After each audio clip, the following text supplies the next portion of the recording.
Hey, Jaku, what's up, dude? Yeah, it's been a minute, man. I've been all over the place. You would, dude, like this stream is gonna be going over like all of the things I've been doing on the last couple days that I haven't been streaming, and why it's 4 a.m. my time and we're streaming because it completely fucked my sleep schedule because I hyper focused on it like way too hard. So, yeah.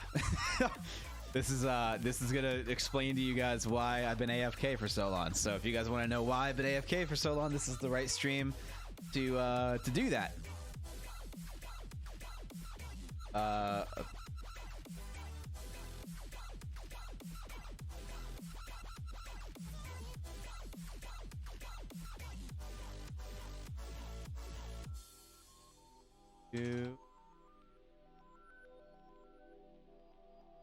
So this is for the save, the farce save as I call it, which is for the an acronym for the first attempt at a realistic situational experience. So this is like a way for me to plan and attempt my first mega factory, which is why we're planning it so much, because I've never made a mega factory before. I've made large factories for sure, but I haven't made a large factory that feeds a large factory that feeds another large factory. That's what I haven't done yet. And so I'm planning out like as much of this save as possible because I don't know how much power I'm gonna need. I don't know a lot of things about what I'm gonna need. So I want to make sure that at the bare minimum I'm doing everything I can with this plan and this save to not like make as many supercomputers as possible, but to make as many nuclear fuel rods as possible. Exactly. So that's what I'm focusing on. Is I'm focusing on making as many nuclear fuel rods as possible, and then sinking as much of that as possible, right? So right now I have it planned for 18 point. Sure, go for it.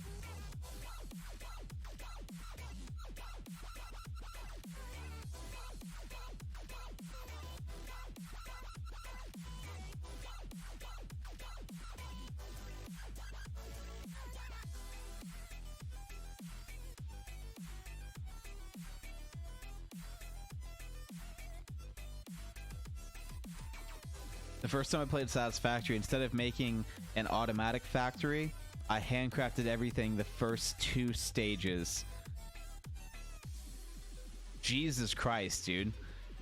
Why would you do that to yourself? Like, you handcrafted everything all the way through the first 2? That's a lot, man. That takes a good amount of stuff to get through the first 2 stages.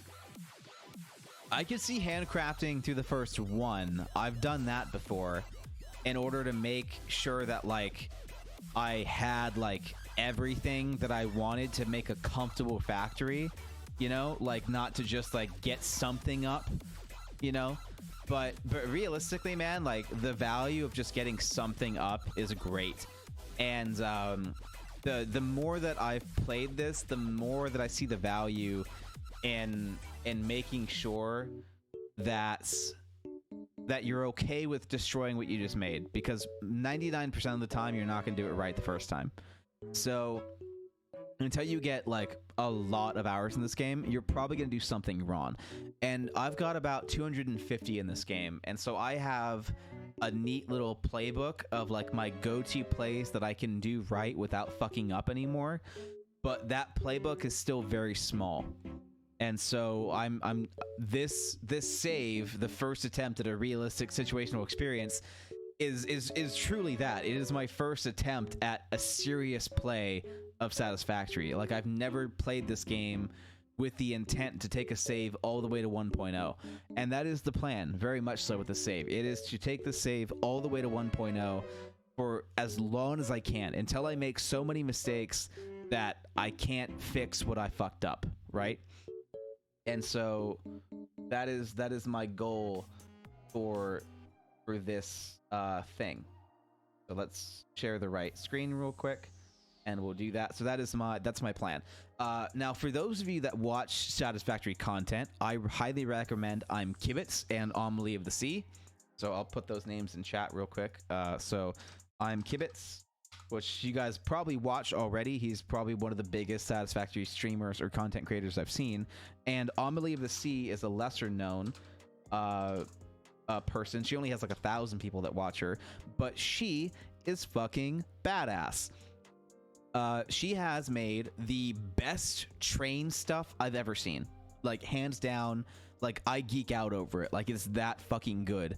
And she makes these awesome recreations, and so, like, I fully intend to copy her train ideas because they're that perfect. Like, there's no way to improve them. I have no shame in using them. I will credit her through the fucking roof that I did not come up with this idea, but it is amazing. And I've never seen anyone make trains that way.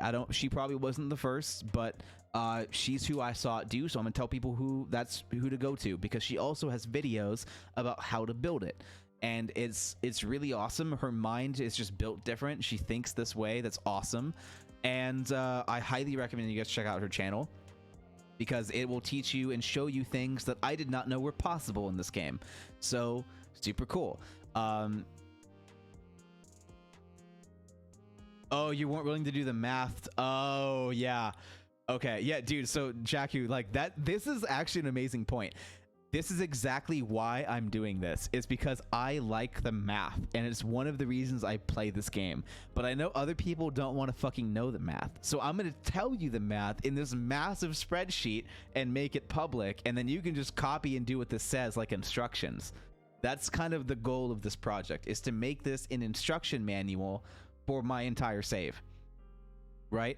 Because this is like, and look, this is even how I'm doing it. I made it in mind for you people, so that the average dumbass can come and read this and know exactly what to do, right? That is what this is for. Because when I'm exhausted, I am dumber than the average dumbass. Like, I get so locked into what I'm doing that I just don't fucking think. And so what this does is it tells you exactly what to do and how to make it in a giant chart, right? Like, this is what I spent the last 2 days making, is all of this. And this is all spaced out, all nice and neat, so that you know anything in red is not a raw resource, right? There's a couple exceptions to what's actually in black, but anything in red is too complicated to make. You have to do something else to make it, right? What kind of games do I like? Well, I love Satisfactory and first-person shooters. That's basically what I like. It can boil down to Satisfactory and Battlefield. That's kind of like my two go-to games, or most Battlefield games. The new ones, not so much. Satisfactory for sure. I think I'm gonna like Dyson Sphere Program. I want to play that game eventually too. It's on my list. And yeah, FPSs. You know, Call of Duty historically were a lot of games I played when I was younger. I've been playing a good deal of Apex. Have played a good deal of Apex. Not playing as much right now. And this is what I like to do. Funny enough, like I don't like doing this if you make me do it, but I will happily spend the last 2 days doing this. Have you heard of the game, have you told you about the game called Deep Rock Galactic? I have not heard about that game. I don't know what that's about. What is Deep Rock Galactic about? Let's find out. Oh, this is, by the way, the Satisfactory Wikipedia page, which is by far the most beautiful thing I've ever seen. Like, this is an amazing thing to have, and none of this would be possible without the Satisfactory Wikipedia page. So you should definitely... Minecraft times Team Fortress. Huh. Okay. Deep Rock Galactic. There we go. 2021. Oh! Oh, I have heard about this game. I watched a couple... I think I watched Z1 Gaming play it with his wife.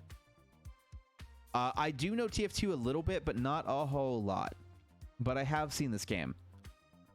And I might like it.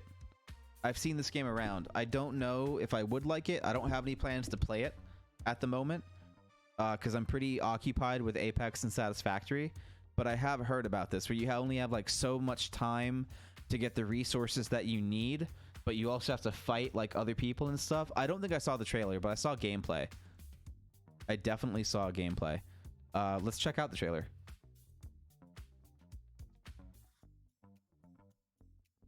Let's check it out. So, oh, that's a cool little storage unit that walks with you. It's got an art style a lot like Astroneer, and so I'm kind of on board with that. Since I've played Astroneer, I'm gonna be pretty at home with this art style. But that's interesting. Okay. Oh, okay, that's neat. A lot of teamwork element in this. I can see this. That's an older trailer. It's a bit outdated. Okay. Yeah, I can see the models are probably not as good as they probably would be, but you know, the concept's getting across. It's kind of neat. It kind of reminds me of like Astroneer with guns and with a lot more dangerous enemies, because in Astroneer you don't have animal life that kills you. It's just fauna. So that's kind of nice that it's a little bit more complicated than that. A big old rock crab. That's kind of cool.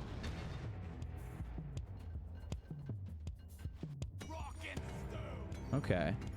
You're going through and collecting all the minerals, stuff like that. Like, yeah, this definitely looks like it's a low render version of the game, because the textures and the polygons don't seem like they're quite there. Like, everything looks like it's way simpler than what it would be. Mainly probably just textures, but it seems like there's a lot of tiny details on what these assets would be that look like they're not quite there.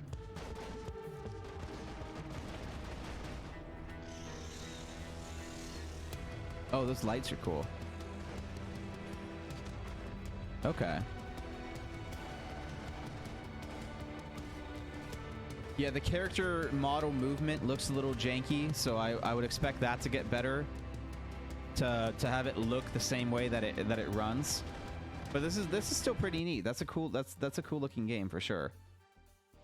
And I honestly might end up really liking that game. We'll have to see if it's the thing. The only limit is how much ammunition you have. Oh, wow. Okay. So that was gold. But in this game, as I said, there's no time limit. You can spend 3 hours in a match if you want, but the only limit is how much ammunition you have. Oh, so basically, and it costs quite a bit, but it's well worth it to do. Okay. So the more ammo you have, the longer you can stay doing that kind of stuff, because once you run out of ammo, you basically die or leave.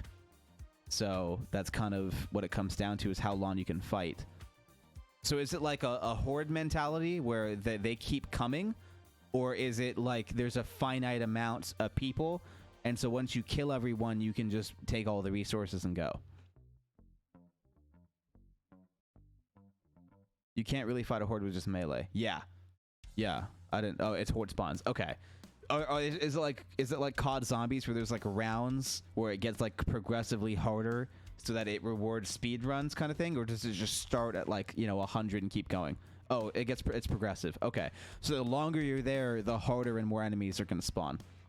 So you can do it quick with like almost no ammo and just get not nearly as many resources. But so the longer that you spend, the more enemies per horde. Okay. Okay. So eventually there's probably a minute. Oh, hey, Block, you're back. You do get 5 to 8 minute breaks between swarms. Okay, so the next swarm doesn't spawn until you finish the first one. It's not like there's a timer where like every 10 minutes, no matter what happens, yes, you have time to do your own stuff. So it's like COD Zombies then, where once you have one zombie left, you can leave that one zombie alive and then no one's gonna spawn. But once you kill that one zombie, the next wave starts. Or is it more like every 20 minutes there's a new wave of people? Okay, it's like that. Okay, cool. So if you wanted to leave like one of those little mites alive and just run them around the map, then you could do that. And you wouldn't have to like fight. Wait, no. Not like that. Okay. So it's like every, like, no matter, like, basically, like, there's a hard limit on how long you can leave one enemy alive. Oh, swarm spawn every 8 minutes, no matter what. Okay, exactly. So no matter what you do, they're gonna spawn. So if you don't handle it in less than 8 minutes, you have no time to do anything. Okay. So that's what I would expect, because it's way too easy to to go the other way, like COD Zombies, where there's like an objective. Because in Zombies, the only objective is to survive for as long as you can. And so leaving it the way that it is in COD Zombies, it doesn't matter. Yeah, so if you don't deal with the swarm, then more just spawn. Yeah, that's the better way to put it. I'm glad they did it that way. Because if you did it the COD Zombie way with an actual objective and a way to end the mission, then that doesn't work. The reason that it works with zombies is because there is no end. It's just when you die.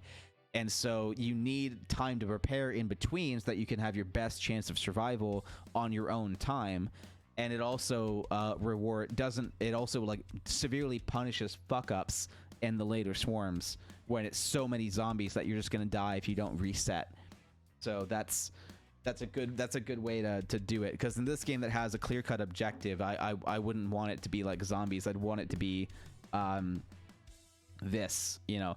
In this game you need to finish a quota. Usually it's like collect X amount of this mineral or kill this enemy. Once you finish your quota, you can leave the mission. If you all die, it's game over. Okay. Is it like a knocked state where you can get revived, or is it just dead, like insta-death?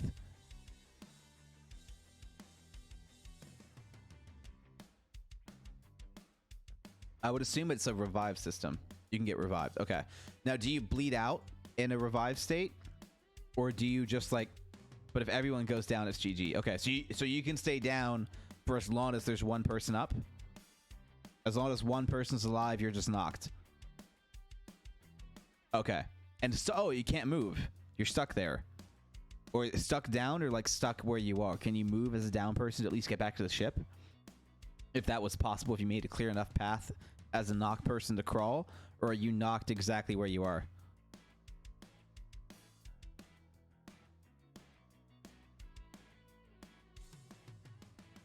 Okay, you just flop on the ground. Okay, cool. Yeah, that works.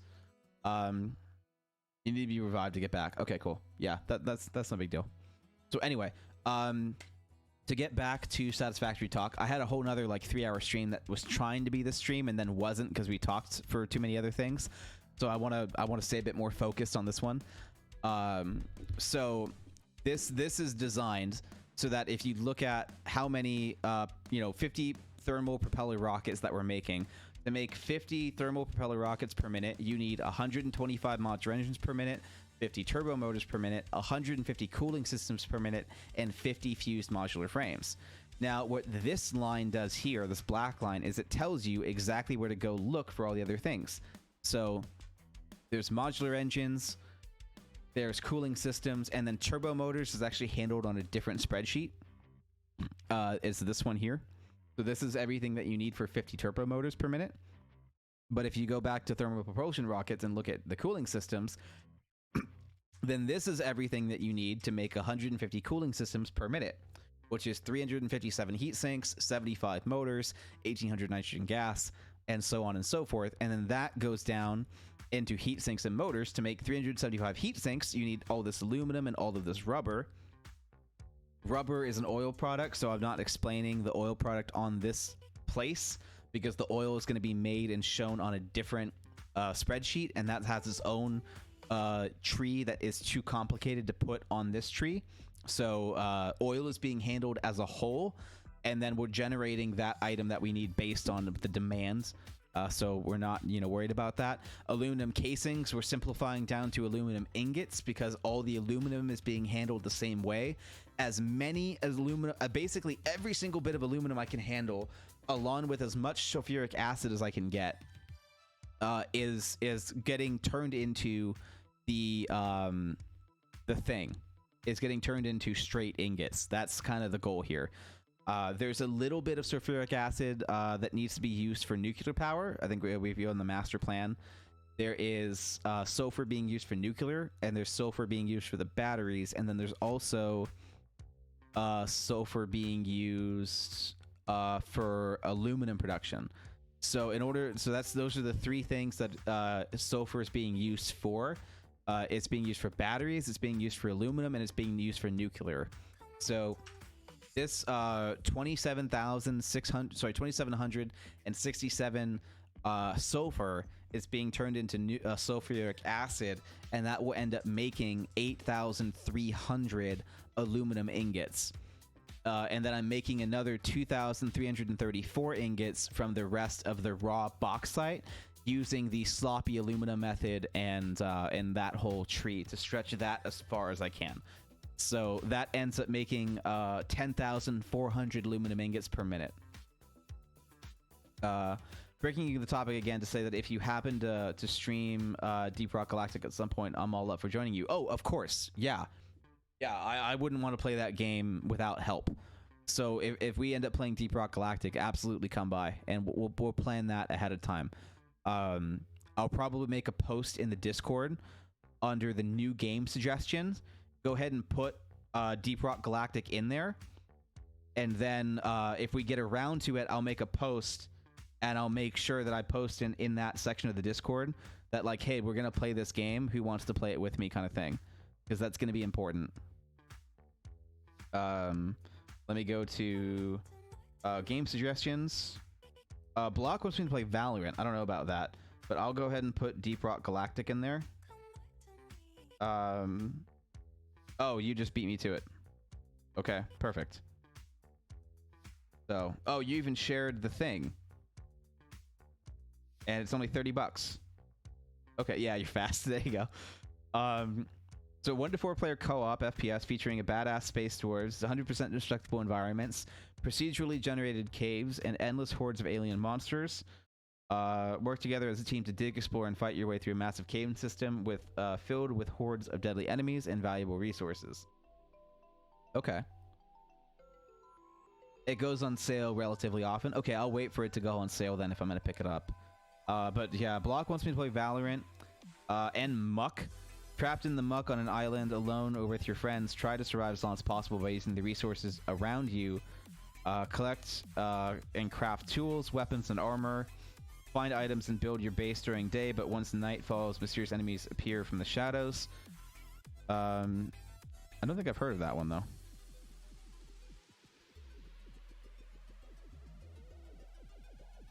But yeah, so Muck and Deep Rock Galactic. Okay, cool. I think Deep Rock Galactic is probably the one I would prefer to do the most. I typically stay away from crafting games unless it can be very easily automated. You know, I don't want to have to... Like, I played Raft for a bit, and I didn't hate it. Graphics are so shit, but it's fun. Yeah, for sure. Like, Raft wasn't that bad, but I quickly got over Raft. So, if it's a Raft-like game, I'll get over it pretty quick. If it's a Minecraft-like game, I'll get over it pretty quick. So, there's that. But anyway, what we're focusing on is this stuff. So this is for Block's save. So I'll just throw this over there. And we'll do this real quick. It's a bit like Minecraft. Oh, wait, do you mean Deep Rock Galactic or Muck? So stators AS75, we'll put the 562.5.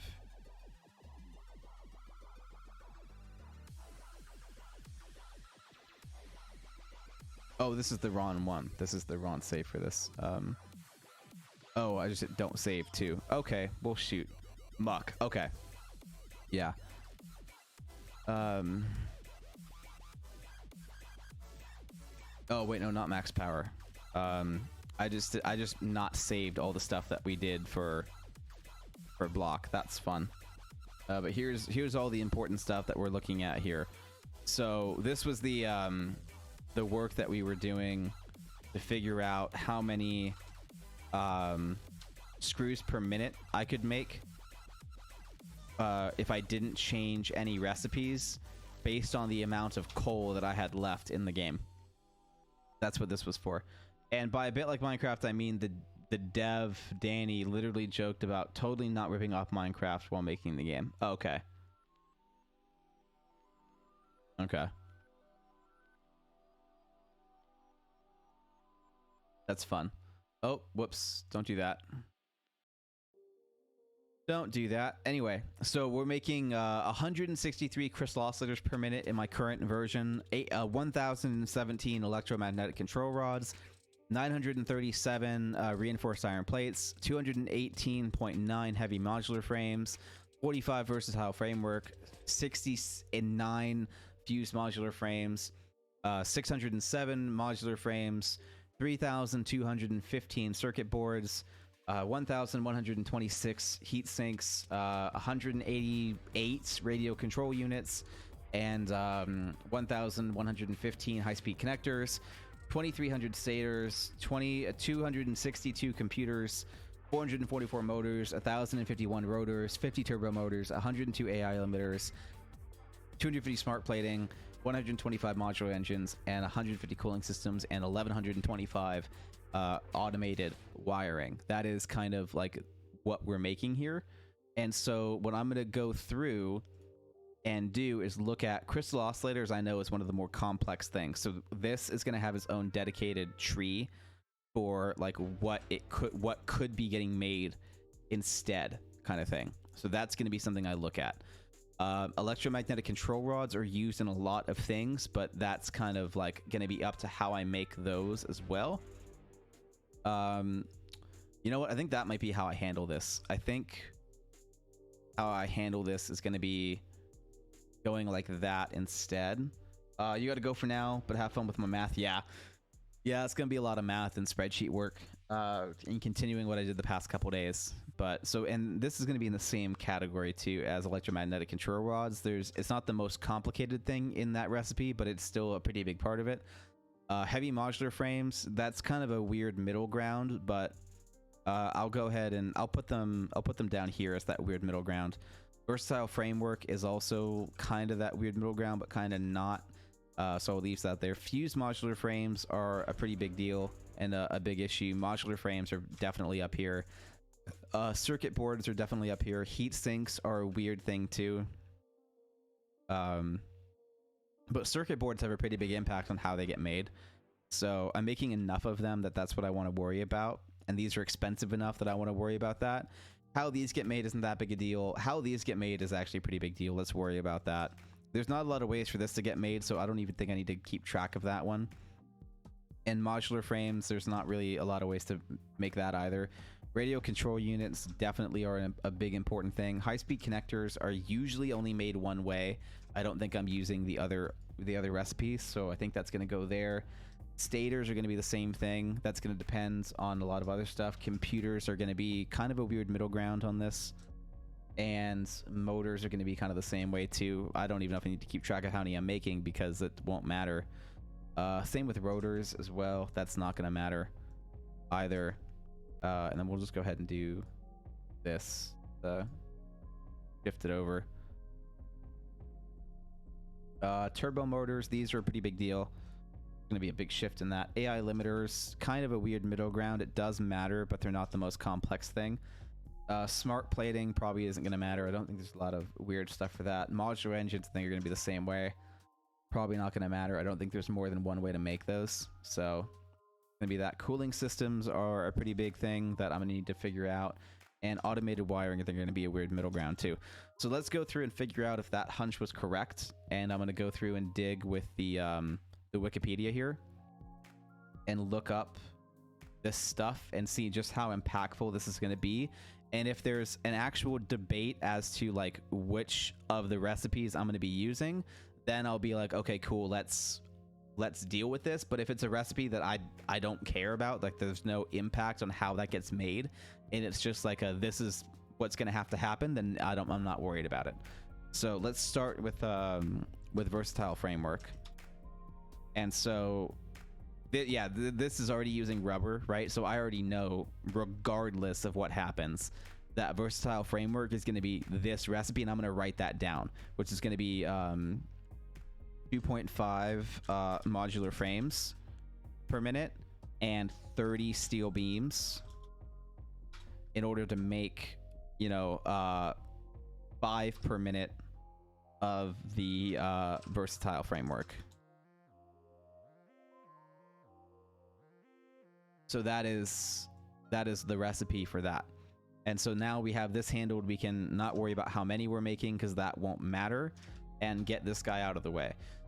Reinforced iron plates, likely going to be the same thing. There's only one way to make, really only one good way to make those, because I don't want to use wire, because I'm using iron wire anyway. I could maybe use that as a way to get rid of around screws if this is less than maybe, but the main draw for me about using the bolted iron plate is the rate of 15 per minute. If I use that recipe, I can build far fewer assemblers for making reinforced iron plates, because I'm gonna need hundreds of these guys, like, right, 937.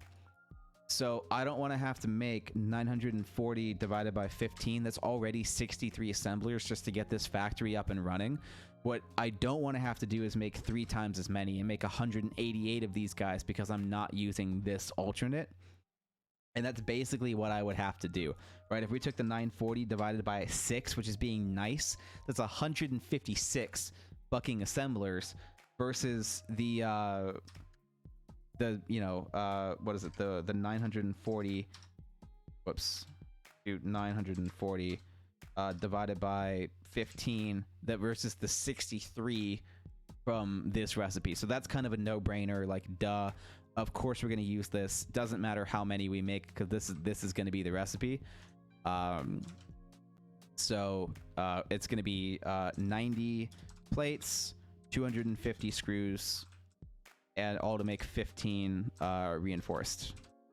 That's easy. Modular frames, likely going to be the same situation here.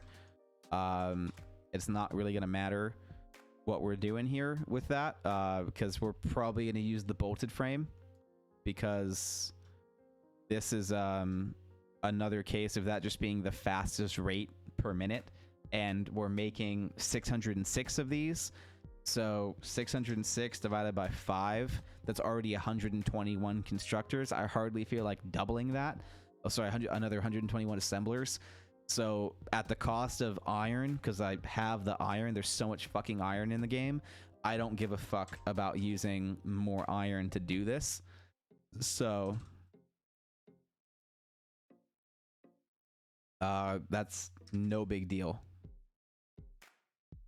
in order to make 5 modular frames. So not a big deal at all. Don't care how many we're making. That's how it's going to go. The high-speed connectors is where I'm going to be looking for a change of that, right? Because now this is starting to take circuit boards. So how we make circuit boards is going to matter. Now, using the silica method uses far less quick wire, like way less quick wire. So that's kind of the main draw for this, because you're using 56 quick wire for 1 or 60 quick wire for 2. So it's literally like half the quick wire. And although I'm stretching my quick wire pretty good with that copper alternate, right? If we look at my master plan, even using that alternate, because of the sheer volume of stuff we're using, I'm already at 10,564 Caterium ore per minute that I need to mine. So this is one of those things where, like, there might be a better way to make it, and maybe it's not best to use this recipe all of the time. But in order to stretch my quick wire, what I want to do is, instead of trying to make less, instead of using more quick wire so I can make more high-speed connectors, I just want to minimize as few high-speed connectors as possible and keep making it in this method, so that I'm just making as few as I can. And I'm already having to make like 1,000 per minute, which is going to use a lot of silica.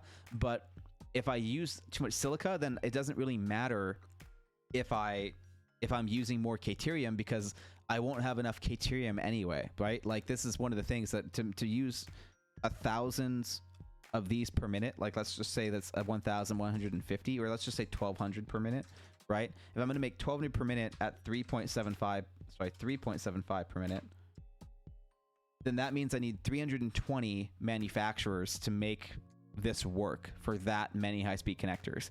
And that would mean that I need 210 times that amount of quick wire, which is 67,200 quick wire. And even if I use this alternate that uses a fraction of the Caterium, if I divide that by 90 and multiply that by 7.5, that leaves me with 5,600 Caterium ingots that have to get made.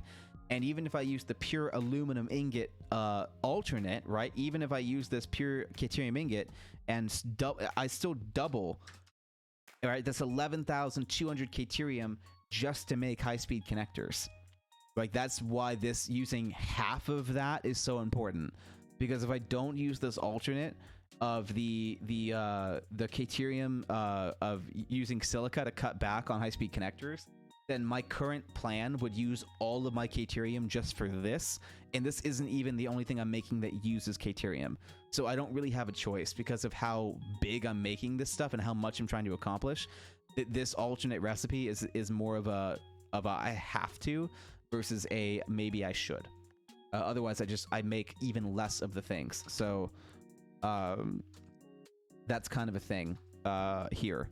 So 90 per minute quick wire, 37.5 silica, and then 3 per minute of circuit boards. And that's kind of like I have to. There's no way around that kind of thing. And so what I'm going to start doing is organizing this that way so that I have this being done. And I'll even do it like that too. So this is what I know I have to do.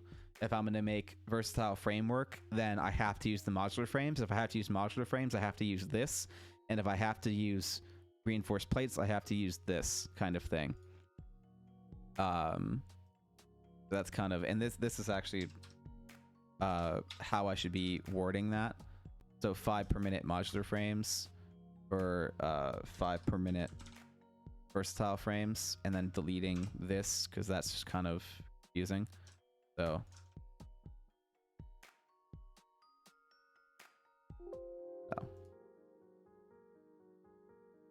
do. So there's that, and then that can go away. And then this is to make 15 per minute of that. So there's that. And then, in order to save space, I think I'm going to be doing another thing as well. But this will be the next line for that. So quick wire is going to have to be made a certain way as well. So, whoops. This is for, oh, actually, no, that was correct. 3 per minute of circuit boards, and this is to make 3.3 per minute of high-speed connectors. So there's that. I already know that, so there we go. And then next is going to be for silica. Silica has to be made a certain way. So to make 26.25 silica per minute, it takes 11.25 raw quartz per minute, and it takes 18.75 limestone to make that the way that it's supposed to. And we'll double check that, but yeah, I had to do that one a lot. So silica has to get made that way. It doesn't matter. It's the cheapest way to make silica, and it uses limestone, which I have, there's so much of, I couldn't use it if I tried.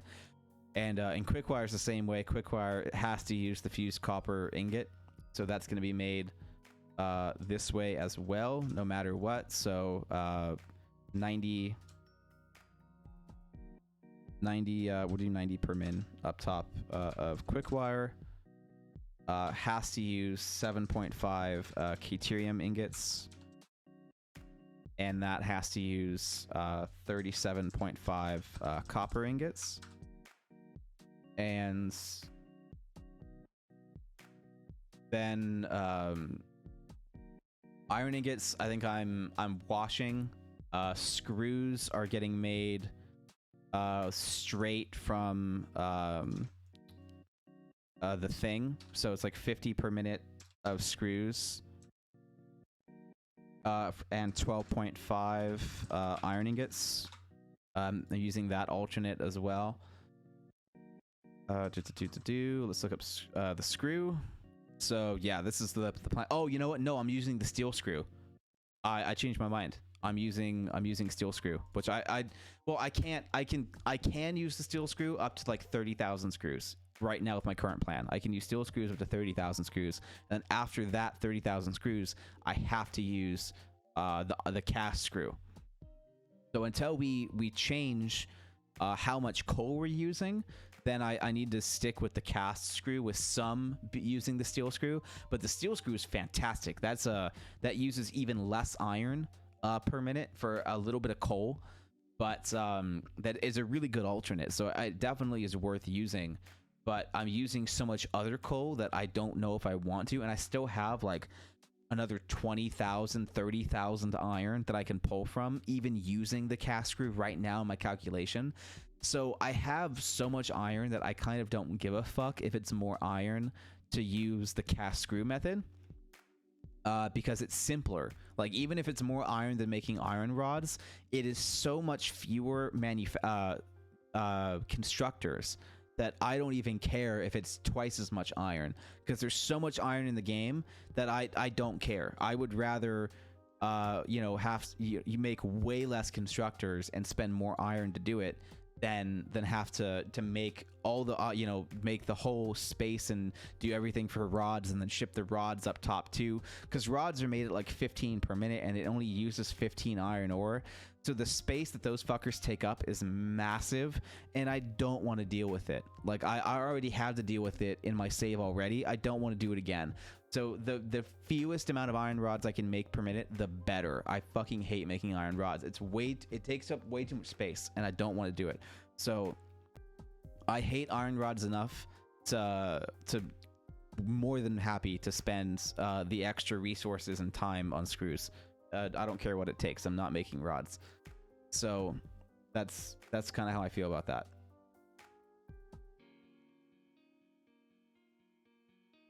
So that kind of takes care of that. Caterium ingots and copper ingots are getting made a certain way every time too. Caterium ingots are getting cut with copper, I think. So, oh no, they're getting cut with water. Copper ingots are getting cut with iron. They are getting mixed with iron ore to make the copper alloy ingot to stretch my copper even further. That's basically a requirement at this point. I can't not do that.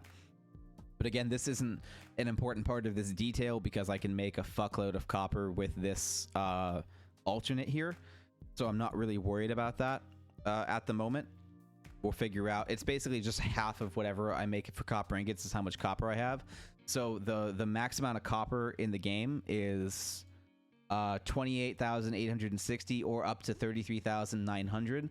So if I just double that number, that's how many ingots I can make. So right now I'm making like almost 54,000 ingots per minute. Honestly, that's more than that actually. That's coming up on is it? Yeah, it's more than that. It's like 60,000 copper ingots per minute is what I need right now, because 27 times 2 is 64. So, oh, sorry. 54. Oh, it's 54. So I'm making about 54,000 copper ingots per minute right now because I'm able to cut down on how much. I was using water to stretch it even further, but then I realized that my save was using like 90,000 water per minute. And I was like, well, fuck that. I need to save as much water as I can. And so I cut out the pure copper ingot and switched it out for the copper alloy ingot, and it cut out like 10,000 water a minute. So that's more than happy to make that cut. That was a very needed cut in what I was planning. So this is all basically as low as it's gonna go. Next is stators. These fuckers. How are we making stators? And is there an option for stators? It's steel pipe and wire or steel pipe and quick wire. Like we talked about, we're minimizing as much quick wire as possible. And so it is less steel, but we don't care about less steel because steel is really cheap. So I want to use as little quick wire as possible. because quick wire can be used in computers and where it's more important, and then wire is just more iron, so I don't care about using a bunch of iron. So the only thing I'm really saving here is coal, and I don't care enough about saving coal to make this exception. So stators is always going to be 15 steel pipes. It's always going to be 40 wire per minute, and it's always going to be to make 5 stators per minute. That's kind of the plan here. So that's always going to be that. Steel pipes always have a recipe too, and wire always has a recipe as well.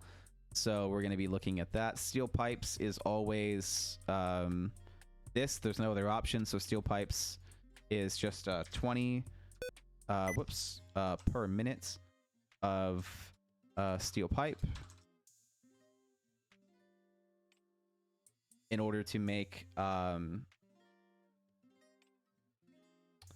what is it?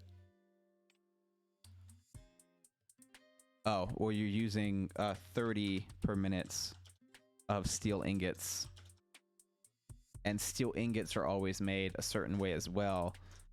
They have their own alternate, because we're using the iron ingot and coal recipe in order to stretch out our iron even further. So then we're using the iron wire. So this is 22.5 per minute of wire in order to use 12.5 iron ingots. That is like the most OP fucking thing in the game, because having to not use copper or copper and caterium is a complete game changer. Like, honestly, it's kind of great. So we're going to be using the iron ingot and coal method here, the solid steel ingot, to make our steel. So that's what we're going to be using here. So we're going to be creating 60 per minute of steel ingots using 40 per minute of coal, and then 40 per minute of iron ingots. And this is because using the regular method for making steel requires you to always use iron ore. And if you use iron ore, then you can't stretch it. But if I use iron ingots, then I can stretch my iron ore from one iron ore to one steel. I can stretch that with water from 7 iron ore to 13 steel ingots, which is like way more. So instead of using 13 coal to make 1 steel, I can use 13 coal to make 13 steel. I can use 7 iron to make 13 steel, and that's way better, way better. So that's why I'm using this method in the refinery to make the pure iron ingot as well, so I can stretch my iron even further, because I was getting up to like the 70,000 mark of iron, and then I started using this alternate, and it cut it almost, basically in half, and not quite in half. It's almost in half, but it's a total game changer. So some of the iron's gonna be done this way, some of it isn't, in order to save how many refineries I'm making. But I'm gonna plan as if everything was on this, that way I can figure out how much of it doesn't need to be. Because I will end up probably using all the iron in the game. I also may keep it this way just for ease of use, or if I know how much I can get away with not using in this method, then on the area that it's just way too inconvenient to make this happen, that'll be where I make the concession, right? Versus just going out of my way to say, this is where I'm not going to do it because I don't have to. It's going to be, well, I can't do this because of where the factory's being made. So how many times can I do that before I have to start maybe training water or something over to this location in order to make my steel? So, or just iron, because any iron product is going to have this happen. All the screws, the wire, everything is being based off of this happening. So if there's any place I'm making a factory where this isn't easy, then that's where I know I can say, okay, fuck it, I don't have to do it for this one, but every other factory I will, kind of thing. So that's the game plan there. So yeah, that goes all the way to the bottom there. That's no big deal. Motors, you're up next. How many motors are we gonna make, and how are we gonna make them? This is where we have some choice. this is already not the easy choice that we were hoping it was, so I'm going to move it down to here because it's not an easy choice. So we're going to move on to rotors, which should be an easy choice. We're not going to use copper, and we could use steel. We could use steel. We're not currently. The current plan uses the base method. But it's about how much coal this would cost. Right? We need to make 1,000 rotors. Thankfully, steel pipe is the cheapest. But it would take, you know, 2,100 steel pipe to do this. And 2,100 steel pipe means a good amount of steel. It could be 2,100 divided by 2 times 3, which is 3,150 coal. And that's a good amount of coal when I'm already kind of at the brink there. It's not really there. I can't really get that coal out from anywhere else. And I'm using 5,000 for nuclear power. I'm using 15,000 for adaptive control units, which I don't think I can get around. Because those what are those adaptive control units use? I don't think I have a way to not use adaptive control units in that manner. I think it's the steel from the heavy modular frame. Actually, let me double check this way. The adaptive control units they're using steel. So I'm using 15,137 steel ingots, which is what's using all the coal. So there's no way to get around that steel. Because I have to, you know, steel pipe for stators, that's not really an option, right? If I look up stators, I don't think there's a way to get around that. I think I just have to use the stator recipe. Yeah, no matter what I pick. Yeah, so I have to use stators. So that's going to be using steel. Encased industrial beams, I'm using the alternate for steel pipe, which actually uses less steel than using the beams. So I'm already saving steel the best I can on that recipe, right? This just straight up calls for 1,800 steel pipe, which is you know, less steel than making a beam, but it's still a good amount of steel. So it's 3,600 steel pipe just for that. Modular frames, that I might be able to cut out and not use steel pipe on modular frames. Yeah, I could cut out the steel pipe on modular frames, and which I guess I already made that choice, right? I don't know why I didn't want to use this one.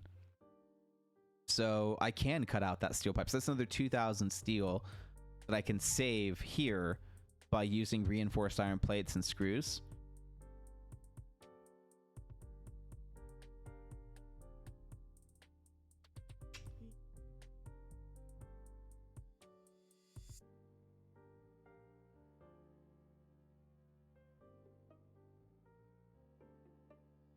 Anyway, so we're gonna have to change that for sure, to use less steel. I think this might have used less iron, which was probably the thinking there.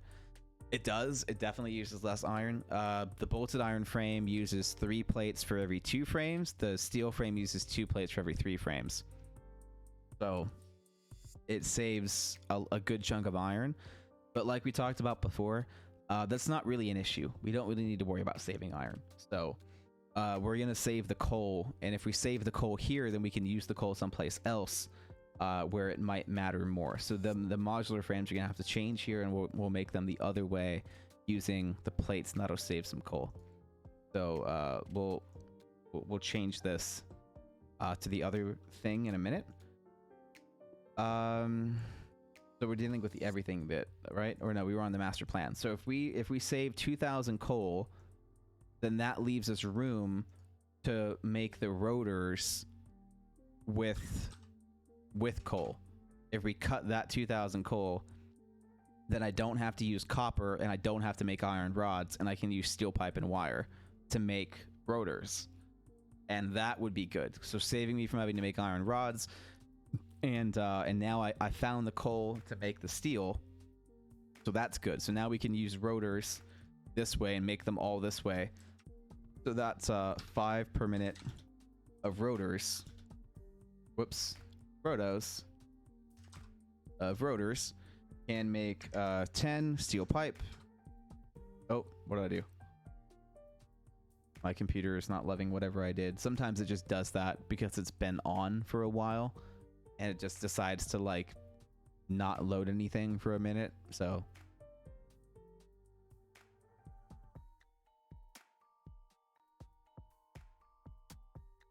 we'll have to see. It's just like Excel that's doing it. Oh, it's both, but I can see that the streaming is still working okay. So I know the whole thing isn't doing anything too crazy, but it's just kind of taking a little bit longer to do stuff because I probably hit a couple buttons wrong. So, oh, hold on, the streaming software just stopped picking up my voice. At least it's not telling me it is. This might be a bigger, oh, there we go. I thought that might have been a bigger crash than I thought it was going to be. Sometimes it's small, sometimes it actually crashes the whole computer. 10 steel pipe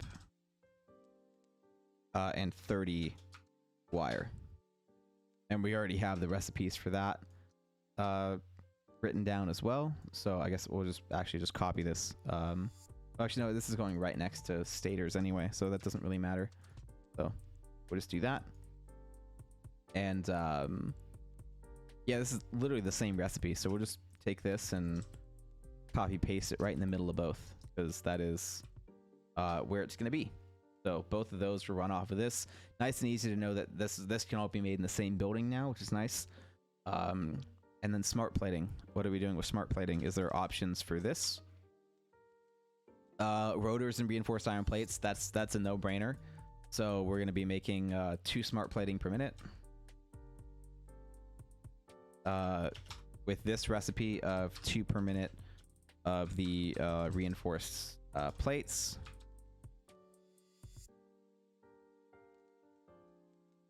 And the 2 per minute, sorry, we don't need the 2 per minute, so 2 plates and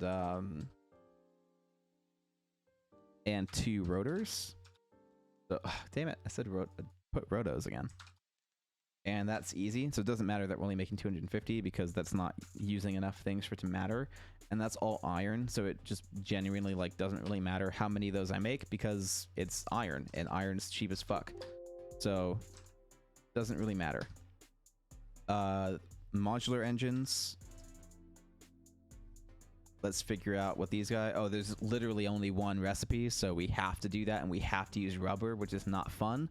So making as few of these as possible is ideal. So 2 motors, 2 smart plating, and then 15 rubber, all to make 1 per minute of modular engines. So this is not great, but this can just go down here. This is the only thing that we're making that uses smart plating is modular engines. Nothing else that we're making is going to use that like at all. And we can double check that here. And yeah, this is the only thing that smart plating is used for is either research in the thing. This is a hub item to unlock parts in the space elevator. And so that's everything that we need. So phase 1, 2, 3, and 4. So the upgrade costs, we need 4,000 magnetic field generators, 1,000 nuclear pasta, 1,000 propulsion rockets, and 4,000 assembly director systems. And this is gonna unlock the employee of the planet cup in the awesome shop. Okay, I'm assuming that this will eventually unlock tiers 9 and 10 as well. So it probably at reduced cost of things, but or maybe they'll leave it at that, and then 9 and 10 are going to cost something less, and maybe not so expensive. But the plan is to make all of these things except nuclear pasta. I don't have any plans to make nuclear pasta, but I am already making pressure conversion cubes in order to make plutonium fuel rods. So my plan is just to steal some of those pressure conversion cubes to make nuclear pasta later, or I might plan in some nuclear pasta now. I could, but pressure conversion cubes are expensive, and we're using the alternate in order to... Oh, is there an alternate? I thought there was an alternate. So they're used in turbo motors. Are they really? That's weird. I'm not gonna do packaged nitrogen gas because that uses too much aluminum. So we won't be doing that. And plutonium cells, it makes plutonium. Oh yeah, that is the plutonium fuel rod is what we're using to make them. But there's no alternate for making them. You have to use modular frames and a control unit. And I thought that should be one of the things here. It isn't. Why is it not here? Pressure conversion cube should absolutely be here because I'm making those with the thing. So well, really it's plutonium fuel rods, and they would actually be up here because I have to make plutonium fuel rods, and they have to be made this one way because I'm not using the alternate, which is heat sinks, electromagnetic control rods, and encased steel beams. And this actually uses more cells as well, so it's not really an option. So to make as many plutonium fuel rods as possible, which actually isn't really the goal here, realistically. I'm not worried about making as many plutonium rods as possible. I'm really more worried about making as many, getting rid of as much nuclear waste as possible, because I'm actually going to be sinking all this stuff anyway. So it doesn't really matter if I make less plutonium. So that's an excellent point, actually. I hadn't really thought about that. I'm not loving the steel beams, and I'm not loving the heat sinks on top of everything else, because I think all the stuff in pressure conversion cubes, because that's the thing that I think this stuff requires heat sinks. Oh no, none of that. None of that does. And this does. I mean, this is where the heat sinks are for the radio control units. So depending on how many heat sinks this costs, which I think is like 600, right? If I look at plutonium, for how many heat sinks I'm making, oh, it's only 151. So it's 151 heat sinks to get rid of 18.9 plutonium fuel rods using this alternate. And so if I can use less heat sinks to get rid of all of this, then that's one thing.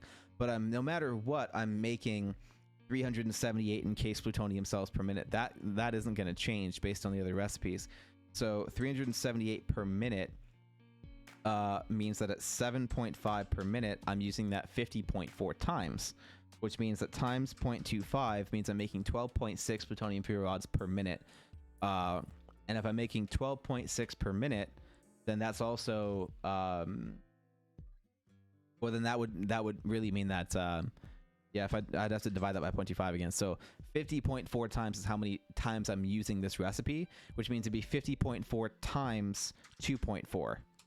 And that would be 120 heat sinks, which is how many heat sinks I have to make per minute, which is actually less heat sinks.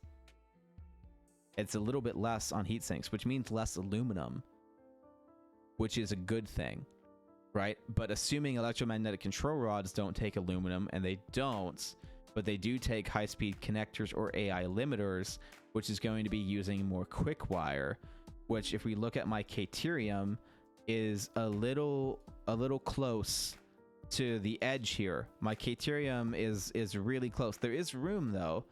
There's room, and this isn't going to use a lot. So it would be worth the switch to get more aluminum, because aluminum is my highest resource right now. And like we talked about with crystal oscillators, this is going to use quartz, so we don't want to have to use that if we don't need to. So it'd be better to use caterium and copper to make the AI limiters.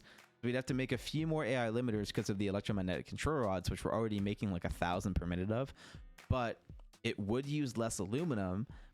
And I don't actually care about making the most plutonium fuel rods per minute because I'm not going to be burning that power.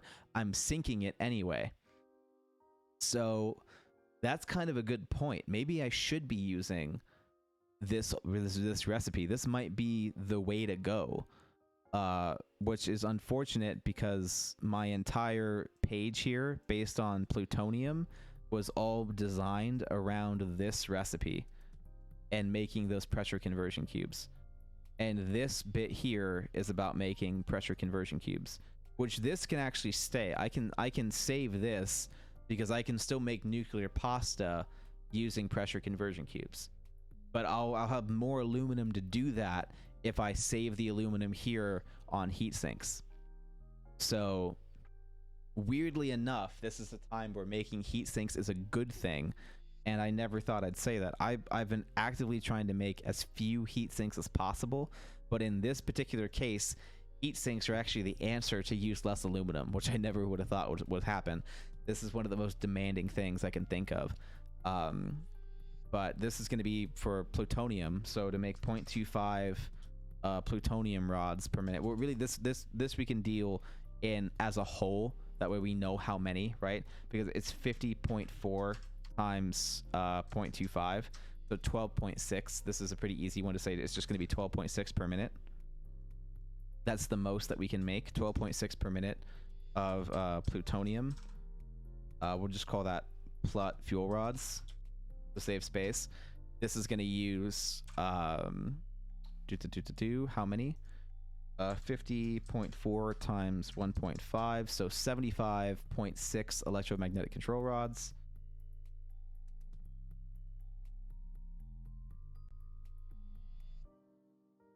We'll do that as electro mag cont rods. And then this is going to be 50.4 times 4.5, so 226.8 steel beams, which I'm not too worried about the extra coal.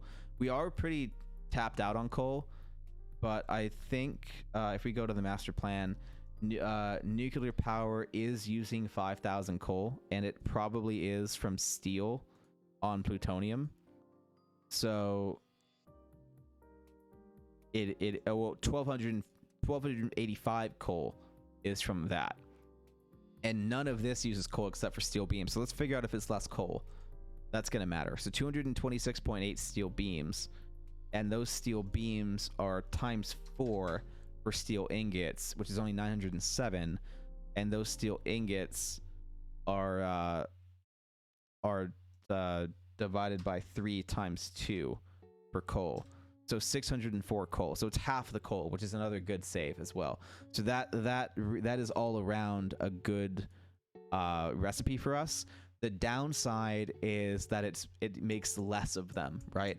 So if I wanted to make more of them, which I don't because I'm sinking them anyway, which I didn't even do that before. I didn't even check that. The downside is that it's a manufacturer, right? What I liked about the plutonium fuel rod alternate is that it's an assembler, and so it's much less space. It's cheaper to build. It probably uses a little bit less power to make and do all those things, but we're kind of at the point where minimizing our resources to make the most things possible is kind of what we were trying to do here. And so if I can use less coal, if I can use less aluminum, and if I can get rid of basically more of the things, because I think how many of these we were making 18.9 per minute, so divided by 0.5 was 37. So this is actually, it's less buildings too to use the alternate, right? I'd be spending all the extra resources to make 38 assemblers instead of making 51 manufacturers. Like, that's kind of the downside here, is that when we use this standard recipe, it's less resources, but we have to make 51 manufacturers to do it versus making 38 assemblers. Like, that's a way easier time and way less, concrete and way less items that you're having to keep in your save at any given moment because you're using assemblers instead of manufacturers. And even just less buildings in general too, and that's typically a good thing. But I think what we're gonna do for now is not worry about what building we're using and worry more about the resources, and then we can regret that decision later. So I think let's do that. That's going to be the main plan here. So everything plutonium fuel rods is always going to be that. It's always going to be that. It's always going to be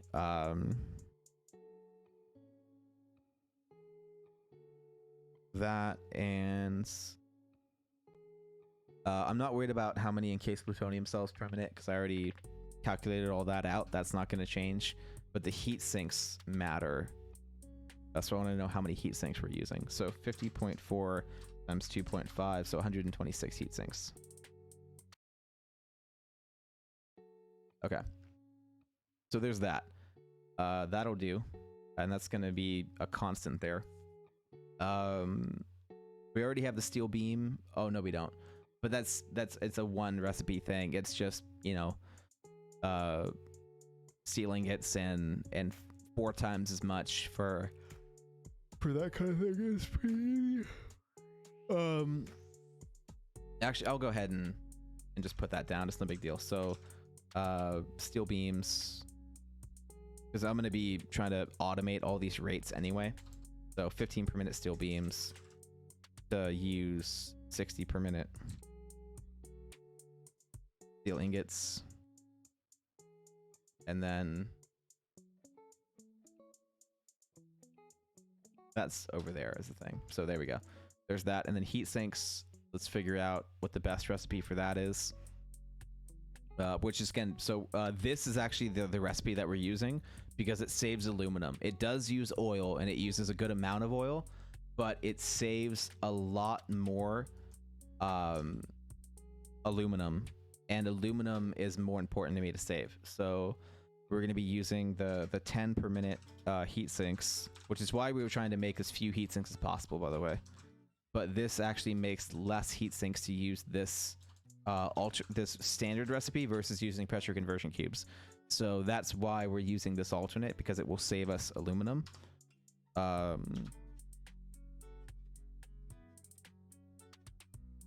Jesus. And then 30 rubber, and the rubber is what I'm trying really hard to avoid using, but I kind of can't, so there's not really a good way to avoid that. And aluminum is always, the aluminum casings are always going to be made this way too, at 112.5 aluminum casings, and we're going to be using 150 per minute of aluminum ingots. Sorry, 150 aluminum ingots, and we'll be using 75 copper ingots, and that'll always be how that gets made. And it should be less. Yeah, it is less aluminum to do that, which is good. That's kind of the goal here. And aluminum ingots we will always be making without silica, so it costs more aluminum to do this, but we need the silica in literally everything else, so we won't be doing you know, these will definitely be made this way. So we're going to be making 30 per minute of aluminum ingots. And actually, you know what, this is something I'm not going to worry about, because it's more about how many aluminum ingots I have. I already did the math on this. 10,400 aluminum ingots to use. So as long as I'm using less than 10,400 aluminum ingots, then I'm fine. And I have that many to use in my save.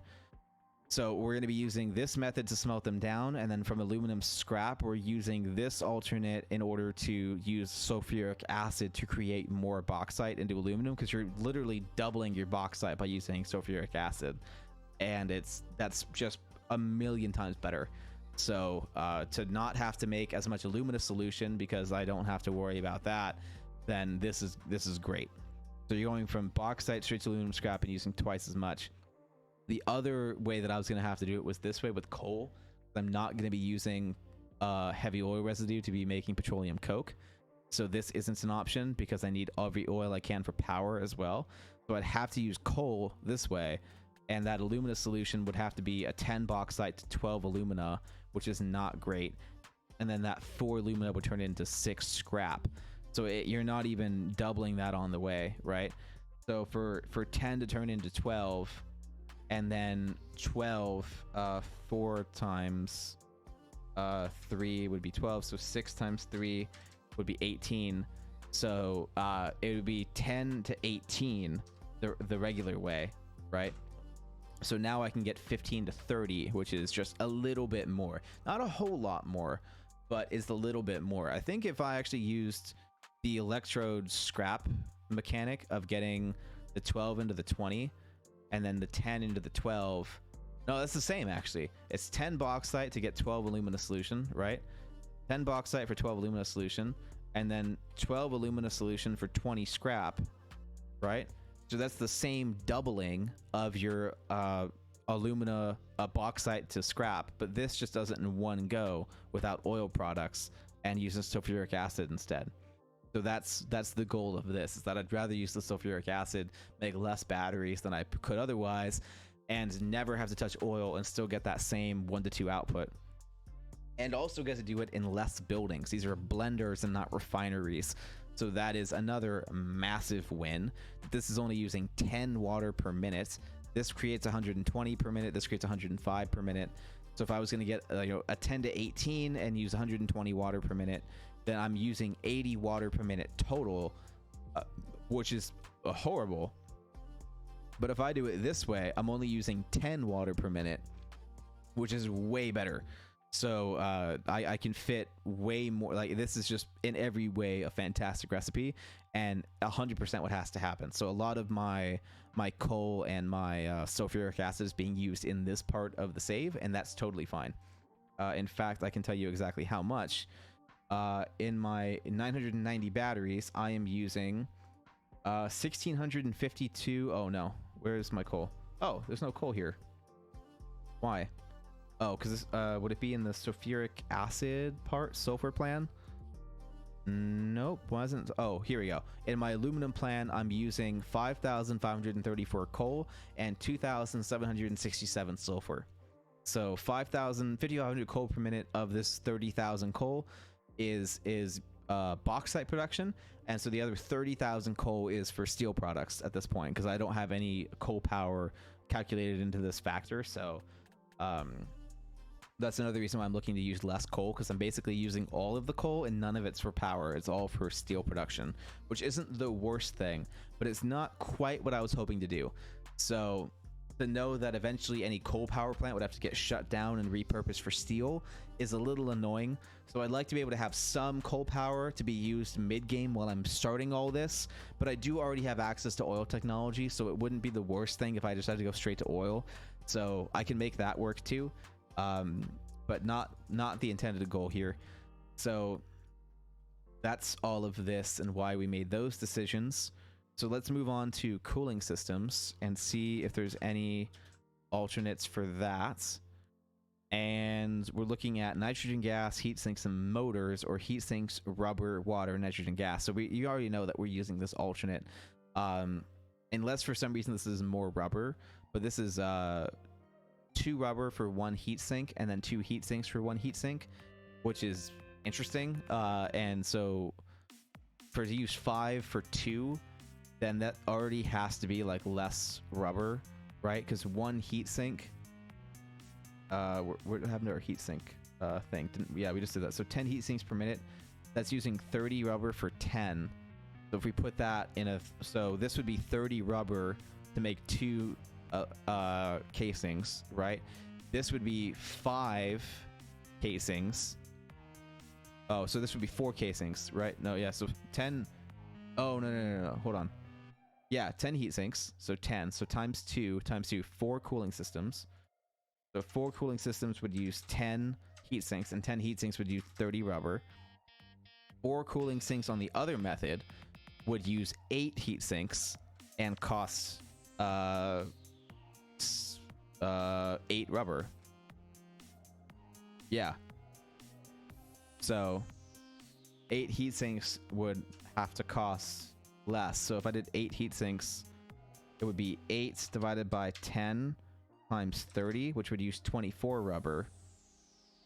And that is already just a bit shy more than 30. So this is less rubber to make just straight heat sinks on this method for cooling systems versus everything else that we'd be doing. So this is going to turn into one of those always situations.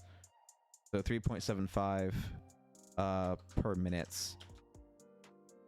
Cooling systems is always going to be 9.375 heat sinks, and then 1.875 motors, because motors don't use anything important that we're not worried about it, and 45 nitrogen gas, which in my save I'm already not using a lot of. I'm only using like 7 out of like 12,000.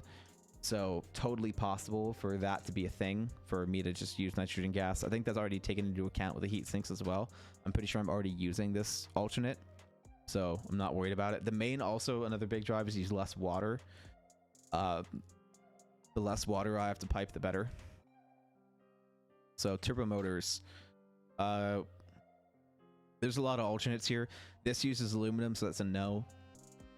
This uses a lot of oh, actually this uses less radio control. No, this uses more radio control units. So this is using three radio control units per turbo motor, and this is using 2 per turbo motor, but this is also using cooling systems and rubber. And there's no planet where this is going to outweigh the pros of this, because it's just too much rubber. For 50 turbo motors per minute, 50 times 45 is a fuckload of rubber, right? You're looking at 2200, 500 rubber just to make turbo motors, and that's already more rubber than I'm willing to use. And so we already know this doesn't use rubber, this doesn't use rubber, and this doesn't use rubber, right? If we look at electromagnetic control rods, that shouldn't be using any rubber. That should be something that we're always making the same way, I think. Is that something? Oh, we haven't touched that one yet. That got put down here. So electromagnetic control rods don't use any rubber at all. So this is, oh no, we did touch that. Yeah, no, they're here. This is probably always going to be the stators and AIs, because we want to try to use as few high-speed connectors as possible, because it's a bunch of silica. But AI limiters is a bunch of copper and quick wire. So depending on how many of AI limiters we need, based on how many electromagnetic control rods we need, that will determine which recipe we use, if we want to use the quartz or not, and go from there. Because we might have to, we might not have a choice, but this is the method that we're going to have to go, because this uses too much rubber and this uses packaged nitrogen gas. So turbo motors are going to be one of those weird things that, even though it's super complicated, there's a tried and true, we're always going to make it this way to it. So to make 50 turbo motors per minute, well, really, we don't know if it's going to be 50 or not yet, so I'll keep it at 3.75 per minute. But I know that we're going to be making 12.6 plutonium fuel rods, because we're making 2,520 nuclear waste per minute. So that has to go somewhere, and it has to be plutonium fuel rods. So that's why I know it's 12.6. Otherwise, I wouldn't worry about, because that the number might change of how many we're trying to make. So I just want to know the recipe, but that I already know is a thing, so I'm not worried about that. That's already taken account. It's like in my master plan of like, this has to happen this way because this is what we're making, kind of thing. So that's gonna get changed as we go. But well, rather that one won't be changed as we go, but it'll do the thing. So 6.5625 motors and 8.4375 radio control units.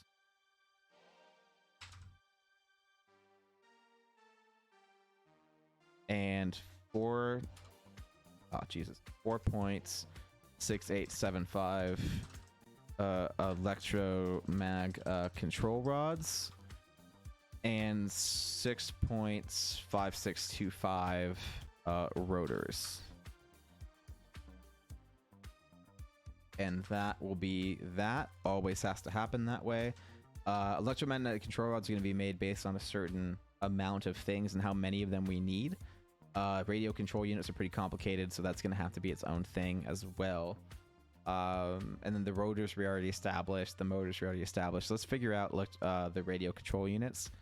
Well, this one uses quartz crystal, which is actually one of the ones that we were using the most because of all that. But this uses a lot of quartz, but it doesn't use a lot of aluminum. So that was supposed to be the pro of this. This actually uses a good amount of rubber because we need so many of them, so we're not using that one.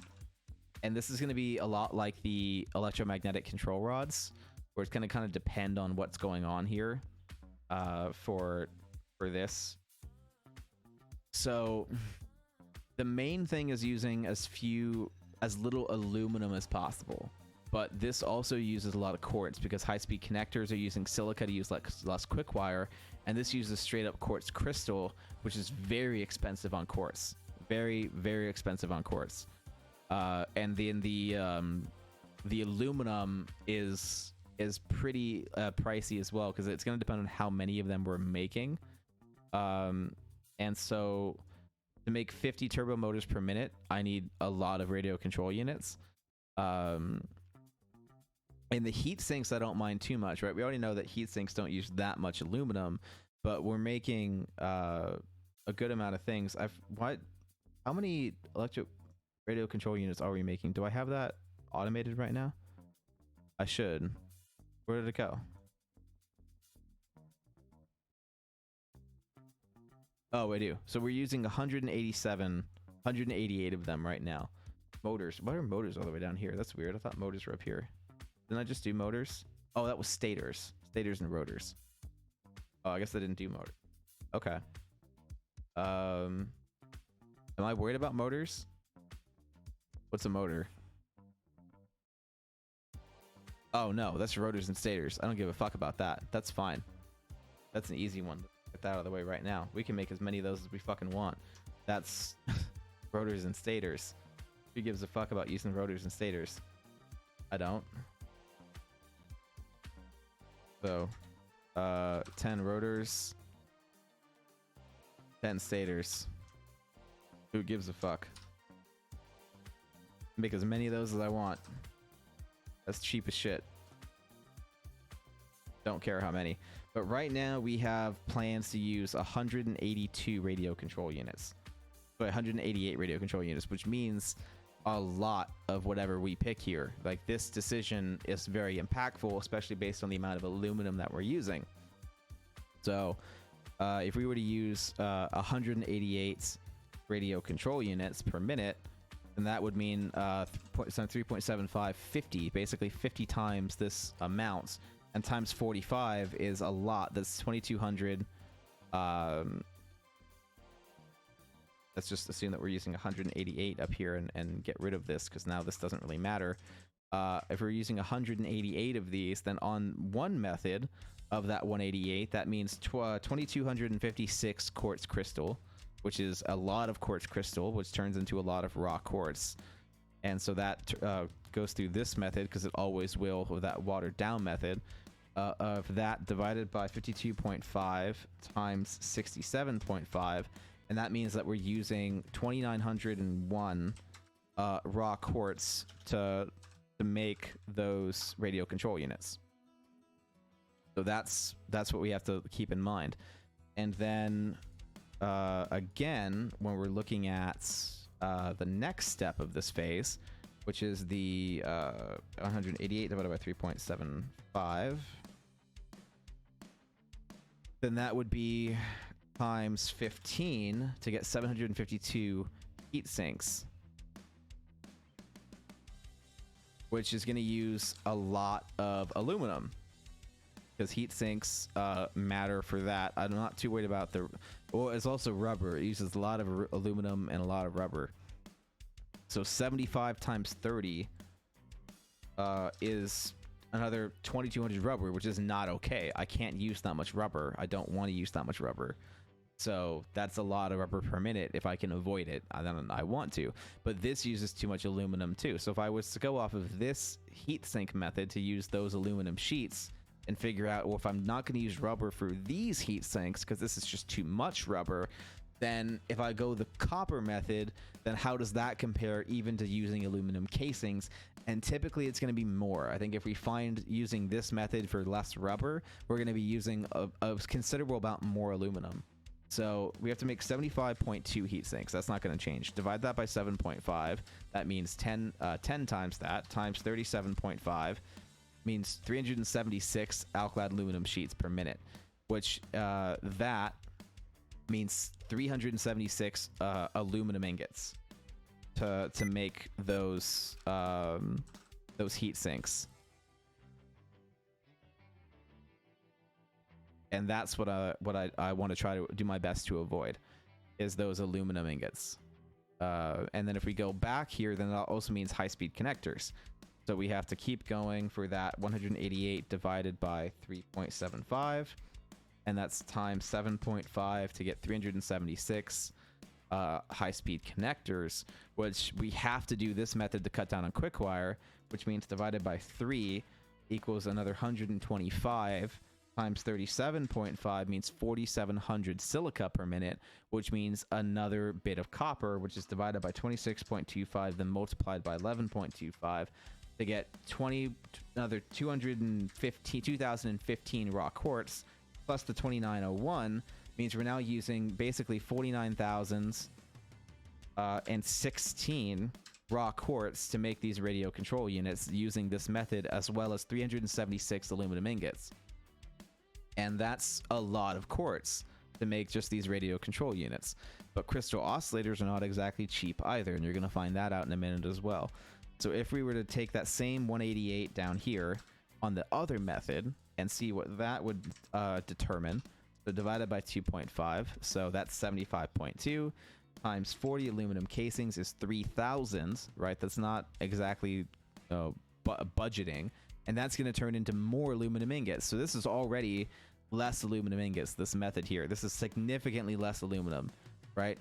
Because we had this aluminum casings are at 40 per minute in the damn thing. This is like hiding along like a bunch of other complexity things, but we're also not using nearly as much quartz in this method too. You're going to find that out as well. But I think for me, I would rather. Oh, what's up? How's it going? Oh, you're dealing with HSC also. What do you mean? Sorry, Turpentine. I completely ignored Twitch chat. I hope you're still here. I don't know how long ago you said that. I don't think I want to know. That was a while ago. Was that a while ago? Can I see how long ago that was? Sorry. Oh, you just got here? Okay, cool. I'm glad I didn't ignore you too long.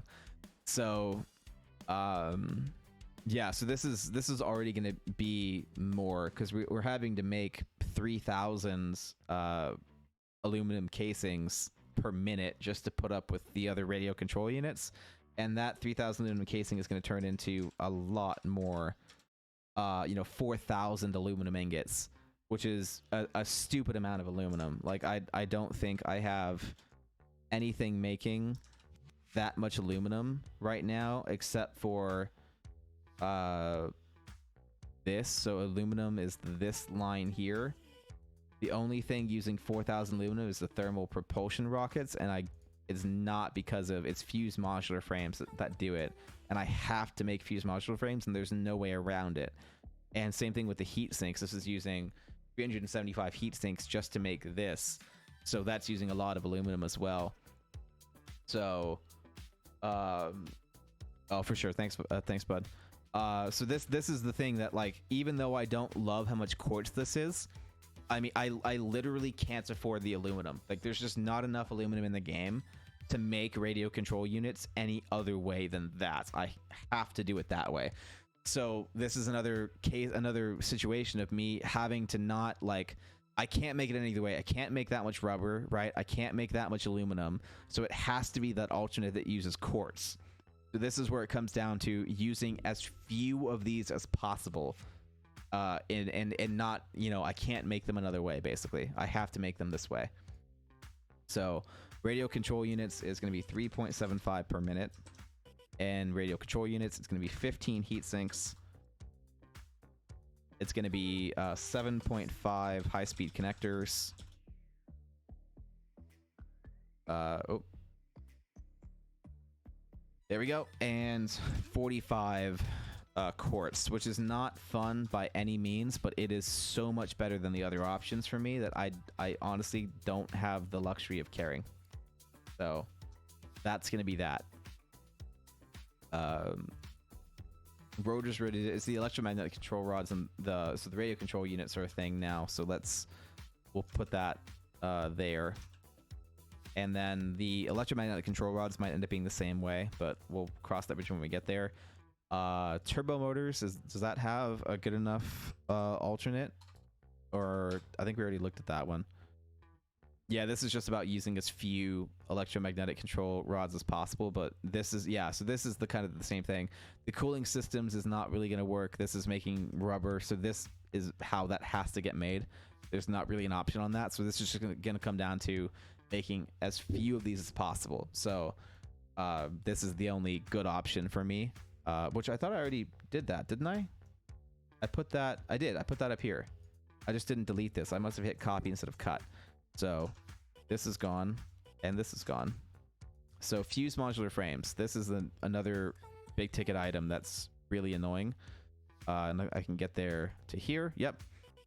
So this is either using fuel and less aluminum, and this is the method that I'm using because this is way less aluminum. And it does, it's more complicated because I have to use nitric acid and stuff like that, but it uses the same amount of heavy modular frame, so that doesn't matter. But this only uses 50 aluminum ingots, and this uses 50 aluminum casings, which, if you remember, it's 50 divided by 112.5 times 150. So you're using minus 50.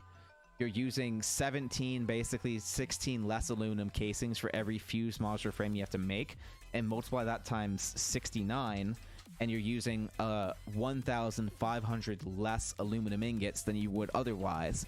So although it's annoying and uses fuel, it saves me 1,100 aluminum, which I desperately need because I'm already really short on it. So this is another like super complex thing that you would think there's a bunch of different ways to make, but there really isn't. I basically have to do this method and just make as few of them as possible because there's not really another good option for what I'm maxing out in my build.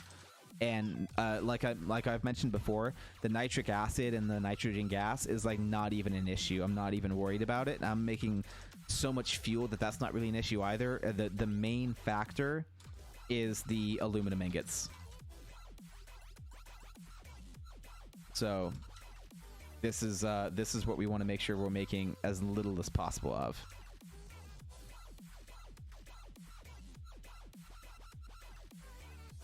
And heavy modular frames are going to need to be a thing too. We're going to cover heavy modular frames. How many of this per making? Oh, it's literally one. Oh no, 3. 3 per minute.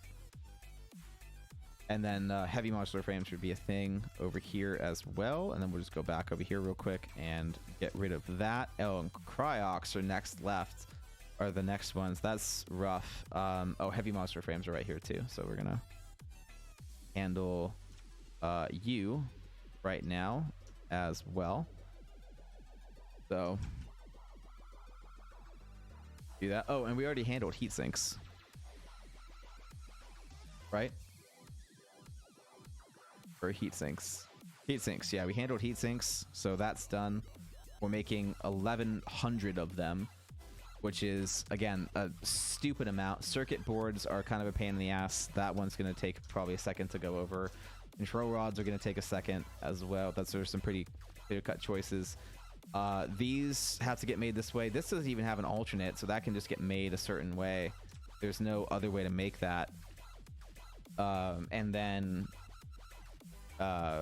automated wiring is, I think, something that does have an alternate. I'm not totally sure about that, but we'll check it out in a minute and check that out. One of the factors I came across recently with alt recipes that caused me to rethink a building was the power consumption of the factory. Yeah, that is an interesting point. However, I am maxing out nuclear power, so I'm gonna have 126 nuclear generators, all generating as much power as each of them can. So I'm not really super worried about power, because the nuclear power plant's gonna output how much power?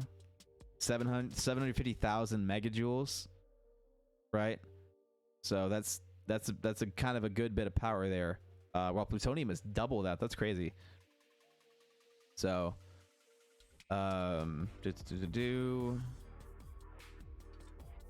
where's the megajoules? Why do they gotta say megajoules? 2500 on normal. I'm gonna overclock them. I'm gonna have all of them at 250%. So that's, oh yeah, 2500 megawatts at 100%. So it's gonna be 2500 times 2.5 because I'm overclocking all of them times 126. So I'm gonna have 787,500 megawatts, 787,000 megawatts of power, because basically every power shard is going into that and Mark III miners. So that's why I'm not power sharding any of the buildings. I'm only power sharding power plants and miners. So if I need to shard one over another, it's miners. I'm absolutely going to be picking miners over things. But because even at 250, right, times 126, that's still 315,000 megawatts. Like, that's going to be a fuckload of power. And plus I'm going to have oil power, right? I'm going to be doing fuel generation, not turbo fuel because it uses too much sulfur, but I'll be using like 30,000 fuel or something like that. I think is how much I was able to come out. So for the fuel gens, if I go even for like 20,000 fuel, they use 150 megawatts at 100% clock speed, and they only use 12 per minute of fuel. So liquid biofuel is a thing too. I forgot about liquid biofuel. I could do that. Were the Mark II tube max of 600 be a problem? No, it shouldn't be. Just multiple pipes. I'm more worried about the throughput of trains and stuff, because if I need to ship it somewhere, it's either going to be a pipeline or it's going to be trains, because the drones can't take it, and neither can trucks. So fluid trains are the only thing that can take it. So I might have to have like a massive fucking train in order to make the throughput worth it to let this happen. But basically, I'm going to have at least 20,000 fuel, right? And then that'll be divided by 12 per minute, which means, over 1,000, let's say 1,500, just to play it safe, of fuel generators. So 1,500 fuel gens at 150 megawatts is another 225,000 megawatts, plus the other, like, what was it, 375,000 power from before. So as long as my entire save can run off 600,000 megawatts, I should be fine. So that'll be enough. So as long as the whole save can run off 600,000 megawatts, then I'm not too worried about power. And that's if they're not overclocked. So if they're overclocked, I can get even more power, and I can basically double it from 600,000 to 1.2 gigawatts of power. So I should be fine on power, assuming I can get enough power shards. It shouldn't be an issue to reach a gigawatt of power on this model. So that's kind of the plan, is to hit around a gigawatt of power, and also make a fuckload of stuff. So that's kind of the plan here. So yeah, we did the thing where AI limiters, basically there's no option on that. It has to be. I think there's only one recipe in the first place. Yeah, there's only one recipe. So 5 per minute. AI limiters is 25 copper sheets, which are not super efficient. We do want to try to minimize as much of that as possible. And same thing with quick wire. We're trying to use as little quick wire as possible. So there's some things that we just can't really avoid this, and that's okay. But we do want to do our best to limit AI limiters. I think there's something up here already that uses them. I don't remember. They must not. Whoops. I am getting a little tired, but we're going to keep going on this and hopefully not make a bunch of mistakes. So I have you to make sure that I don't make mistakes, Tarpon. So don't let me make any mistakes. That's going to be a thing that I need to keep track of, because it's getting to that point of my brain where I want to keep going, but it doesn't want me to. So yeah, and so this is an easy choice too. Obviously, we're not going to use high-speed connectors. We're trying to not use that. And cable just means a bunch of wire, which is a massive size that we have to deal with, right? But it also is worth it to make that size based off of not using high-speed connectors. So to maximize the amount of things I can do with these resources, I want to make sure that I'm not using any high-speed connectors where I don't need to. But unfortunately, that's a fuckload of cable, because I have to make a good amount of this.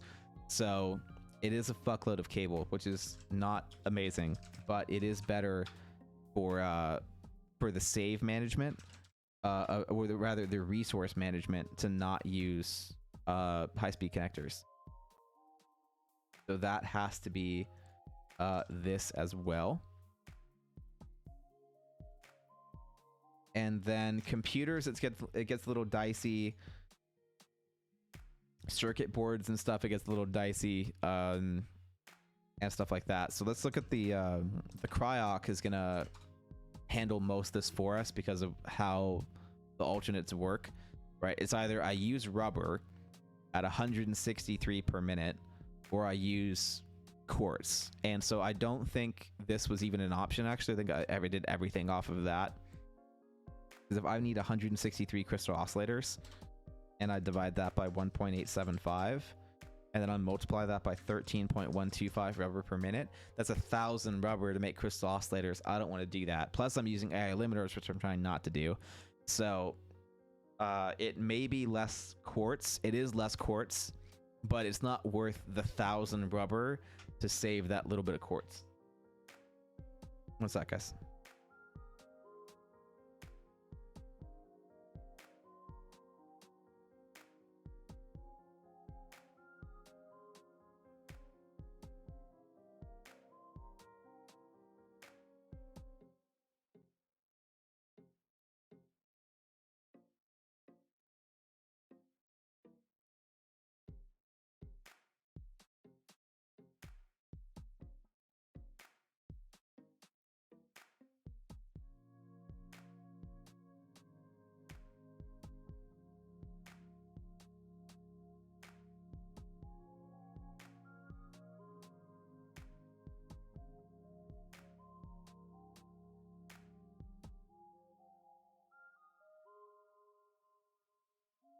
Okay, so we are back. Right, so yeah, we're talking about 1,000 rubber in order to save a minuscule amount of things, because we have to make 163 crystal oscillators, which means that we're using times 10 that of quartz.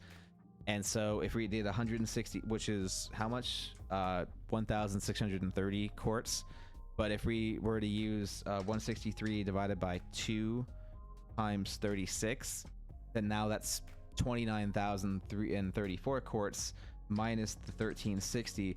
So it's 1,574 quartz for 1,100 rubber, on top of the fact that we have to make AI limiters, which we don't want to do, which is even more quick wire, and copper, by the way, which is a surprisingly short commodity.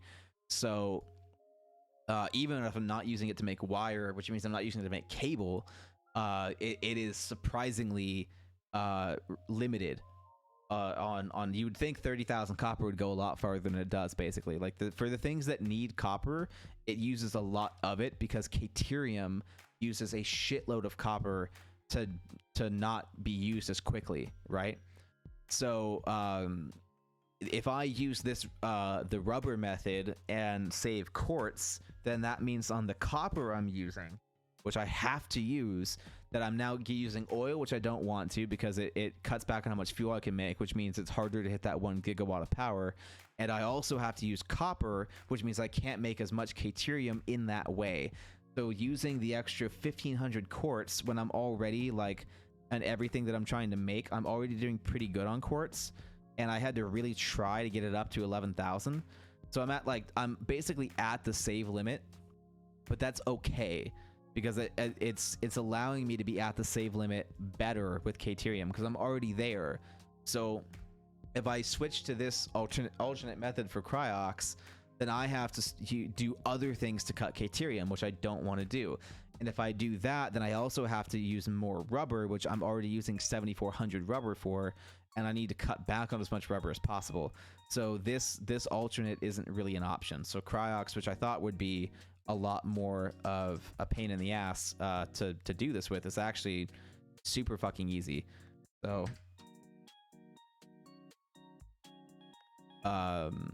it's going to be 18 quartz, and it's just going to come down to using as few of these as possible. And that's going to also mean that sometimes it's just going to mean like not making as many of the super complicated things because I have to use this method. So that's going to be a big decider in this is, you know, how many of these oscillators do I need to make what I need to make, and how big of a deal is that? Because I need to make sure I'm using as few of these as possible because I can't make them any other way. Circuit boards, though, I can make multiple ways. That's something that if I need to, and which I already was debating on doing, is making those in like multiple different ways so that I can maximize my resources. But that also means using plastic. When we talk about making circuit boards, there's not really an option for anything else. I have to use plastic if I'm not going to use the go-to method that I have right now. Oh, I already did electromagnetic control rods, didn't I? Where did I do those? I swear I already did electromagnetic control rods. Did I not? Radio control units, fuse modular frames. Oh, I have radio control units twice. Why do I have radio control units twice? That's dumb. Okay, well, let's get rid of that. Heavy modular. Did I do heavy modular frames yet? No, I didn't. I didn't do heavy modular frames because I thought I would do them up here.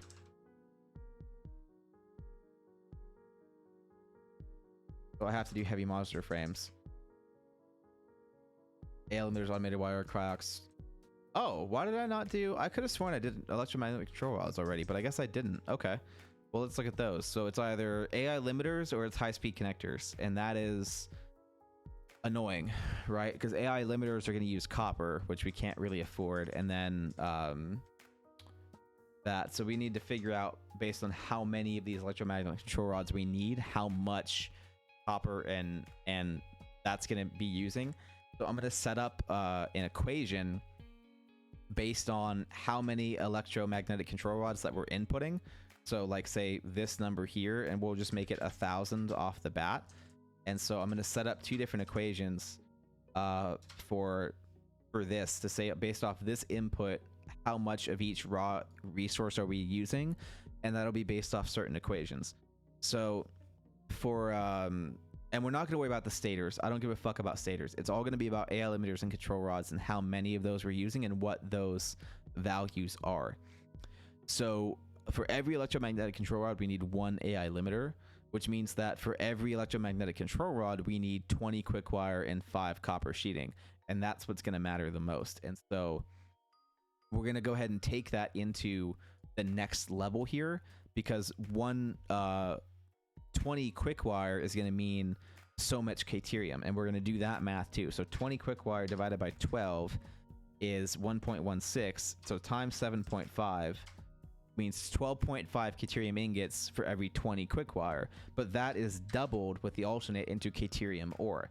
So for this is going to be equal to this times 25, because we know oh, it's not times 25, it's going to be equal to that times 20, because for every divided by 20, because for every one of these we need 20 quick wire. No, that was correct before. Yeah, 1 to 1. For every one electromagnetic control rod, we need one AI limiter, and for every one AI limiter, we need 20 quick wire. So it is times. It is times 20. And then for that, every 20 quick wire, we need 25 ore. So then that whole thing, yeah, because that's 20 quick wire. Jesus.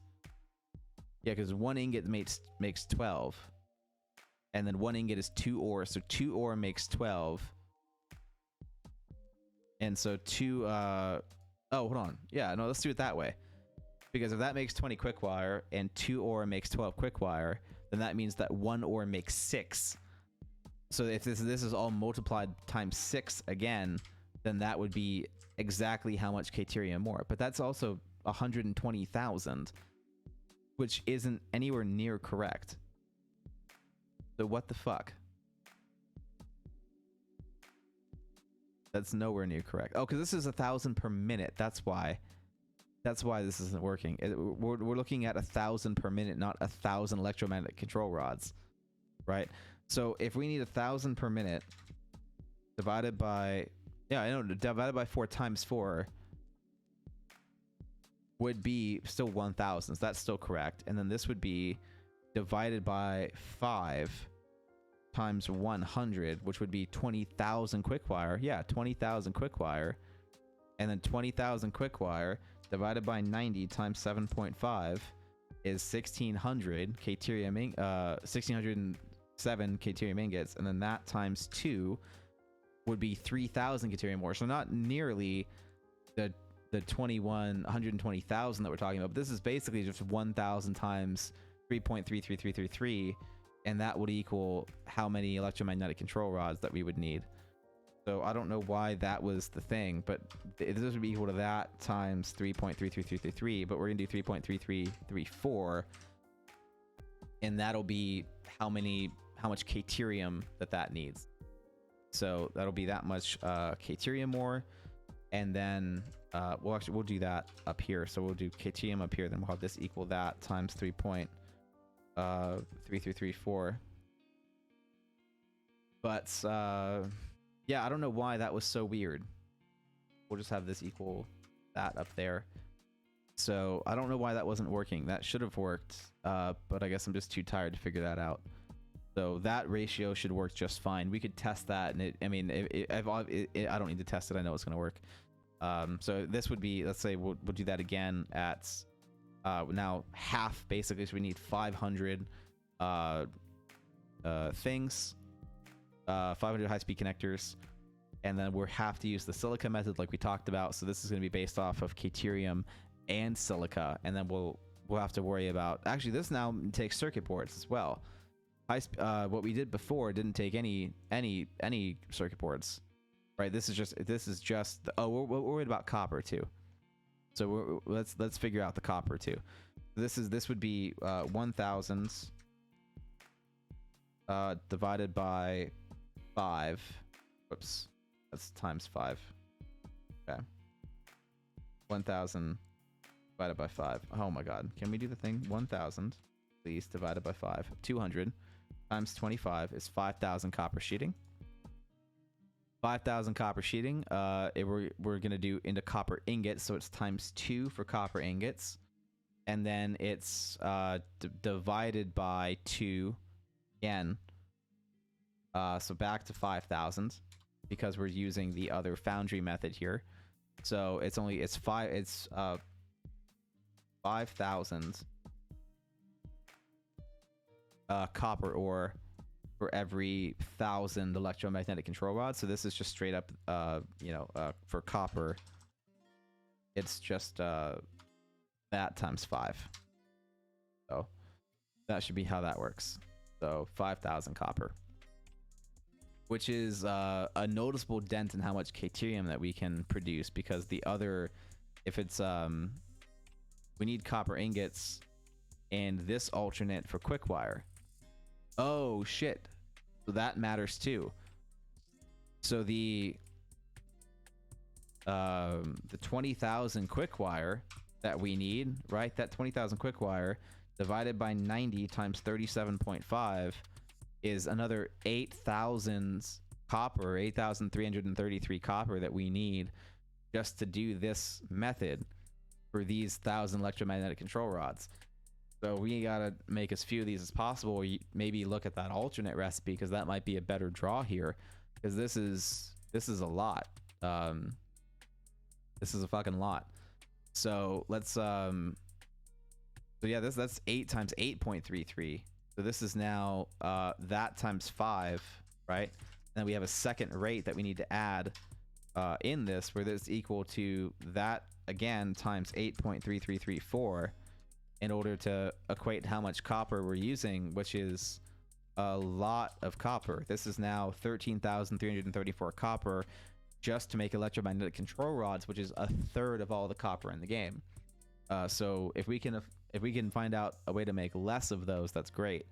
Or if we can use less resources the other way, then that's good too. So let's go back to the other alternate for electromagnetic control rods, and check out the high-speed connector alternate here with these 1,000 electromagnetic control rods. So we need 500 high-speed connectors to make this work, and that's going to be using circuit boards as well. So that's going to determine how we pick circuit boards, because circuit boards right now are using silica in that alternate as well. But let's say we take that 500 and divide that by 3, and then multiply that times 37.5. That's now using 6250 silica, which is using, that's a good amount of ore here. So if we go in, silica is divided by 26.25, then multiplied by 11.25, and the other ingredient is limestone, so I don't care about that. So this is now times 2 points. We'll make this plus 0.5 here, so 2,679, and then we'll divide that by 1,000. So this is the 2.679 that this is going to equal to. So this is equal to that times 2.679, and that's for silica. Whoops. So this is equal to that times 2.679, and this can go away. And then for copper, sorry, quick wire, we're looking at 500 divided by 3 times 90, which is 15,000 quick wire, which as we saw, that's taking a good amount of copper and a good amount of things. So we're going to divide that by 90 again. Whoops. Divide by 90, divide by 90, and then multiply that by times 7.5, which means it's 1,250 silica. So this is for copper. This is going to equal this times 1.25.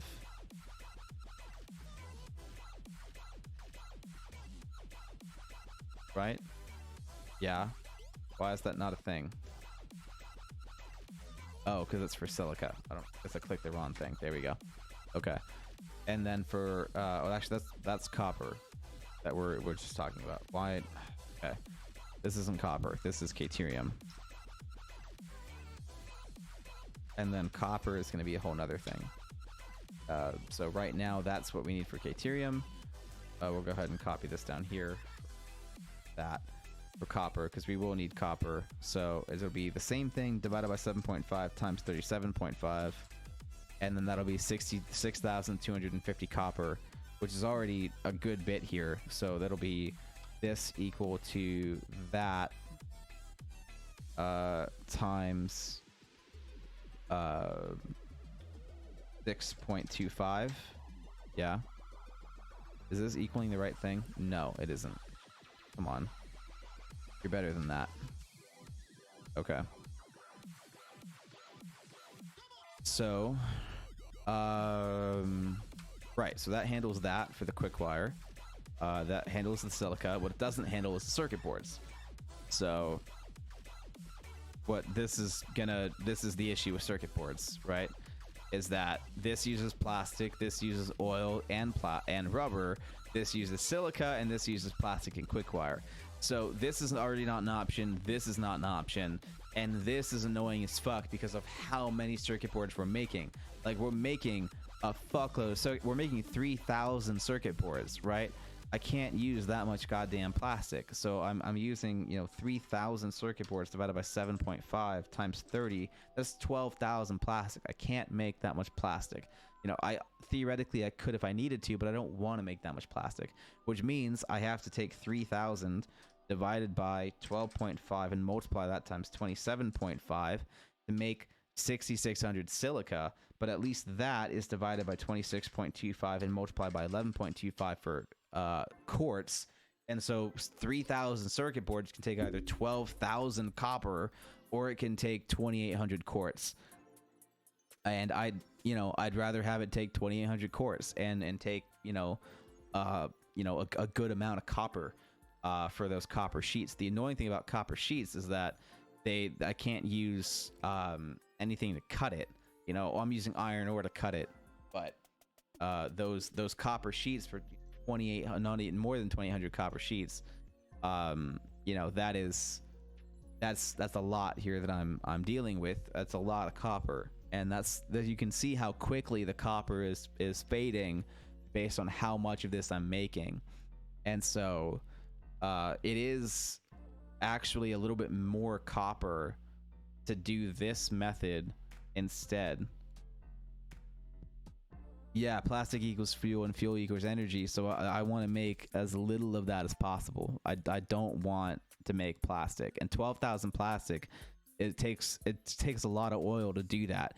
And on top of that, in order to do it the most efficient way, it's annoying as fuck, because you have to turn heavy oil into polymer resin using the alternate, and then turn the polymer resin into rubber, and then turn the rubber with fuel into plastic. That's the most efficient way to do it. And so it takes a fuckload of refineries to make plastic in the least impactful to crude oil way possible. It takes like a fraction of the crude oil, but it takes like 5 times as many refineries. And so I don't, you know, I can save the amount of fuel that I'm of stuff that I'm creating, you know, and use as much crude oil as possible for fuel.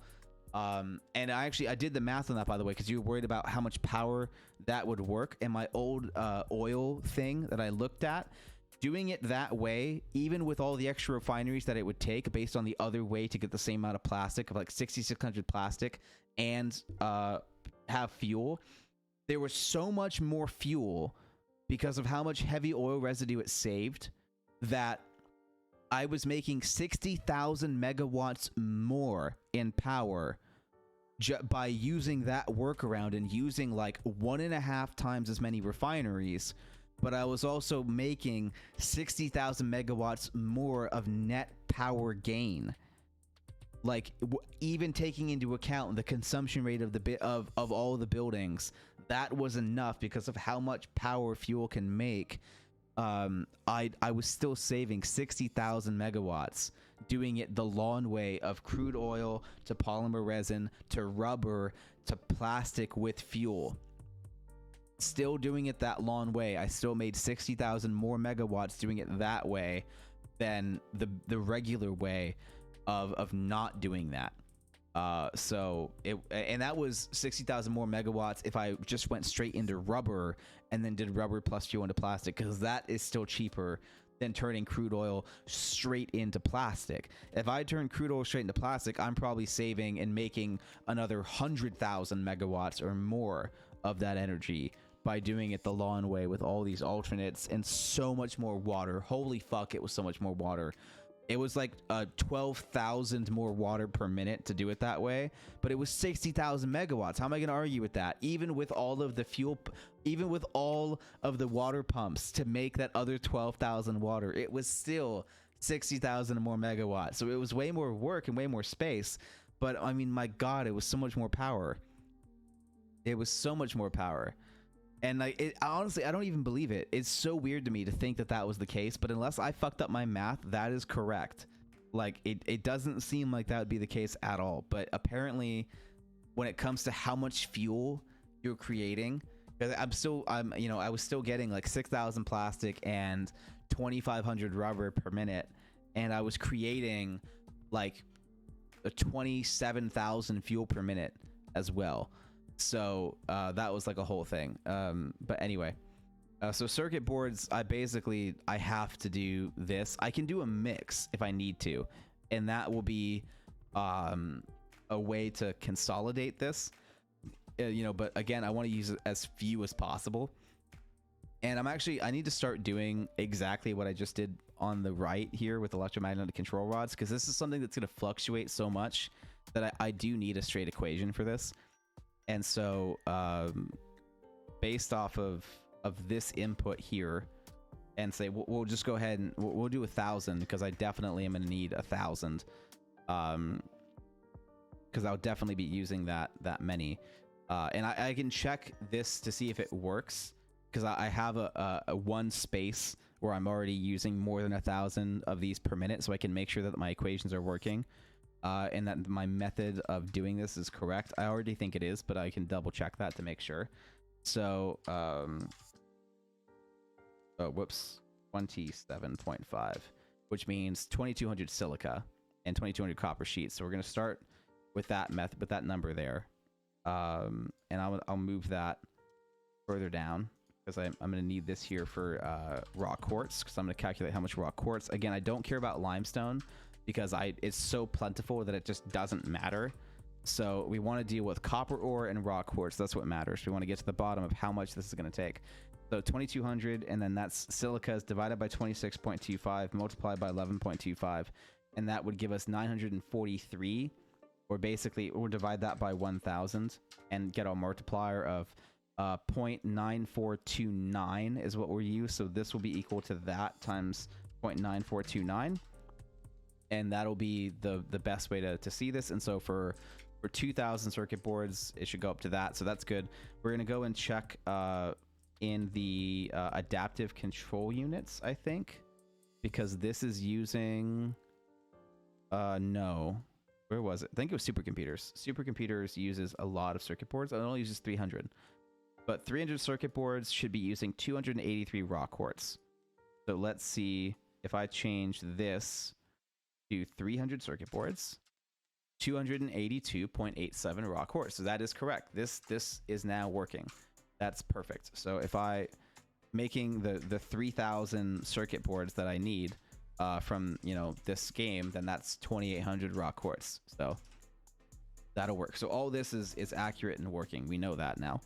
I think we need to finish this too. We didn't even finish that. Oh, no. That copper was finished and the caterium was finished, but how much the circuit boards used was based off of how many electromagnetic, you know, so this mattered down here. So we'll get this to work for that in a minute, but this is still important. So 2,200 copper sheets per minute is what we need. So we're going to be looking at that. 2,200 is going to be doubled to that, and then cut back in half for copper ore. So it's just 2,200 copper ore per minute.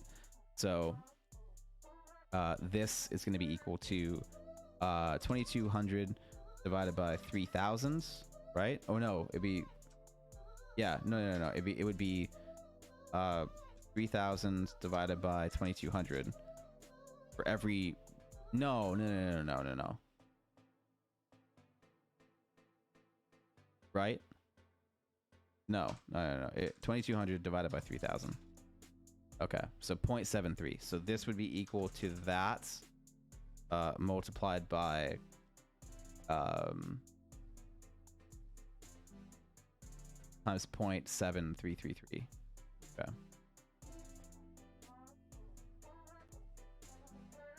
Yeah. There we go. No, I'll be more accurate with that. So that should do that. So now we know how much copper circuit boards and stuff use. So that's important. So for this bit here with the 1,000 electromagnetic control rods, to get back to which electromagnetic control rod is better for the high-speed connectors, it was 500 high-speed connectors, and 500 high-speed connectors took so many circuit boards. So if 500 high-speed connectors took 500 circuit boards, then that's how much quartz and copper would be used to make circuit boards that way. So the copper, this would be 366.7 divided by 1,000. So this would be 0.3667. So this would be equal, we need parentheses again. And this would be plus parentheses of this 1,000 times 0.3367, I believe was what that number just was. 3667 times 3667. And that would be the copper that we need. And then the quartz that we need, that's for silica. we don't care about silica. We care about that. So that was 500 divided by 3 times 37.5, which was 62. Oh no, so then we did that already. So that was divided by 26.25 times 11.25. So yeah, that's raw quartz. That's the wrong thing. That is raw quartz. Okay. And so for this raw quartz, it would be, you know, divided by 1,000. So this would be equal to parentheses plus parentheses this number times 0.4715, we'll say, and that'll be accurate enough. So it's less caterium. Oh, sorry. Yeah, caterium and caterium. It is less caterium. This is way less caterium. But it also is using quartz. Like this now uses 3,000 quartz. This didn't touch any fucking quartz. And so this is going to kind of come down to how much quartz we're using in other places of the map.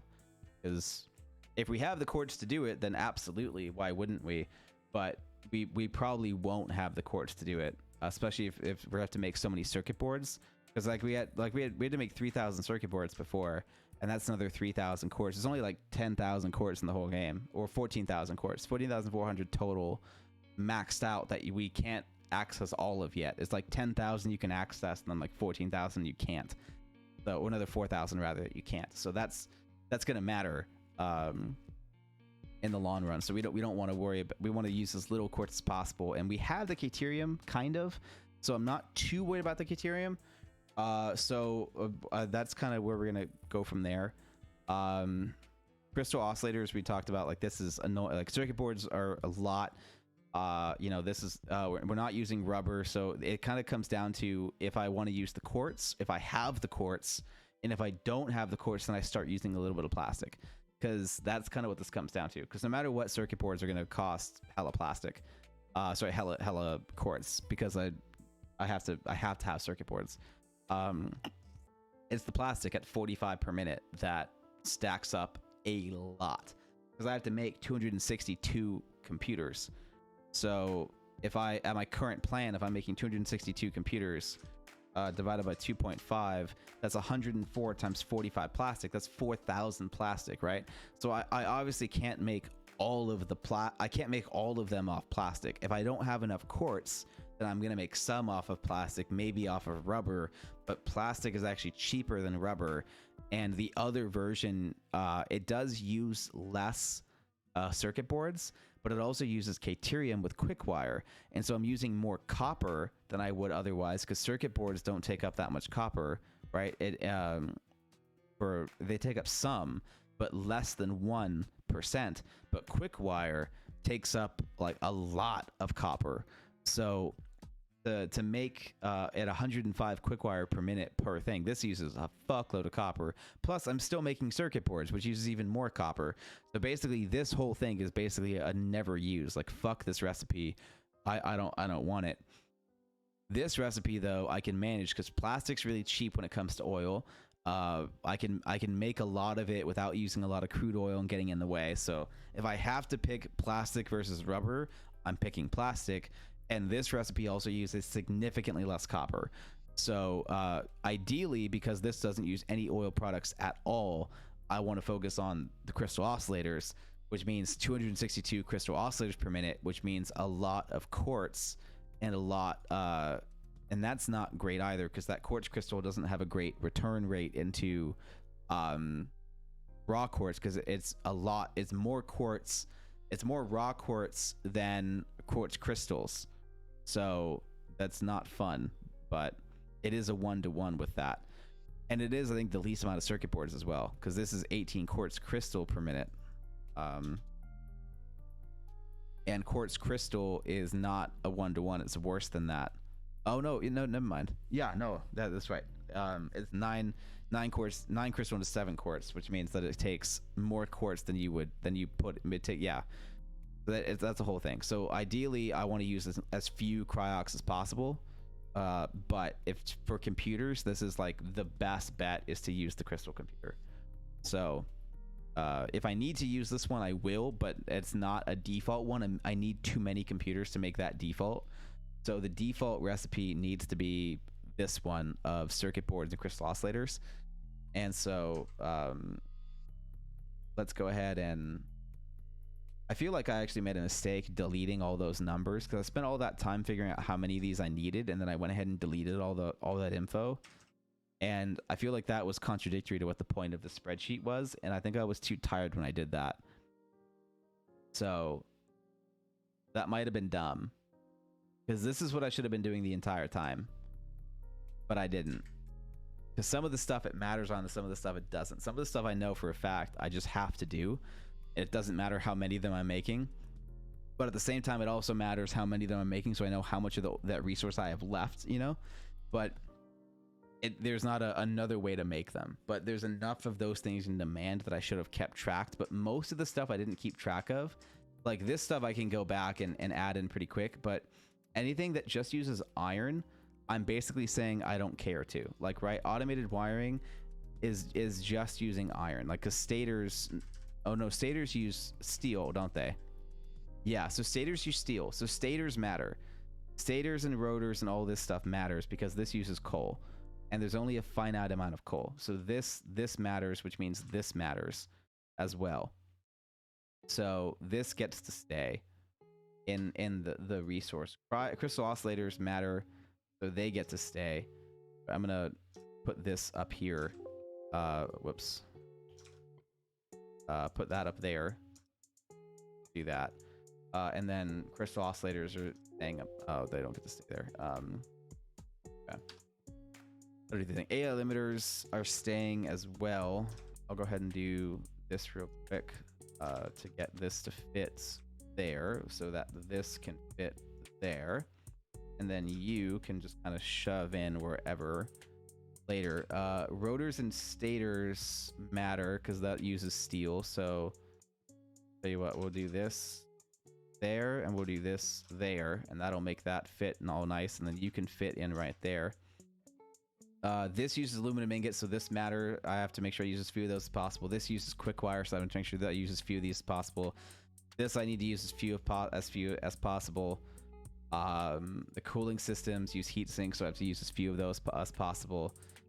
Plutonium fuel rods, I already know what I'm using for this because I have to make that many of it, so that's just more of an input for everything else in the equations versus like figuring out how much of that I'm using. So this can kind of go over here. Yeah, this I have to use that way, so doesn't really, you know, this is more of like an input thing to figure out versus like an option for what I might choose. This again, same thing here. This is all about this and modular frames, but other things need modular frames, so I might move this over here. And then this is just more of like, I know as an input thing. So yeah, I think this kind of stuff I'm going to move down a row because this is going to be used by a bunch of different things. And same thing with silica and quickwire. This is going to be used by a lot of different things, so I want to know how many. Well, actually, this is the kind of thing that I'm going to know per thing. So this I'm not even going to keep track of because this is going to come down to how much I'm using per thing. And actually, this I need to know how many total versus, because it's just iron. So I don't need to know exactly like how many I'm making per thing, because that won't matter. I just need to know the demand of this so I can gauge how much iron. But realistically, the amount of iron isn't going to matter because I know I have another 30,000. So honestly, I'm not even going to keep track. If it just uses iron, I'm not going to keep track. This I need to keep track of. This is more of a data input thing, so I can put this over here. This I do need to keep track of, but only for the steel. So we'll put that with the other things that take coal, which is back this way. So we'll put you with other coal things, like over here.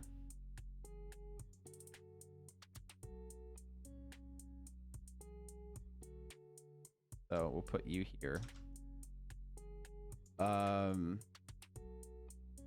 And then you use heavy modular frames, and that's kind of the biggest thing, but you also use aluminum So we want to use as few of you as possible. So anything else that uses aluminum can go over here. Heat sinks use aluminum, so I want to use as little of that as possible. So that can stay here. AI limiters can get moved back over here. I'll put that with other things that use copper and quartz. So that's you guys use that. Motors and smart putting in rubber. This is just something I need to use as few as possible. There's not really like, I know it's gonna use rubber. I have to make some of them, so fuck it. And smart plating uses rotors, which I think uses steel. Yeah, rotors use steel, so I need to make as little smart plating as possible. But I'm already not using a whole lot of that. So you can go over here for smart plating. You use aluminum. You use a bunch of other stuff that's important that we can link this to other things. I think other equations. Radio control units use aluminum, so you need gonna go over here because that quartz. And then this is for a seal ingot recipe. So that doesn't matter. That can just go.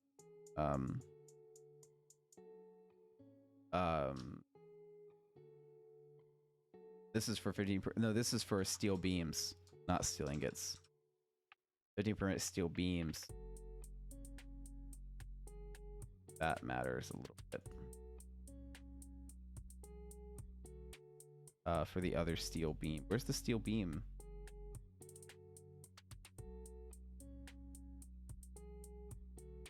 Oh, that is steel beam. Yeah. Good lord. There's the heat sink recipes. We need to aluminum casing recipes. How many aluminum ingots I have total. So really it just kind of comes down to how many aluminum ingots I can't make any more than what I'm already making. So you'll go there. And I can go away. This is about steel, but there's only so many I'm making in the first place, so that doesn't really matter. You can get space. Go there. And this is about quick wire and silica. Here. We'll move through to this side because this is kind of the quartz side going on over here. This is quartz and quick wire. So circuit boards are a thing, computers are a thing. Crystal oscillators matter for how much quartz they're using. Put you over here.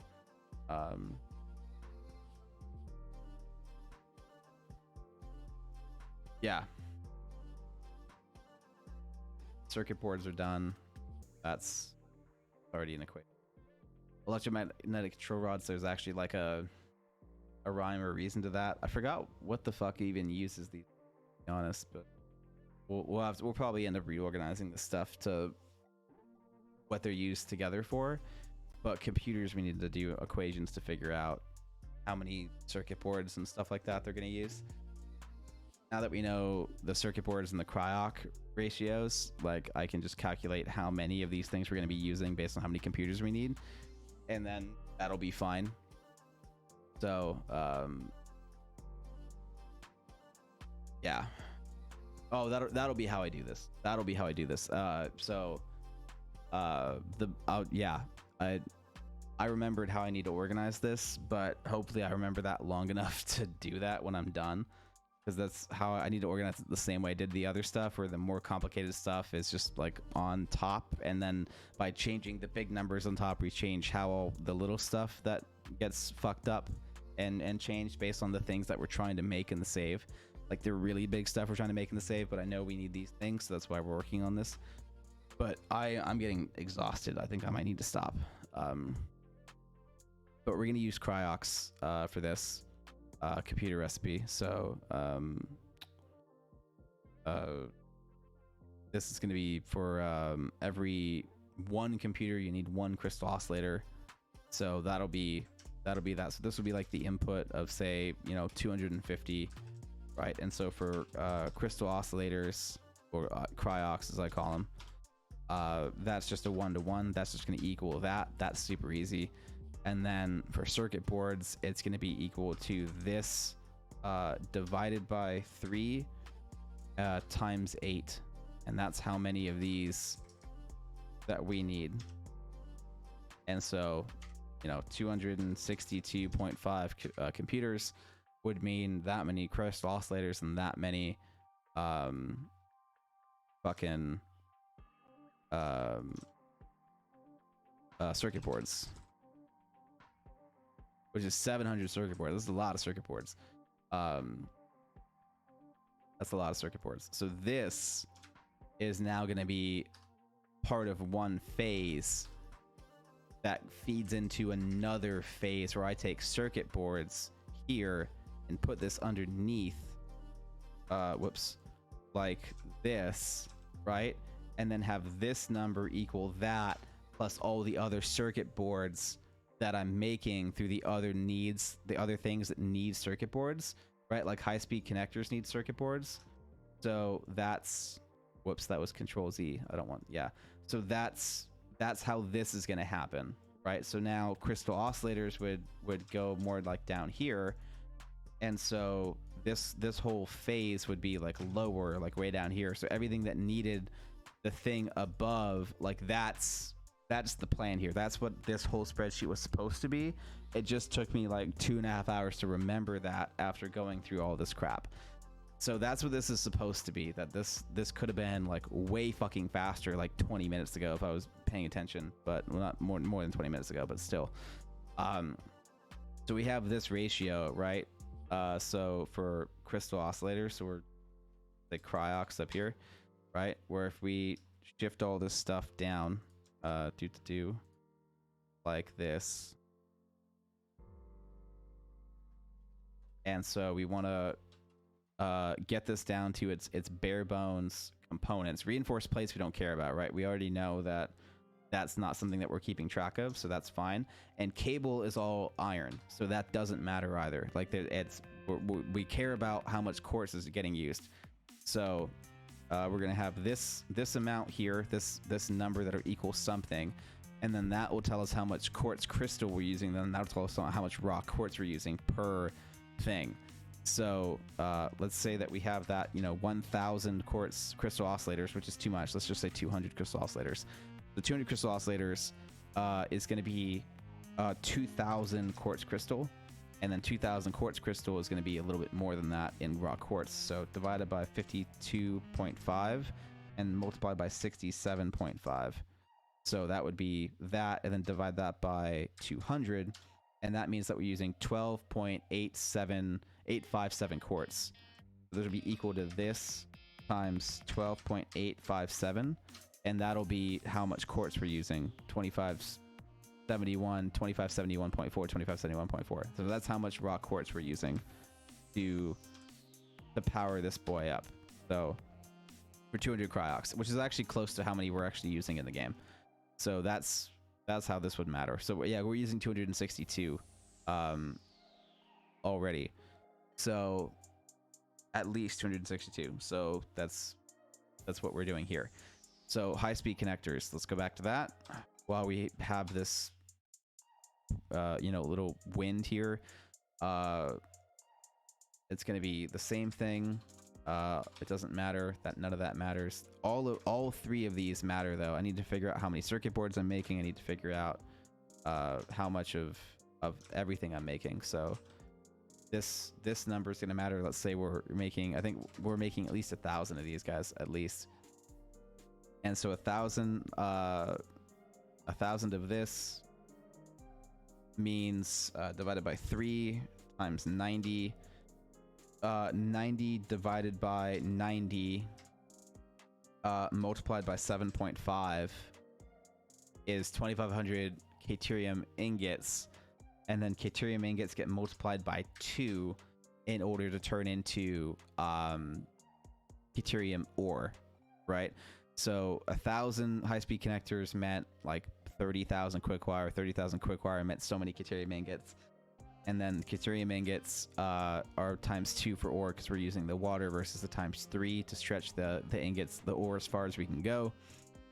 So that means that we're using 5,000 Caterium ore for every 1,000 things. So this is going to get you know what this will turn into to make this work and go in line with the way that I need it to, is that we will have we'll have this talk about Caterium ingots, which was 2,500, so it's equal to that times 2.5. Right? I think that was the case here. So we had the 30,000 quick wire divided by 90 times 7.5, which is 2,500 Caterium ingots, and then times 2 for Caterium ore. So that's how this is going to work. And then over here, we're going to have Caterium ore, well, Caterium ingots rather, and then this will just be equal to that and all the other places, and then this will go into the ore, which will be equal to this times 2. And it'll also mean that we're using that much water as well, and so water will equal to this times that times 2 as well, or this can just equal to that because it's the same equation. So yeah, so that'll let us know how much water we need and how much Caterium ore we're using as well. And then we can move on to circuit boards. And so circuit boards, I can just tell us a straight number because of circuit boards, because we already have everything else being calculated. So if we were to use 1,000 high-speed connectors, then this would just be equal to that, right? That's easy. And then this circuit board number would be equal to this plus this, and now we're good. So that would track that way, the way that we need it to. And then we need to figure out the silica as well. And so this is another thing that we could use to save time, is if I make a silica thing down here for cryo, you know, if I just do this and then do this is equal to whatever, that raw quartz is equal to this number, parentheses divided by 26.25 and then multiplied by 11.25, then that's perfect. And that would be how much silica we're using based on 1,000 high-speed connectors. And on 1,000 high-speed connectors, 1,000 divided by 3 times 37.5 would be 1,250 silica, which is, I think this is too many high-speed connectors, but you get the point. That would now let me do this, and so that 1,250 silica, this is a 12.5 ratio, so it's just equal to, this is just equal to the high-speed connectors times 12.5, and we're chilling. So there we go. So now this can automate and tell me everything that we're using for raw quartz, and I can just change the big numbers up top and get this all to work. And then what the other sheet will tell me is how many of those things I need to make each individual part, which is still useful knowledge for how I'm building my factories and like what I need close to each other. But other than that, that's not going to tell me much. This is a better version of what I was trying to do before, that I'm a little bummed it took me this long to figure out, because I did a lot of work by hand over the last couple days that could have been done way faster if I just did this. So kind of fucking bummed. But again, so we're gonna figure out the Caterium ingots that the quickwire uses, as well as the copper ingots that this uses, and then calculate all of this stuff, all of that stuff down here, right? So that's gonna be the plan for this. So Caterium ingots and copper ingots, because copper, we're really copper, or yeah, we'll do copper ingots. It is just it's a times 2, I think. Oh no, it's a cut in half. So based on how many copper ingots I need, basically, you know, because it's a whole thing. So copper ingots are another thing where the copper ingots are used with, they're cutting iron as well.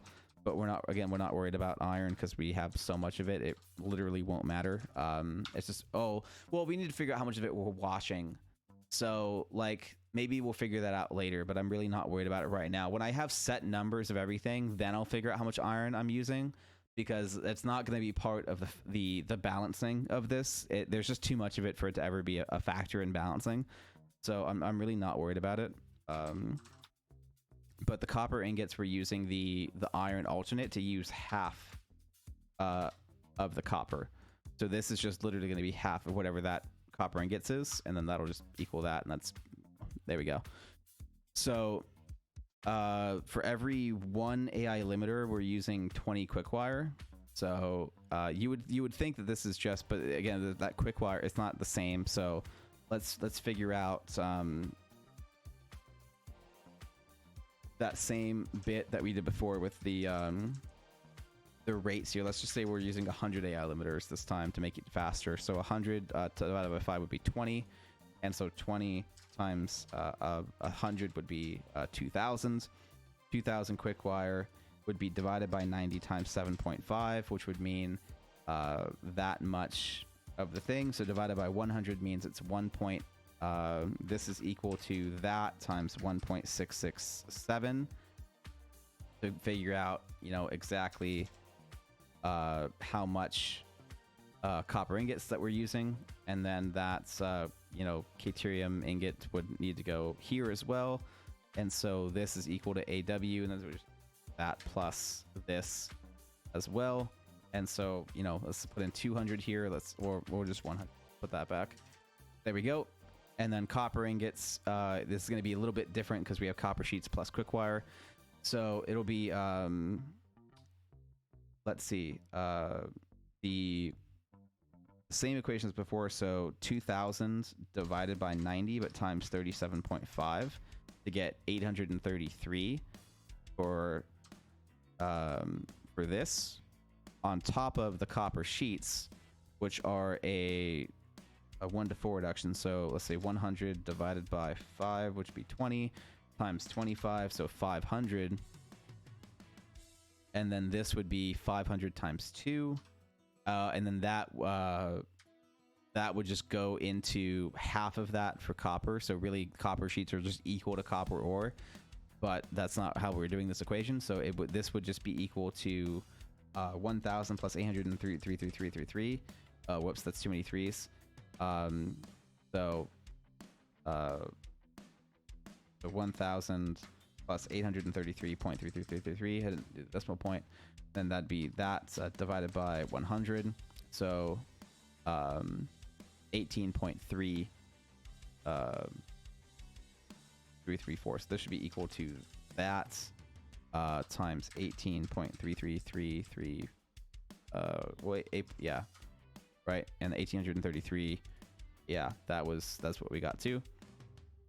So that can have less threes. There we go. That's what I'm looking for right there. So there we go. So that's less 3. I actually know what, even 1 less 3 than that is perfect too. That's what I'm looking for right there. Now this this can equal that copper ingots, and then that gives me the ore that it do for 917 ore. So there we go. So this is supposed to do for that, and then computers are calculating circuit boards that way.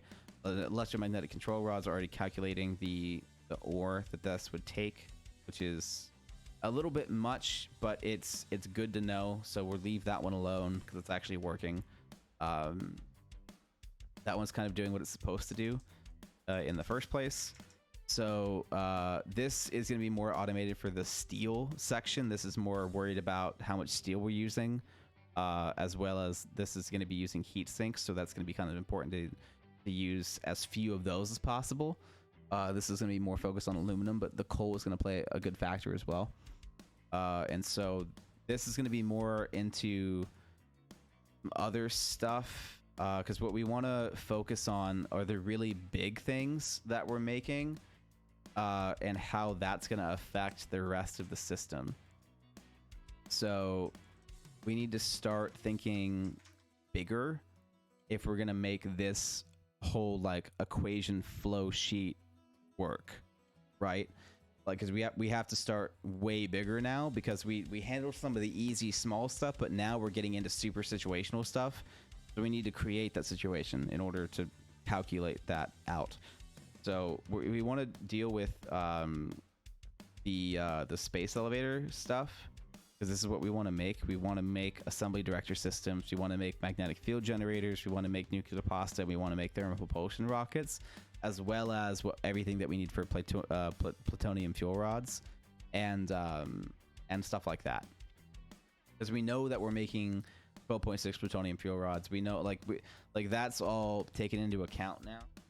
Actually, no, the plutonium fuel rods are now not taken into account because we changed the recipe. But all of the stuff for nuclear is already in my plan to get to nuclear waste is already accounted for. All of that stuff isn't changing, at least not that I'm aware of. But maybe we should redo that just to be safe. But we also are going to be working on this. So assembly director systems are supercomputers and adaptive control units. And right now my plan makes for 75 supercomputers per minute. So we're going to go off of that, and we're going to make 75 assembly director systems per minute. So that's going to be the main goal here. So for what we're taking, this is going to be one of the main goals. So we're going to be doing assembly director systems, and so we're going to be doing 75 of these, and that will equal supercomputers, and that will just equal this, and then we're going to have adaptive control units, which is I just call adapt cont units, and this is equal to that times 2. So now that's how we're dealing with all of that. And then supercomputers have to make so many things. So that's the next phase of stuff, is making supercomputers. I don't think I even have on this list of complex things that we're making. So supercomputers have to be made with a certain way here.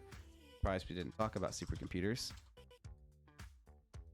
Because they're a pretty big factor in a lot of this, as we're making 75 per minute of them, but we're actually we're only using a certain method because we're using the battery alternates for super state computers. So that's kind of all that really goes down here. So for electromagnetic control rods, electromag control rods, this is just simply equal to that. So that's 75 supercomputers. So this is just equal to that because we're making 75 of them. The wire is a little bit more complicated. So there's that. But the wire, again, I'm not worried about. That's iron. So we don't care about that. But we do care about electromagnetic control rods. We do care about computers. And we don't care about batteries because I'm already have that calculated. And I'm already maxing out batteries. So I don't care about batteries either. So this is more about the computers. So supercomputers at 75 per minute divided by 2.4 times 3.6 means we're using 112.5 computers per minute. So at 112.5 divided by 75, that means 1.5 each. So if I ever change my amount of assembly directory systems, then that changes all of this, which is the whole point of doing this. And if I put that less, then it means more batteries for drones or more sulfur for other stuff, which is no big deal. Not really worried about that. Really, it'd be more sulfur for aluminum. So changing this because this uses batteries, which I'll just put down as this uses batteries. This is kind of a big deal here because this uses 100 batteries for. Honestly, I'll just put that down. This is equal to that times 100. So it's worth sorry, times 10, not 100. So it's worth knowing that that's 750 batteries. I'm making 990 batteries per minute. So if I decide to lower this, then that's a significant change in what I can use for aluminum because I can make less batteries because I'm trying to keep a couple hundred per minute for drones. So there's that. I'm expecting drones to use on average, I think 3 per minute of batteries, depending on how long the flight is. So I'm trying to account for 3 per minute batteries for drones, which means I need, if I'm going to have a couple hundred drones, or rather, I think I can now have 80 drones based on the amount of batteries that I have. So. Less supercomputers means more drones. So that's the plan for that. We already have electromagnetic control rods and computers hooked up. to the thing and circuit boards hooked up to the thing. So we're gonna move this over to here. That's the next level. You know, electromagnetic control rods is now equal to that. So that's gonna help us figure out what's going on with this. So this is copper ore. I don't know what that 75 is for. Why is it equal to that? It shouldn't be. What are you there for? You're equal to that, which is good, but what the fuck are you equal to that for? Why are you here? What do you do? Why is that a thing? Okay, but that could, yeah, that works. That's doing the thing. That's doing the thing for copper. What the fuck is the 75 doing here? I don't know. Why? Oh, what the fuck? Oh, that's right. It's a different alternate. This is a different, that's what this is for. This is an alternate recipe that does this and this whoops, does this.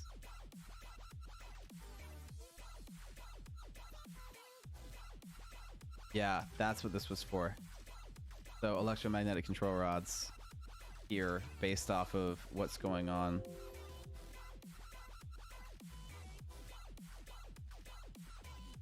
That's what that was for.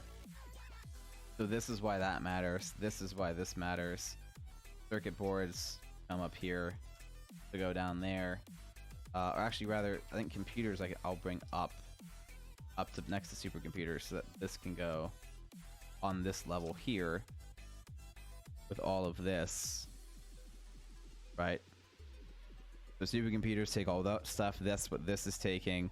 There's more computers for this, and then now we can move on to the next thing that we're making, which is definitely going to be turbo motors. That's going to be a part of that as well, but we're also going to be making magnetic field generators, which are super cheap. They don't even use that much stuff. This is like just electromagnetic control rods and some batteries, which I was planning on stealing. I wasn't planning on like pulling batteries for that anyway. So, or if I need to, I can just use my drone batteries and stuff. So kind of like doesn't matter. Versatile framework is super easy. This is the only thing that uses versatile framework, so I'm not worried about that. And then it just came down to magnetic control rods and how much extra stuff I had left over at the end because of all of the stuff that this was using. So there's that. I think we'll probably end up using this alternate. I didn't put down the name of the recipe. That would have been smart, because this is oh wait, no, this is way less copper. Oh, but it uses quartz. That was why. So it depends on if we're using quartz or not and how much copper we have left over, because we're going to be using a good amount of copper. So we're not anyway. So magnetic field generators, that's like the last thing we're worried about. I generally like don't give a fuck about this. Nuclear pasta, that's going to be kind of a rough one, especially since we decided that we're not making those for plutonium dumping anymore because it was using more aluminum. So I'd now have to separate off some aluminum specifically for that instead of being able to siphon off from my nuclear waste dump. But at the same time, it wouldn't exactly be smart to siphon from my nuclear waste dump because that nuclear waste would always be there. I'm building this at a point where if I'm taking from capacity, then the capacity can never outpace that. So I'd be creating a permanent amount of nuclear waste in order to make nuclear pasta, and I don't know if I want to do that. So the next big thing is thermal propulsion rockets. These guys are a hefty boy that take up a lot of stuff. And so my current build was to make 50 turbo motors per minute. And 50 turbo motors per minute means 50 thermal propulsion rockets per minute. But that means a lot of fused modular frames. It means a lot of modular engines. It means a lot of cooling systems. And a lot of cooling systems means a lot of heat sinks. And a lot of heat sinks means a lot of aluminum. So this was using 4,000 aluminum ingots per minute just to make 50 thermal propulsion rockets per minute. Like it's a lot. but it also meant making, you know, a lot of turbo motors. And so the question kind of became is, do I cut back on how many thermal propulsion rockets I'm making and keep how many turbo motors I'm making per minute at 50, or do I just reduce the whole thing down? Because is there really a point to that, you know? Because you know, 40 turbo motors, 40 of those per minute is still a pretty damn good item, especially since these are the most complex thing in the game, and they get you 700,000 awesome sync points. And I'm definitely going to be syncing these because there's only so much I'm going to need to unlock the next stage, and then I may not need them at all because we don't even know how these are going to be used in crafting yet. That's like a tier 9, tier 10 thing. So odds are I'm just going to sync these and get a fuckload of tickets. And if I'm making, you know, 40 of these per minute, even 40 right now, the plan is for 50, and I actually have enough materials to make 50. If I was going to make 50 per minute, then that's times, you know, 733 fucking thousand tickets. Then that's 36 million tickets per minute. And the awesome sync, you know, how many, so that's 36 million points, not tickets, points per minute. And then the coupon cost goes up to where eventually it becomes 55 million per ticket. So that's like every 2 minutes, just off of these alone, I'd be making a ticket. You know, that's kind of a fucking lot. It seems like it actually keeps becoming exponential. That's, yeah, up to 999 coupons. But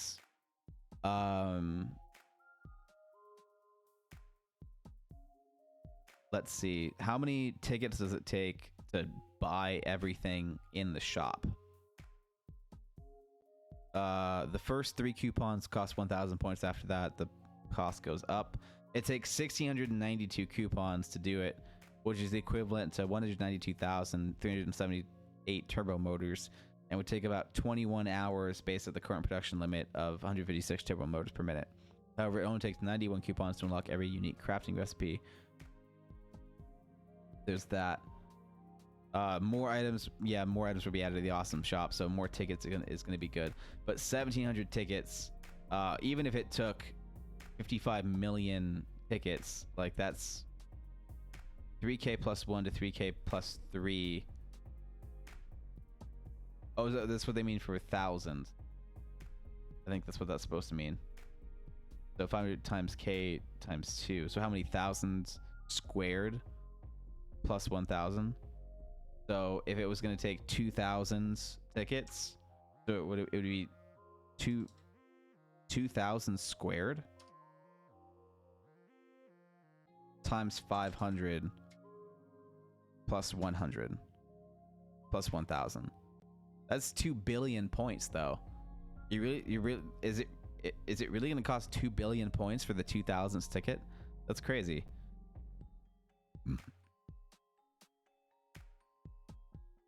That's a lot of points. If that's the case, that's a lot of points.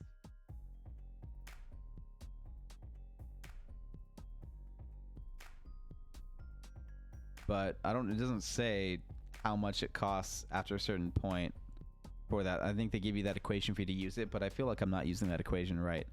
That's kind of insane if it's 2 billion tickets. But then again, if you can make, like, I'd be making 36 million per minute, that'd still only take me an hour to get a ticket. That's not that bad. It takes me that long right now. So I guess it's not the worst. Even if it did take 2 billion per ticket, it'd still only take me an hour if I sank all of those things, and I'd be syncing the assembly director systems too, and those are a lot of points. So realistically, this should be a thing. That's fine. Because I'd be syncing the assembly director systems. I'd be syncing. So you know, these make 700,000. The assembly director systems makes 543,000. The nuclear pasta I'd probably be syncing to. Hover packs give you a good bit. Damn, that's pretty good. The turbo motors, you know, that's a lot less. So for this to be twice as much as turbo motors and this to be 3 times as much as turbo motors, that was a pretty good draw. to want to make these guys all the way versus just, you know, stopping at turbos. So I think that'll be the plan here, to keep with this. I don't know if it'll be at 50, but I think that will be the plan, to just turn everything into thermo prop rockets, and then we'll figure out just how many of those we can get away with. I'm thinking we do 50. We'll try for 50, but I don't know how that's gonna work.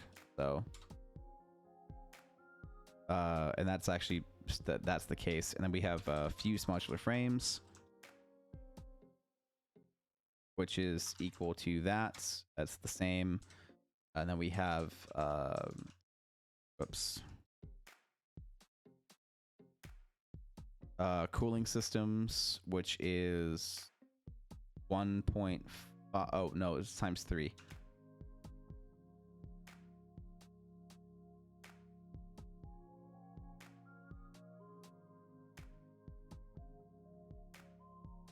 So times 3, yeah. So 150 cooling systems to make this, which is correct. I already know that that's from the old model here, and then this is equal to that times 2.5, so 125 modular engines. That is also correct. So there we go. There's that. Modular engines are right here for motors and things. So we'll put turbo motors up here.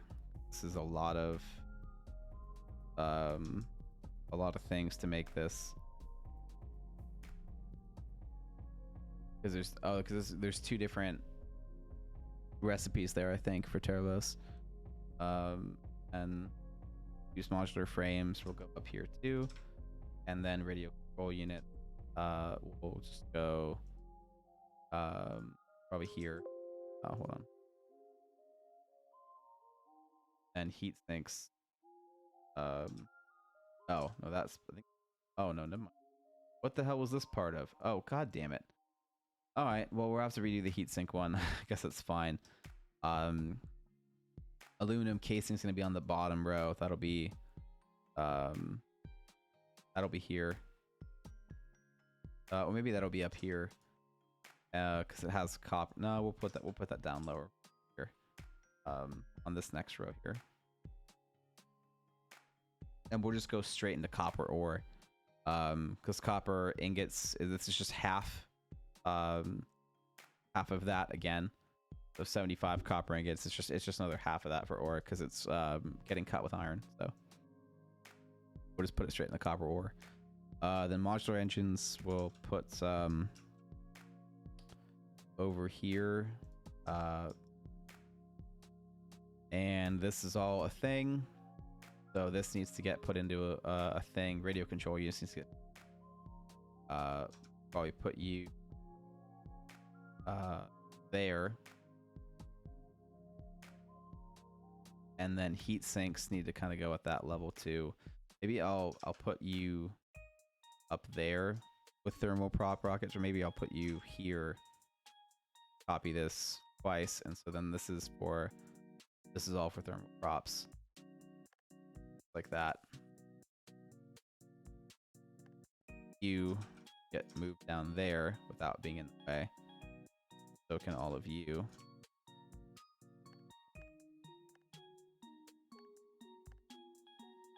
And heavy modular frame. Put you over there. And heat sinks need to be a thing.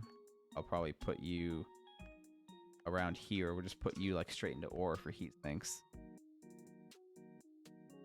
And then we've got all this other stuff that needs to be dealt with, and then all this stuff that needs to be dealt with too. All of this is going to belong. Oh, I had a feeling that would happen. Yeah, it's going to make that get in the way. Okay, so we'll move you up to here, back, and grab you. Did it work already?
Okay.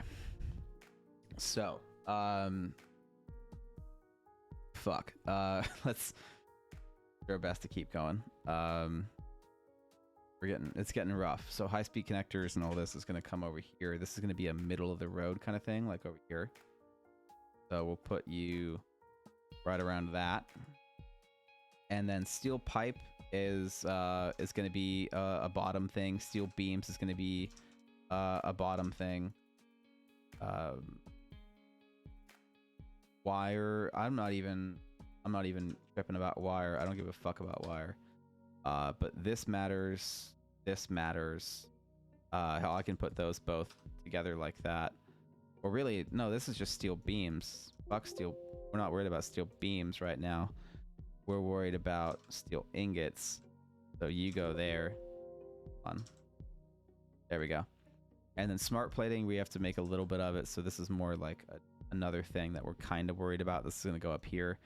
Steel pipe, we're going to worry about that conversion rate a little bit for the stuff that takes it. So that's going to be a thing.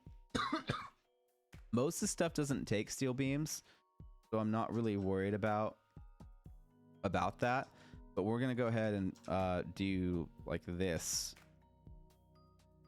And we'll go steel pipe to steel ingots, and then steel ingots to this kind of thing.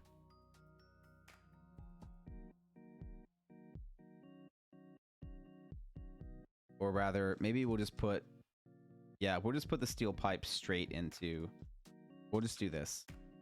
We're just going to put the steel pipe straight into coal and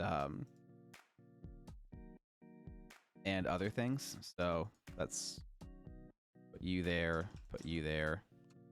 We'll just put steel pipe straight in because there's not, most of the stuff just uses steel pipe, so why worry about it kind of thing. We're not worried about nitrogen gas. I know that no matter what I do here, like we're not going to use all of it, so it's fine. So that can go here to make room for, say, the smart plating, which rotors is the more important thing here because that's going to use steel pipe. So that's going to matter a little bit. Go ahead and move you. We'll go ahead and move you. And we'll go ahead and throw stators in here. We'll throw rotors in here. Actually, we'll move this down a little bit. That's... Or actually, we'll just do that because they both take steel pipe. That's what we're worried about. We're not worried about wire. So we'll move that. Put those together. Put this together because that's going to matter. Automated wiring because that'll matter. Versatile framework, I'm really not that worried about, but this does use some steel beams. But that's enough to cause some alarm. But again, we're not really going to be making enough of this. This is, again, like if resources allow. So I'm not worried about that right now because this isn't a priority for us because that's the magnetic field generators that take versatile framework. So it's not really a priority. Cooling systems are a pain. That I'd love to have in a different spot closer to here. So I'm going to take smart plating and switch this with cooling systems to get that to be in a better spot because I'd rather have this over here. And then high-speed connectors, I guess, these guys are kind of in shitty spots, but we'll leave those B because this is calculating deuterium and stuff like that. So we'll just leave that as is. And let that do its thing. We're going to have to calculate heat sinks as well. None of this. Okay. And so there we go. That's all of this stuff that we need to make assembly director systems and thermal prop rockets. And then the other thing that we were keeping track of is turbo motors, but that's kind of like a thing in this system, so we're not going to be worried about that. And then if we go back to the base elevator, then the only other thing that we need to make is nuclear pasta, and that's kind of a hard thing to do. But I think it is going to be a good thing to keep track of that. And we'll make some magnetic field generators, but I'm really not worried about that. The copper powder is what I am the most worried about. Like, a lot of this pressure converter stuff is pretty complicated, but the main thing that I'm like worried is going to kick my ass is absolutely the copper stuff, because that's going to take a minute. That's a lot of stuff here to get into. So if we're going to make nuclear pasta, which I don't know how much this we're going to make, this is going to be more like a how much do we have left kind of thing. That it's going to take copper powder, which is going to be interesting for how much, you know, copper ore that takes. It's a whole nother animal there. And pressure conversion cubes, and pressure conversion cubes are expensive, so that's kind of rough. It's this is a 1-to-1 for that. Before, I was only making like 18.9 pressure conversion cubes, so like 18 nuclear pasta a minute might be all I can manage, so if not less. And this is a 1 to 200 ratio. Jesus Christ. So yeah, 1 nuclear pasta means 200 fucking copper. That's incredible. 18 divided by 0.5 times 100 is 3600 per minute. Yeah, that's the thing. Yeah, 1 divided by 0.5 times 100 is 2. So fuck me. This is that's a lot of copper powder, man. And copper powder, I can tell you right now, it's probably going to bankrupt me on copper. Yeah, it's 30 ingots for 5. Are you fucking shitting me? 30 ingots for 5? Jesus Christ. Copper powder. Fuck you, dude. There's no way.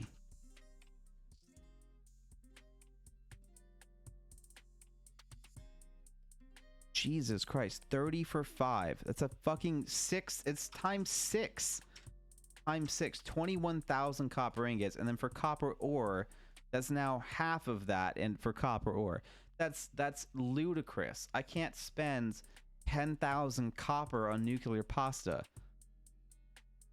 Like, the whole game would have to be, like, might have to shift my complete focus into just making nuclear pasta. And even then, I'd only be making 18 per minute. Dude, I can make like 2. I can make like 2 or 1.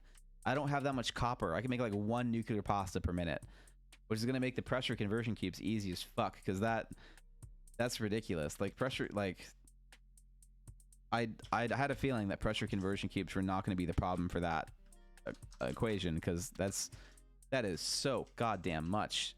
So fucking much. Pressure conversion cubes are cheap compared to all that fucking copper. Like, I'm not even kidding. Like, fuck that, dude. Yeah, so fused modular frames,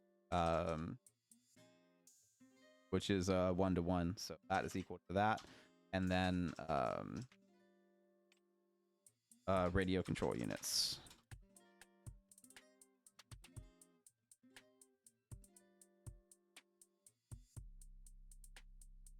So, so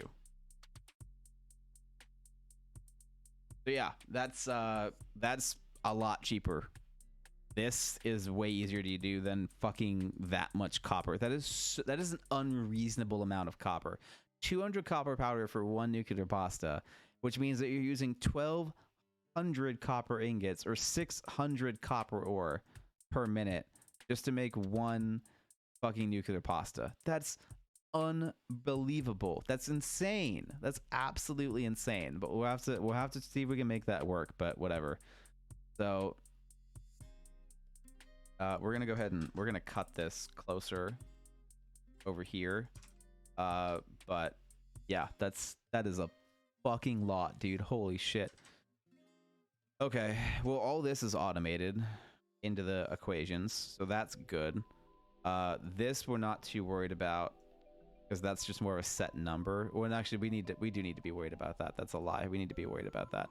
The radio control units, this needs to get changed. This is the next thing on the list here. So this is going to be equal to, oh, this is going to be a long one. There's not room for this here. There's not room for this one here. let's shift you over to here, and we'll have to put modular frames up here, and cooling systems can get put over here. You will fit there. Turbo motors are not going to fit there either, so you're going to need your own spots, like something way out here. We'll have to condense. Whoops.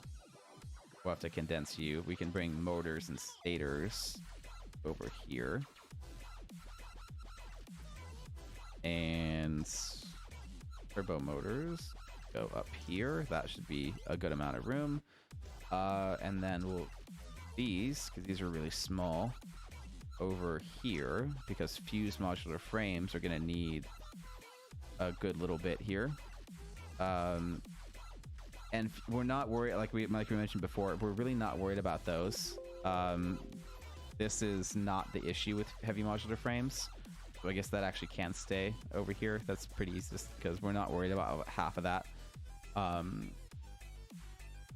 And the smart plating, I don't think we're worried about. No, smart plating we are a little worried about, because that actually makes some stuff, right? Smart plating uses rotors. That actually uses some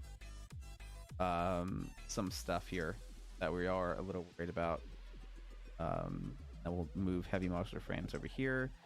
We'll move you up there. And then high-speed connectors can get moved over here at limiter.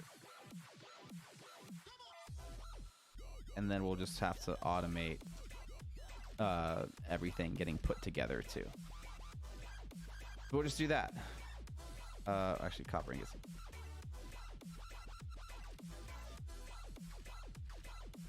There we go.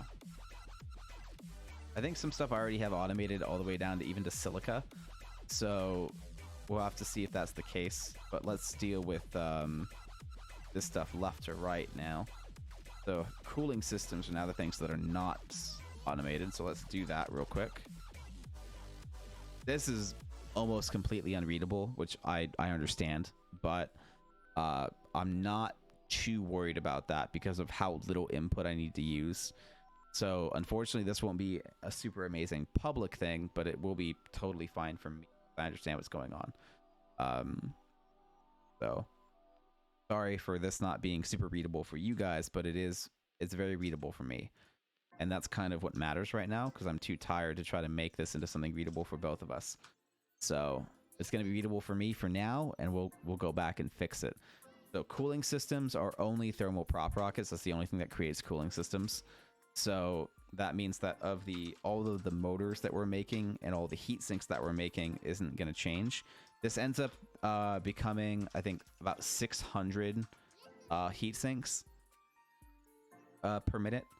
I want to say, because this is just this times 2.5, right? This is 2 times 5, so this should just be equal to this times 2.5, which is actually only 375 heat sinks. So I was wrong. I was already wrong. That's fun. And then cooling systems to motors is half, so that divided by 2. So there we go, super easy. Motors, this is going to be an interesting thing. So this is going to equal a lot of different things all added together. So we might have to come back to motors, but that'll be something as well. So at least for motors, we don't know exactly how many of those gets, but that'll be a thing. And then this should be a 1-to-1 of both. Yeah, so this 2-to-1. So this is just equal to that times 2. This is just equal to that times 2. Now we have rotors and stators on equations. And then fused modular frames, this will be a little easy too. There's not a lot that makes fused modular frames. So I think this is not the only thing that makes them, but this makes them. So this is equal to that plus this. And that's it. Those are the only things that are going to use fused modular frames. They're too complex to be in anything below it, which is why I organized it the way I did.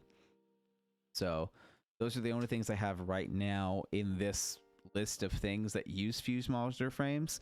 unless there's something in the nuclear process that uses fused modular frames, which I don't think there is, because we didn't go over that with nuclear, because plutonium did, but then we stopped using pressure conversion cubes, so that's not really a thing anymore, and so this can not be a thing anymore too, because we're not going to worry about pressure conversion cubes. Oh no, because we're not making nuclear pasta right now, so let's get rid of that for now as well.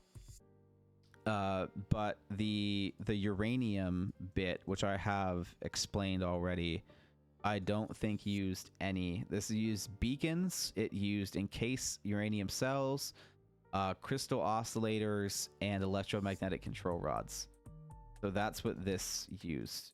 So that has a lot of this stuff in it, and used quite a bit of raw quartz and limestone, but that's basically it.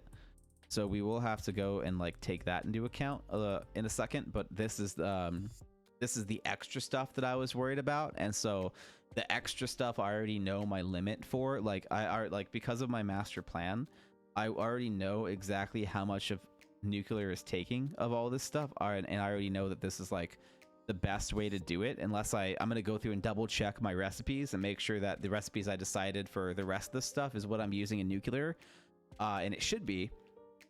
But once I know that, then it doesn't matter if I take into account nuclear in this stuff, because I can subtract nuclear content from the main numbers that I already have, and then I have a new budget for this stuff. And so basically every time I get one of these phases down to what I want, then the budget can shrink, and I'm just like it's no different than like, walking into a store and spending your $20 bill bit by bit. That's kind of what I'm doing here.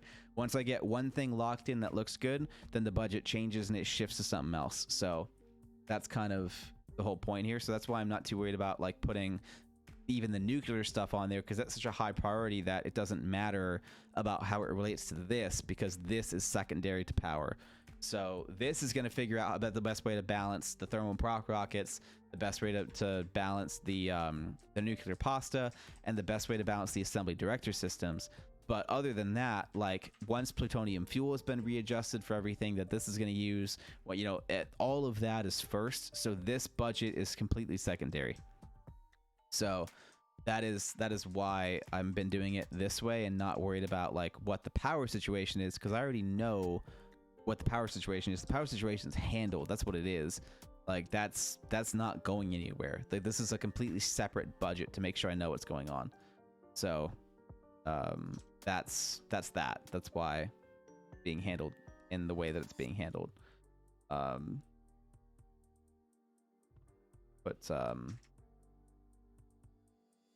you right there. So radio control units. This is going to be equal to other stuff, right? You're using adaptive control units, supercomputers. You're using that. Where's adaptive control units? Do I not have that? Oh, motherfucker! I didn't put down adaptive control units and what those things make. I can't believe I forgot that. That's a huge oversight. And then none of you are using radio control units, so I guess that's going to have to stay the same. And so this is going to turn to high-speed connectors, and then this will turn to heat sinks, and then this will turn to quartz. I'll just make this raw quartz. I'll just have this one go straight to raw quartz, because that's pretty easy. Because again, limestone is not an issue either, so it doesn't matter how much of it I use. I already know that I'm not even touching my limestone limit by doing it with what I've done. So again, not worried at all. So for every radio control unit, I need 4 heat sinks. So this is that times 4. Super easy. For every that's what this one would be. That is equal to Z3 times 4. This one, high-speed connectors, is equal to that times 2. Every radio control unit is 2 high-speed connectors. And then for raw quartz, this is where it gets a little bit trickier, where I need more of a solid rate for like say 1,000 of them or something like that.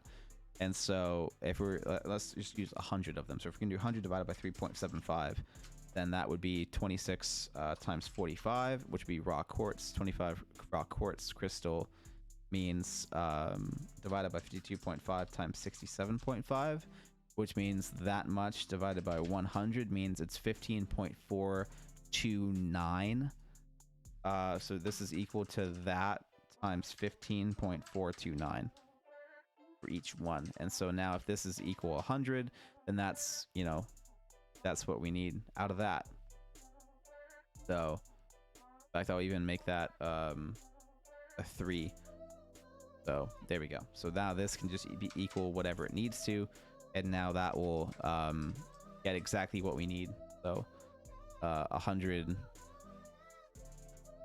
of those. Let's just say we have 100 divided by 3.75 times 7.5 per minute, 200 high-speed connectors, and so I already know that double that is going to be what we need for the heat sink. So that's working out just. Now we have a raw quartz amount as well, so that's fantastic. Now let's go back and get the adaptive control units, because that's important. This actually uses a lot of fucking stuff. You need to get that automated. Can't believe I missed adaptive control units. That's stupid of me. So yeah, let's move this down here. Let's move this over here. We're gonna move supercomputers up, and then we're gonna put adaptive control units up here too. So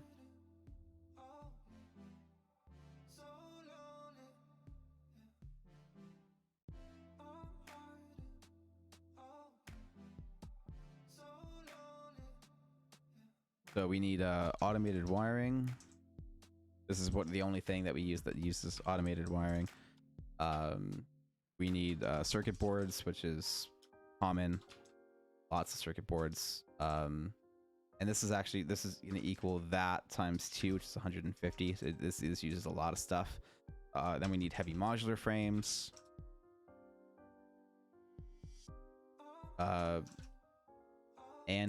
I'm gonna do the thing where I split this in half. I just put this up here and then move you up here like that, and then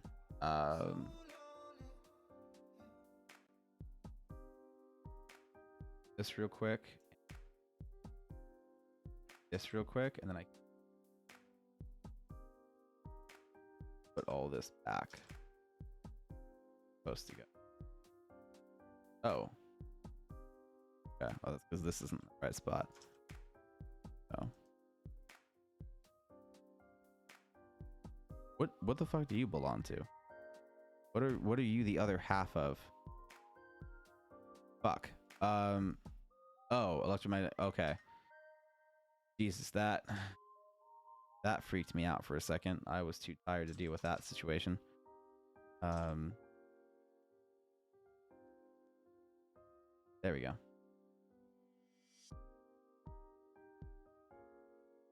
That.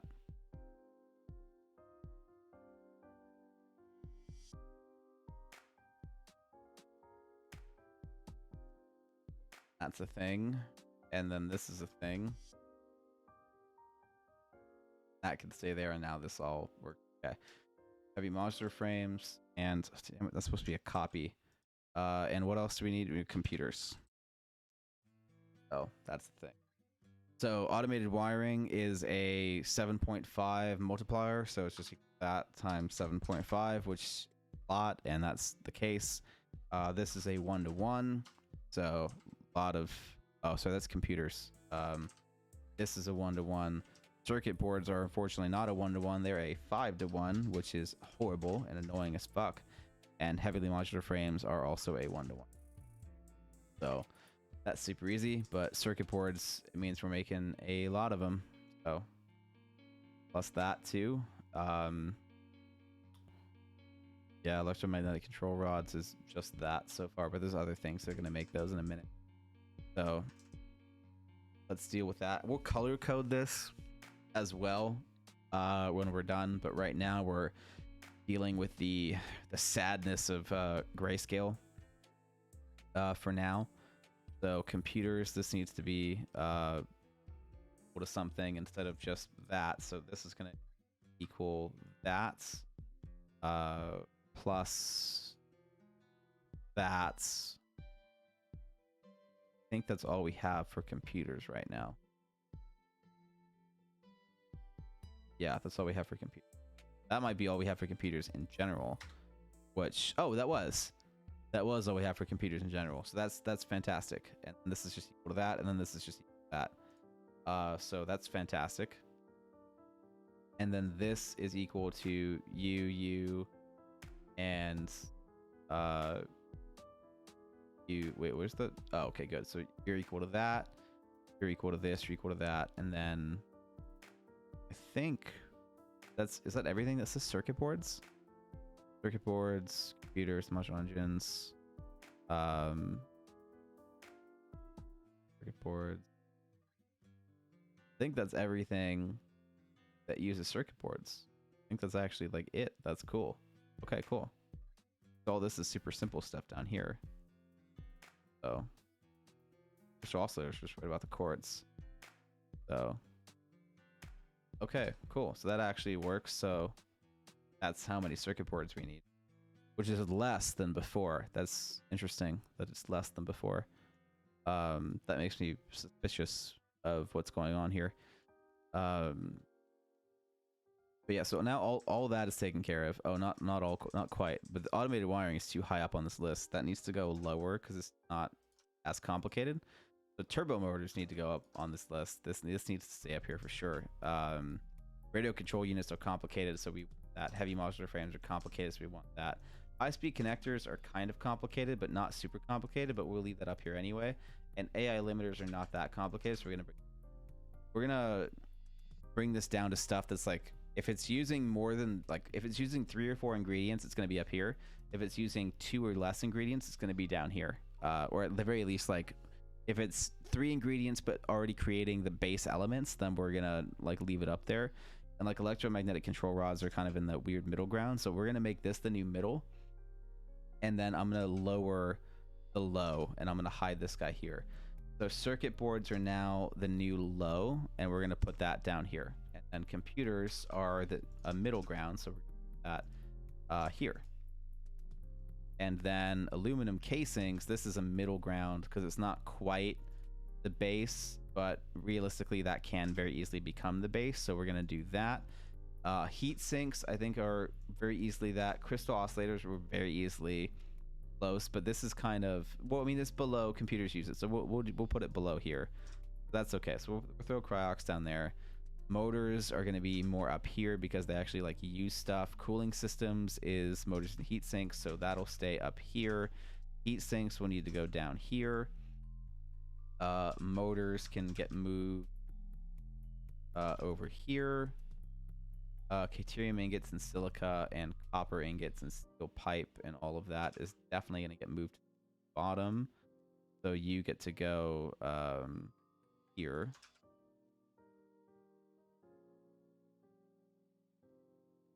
Get to go there.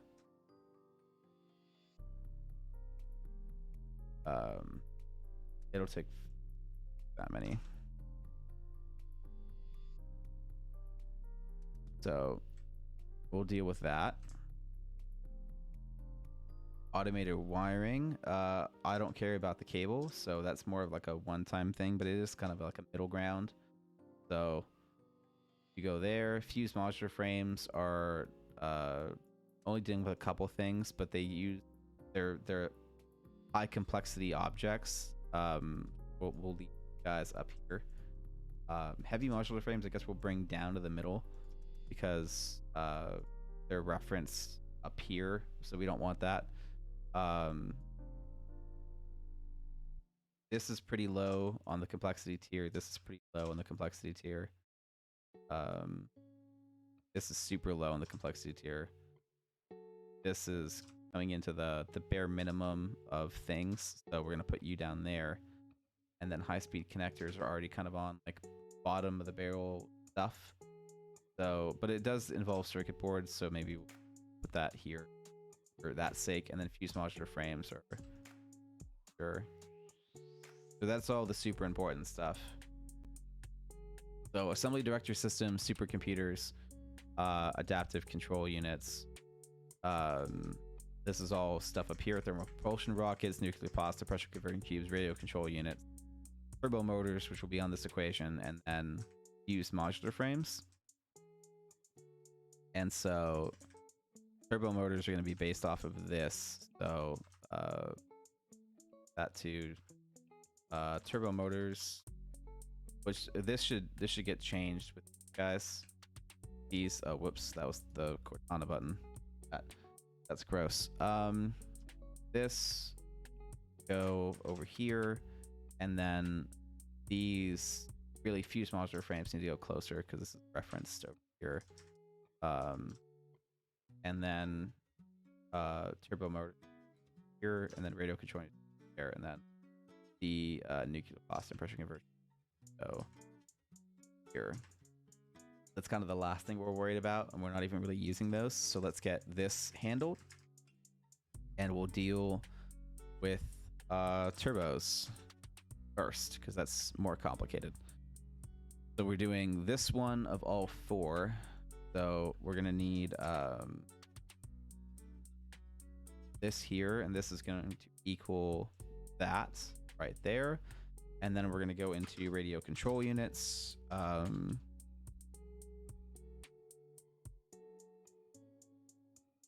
And this is going to equal, I believe, the same amount. Oh no, 3 times as many turbo motors. Three times as many radio control units as we have turbo motors. That's what that's going to end up being. And then we're going to go into motors, which are going to equal this turbo motor. Oh, come on. That on me. This is equal to this, which is V3 divided by 3 times 7. So that looks correct. If we were to do 3 divided by 7 times 50. No, 7 divided by 3 times 50. That's what we would get to, which is if we had 50 divided by 2.8125 and then multiply that times 6.5625, we get that answer as well. So 116 like that is correct. That just looks funny. And then rotors we have to do as well. That's the same ratio, so this can just equal that because it's the same exact ratio. And then we have electromagnetic control rods.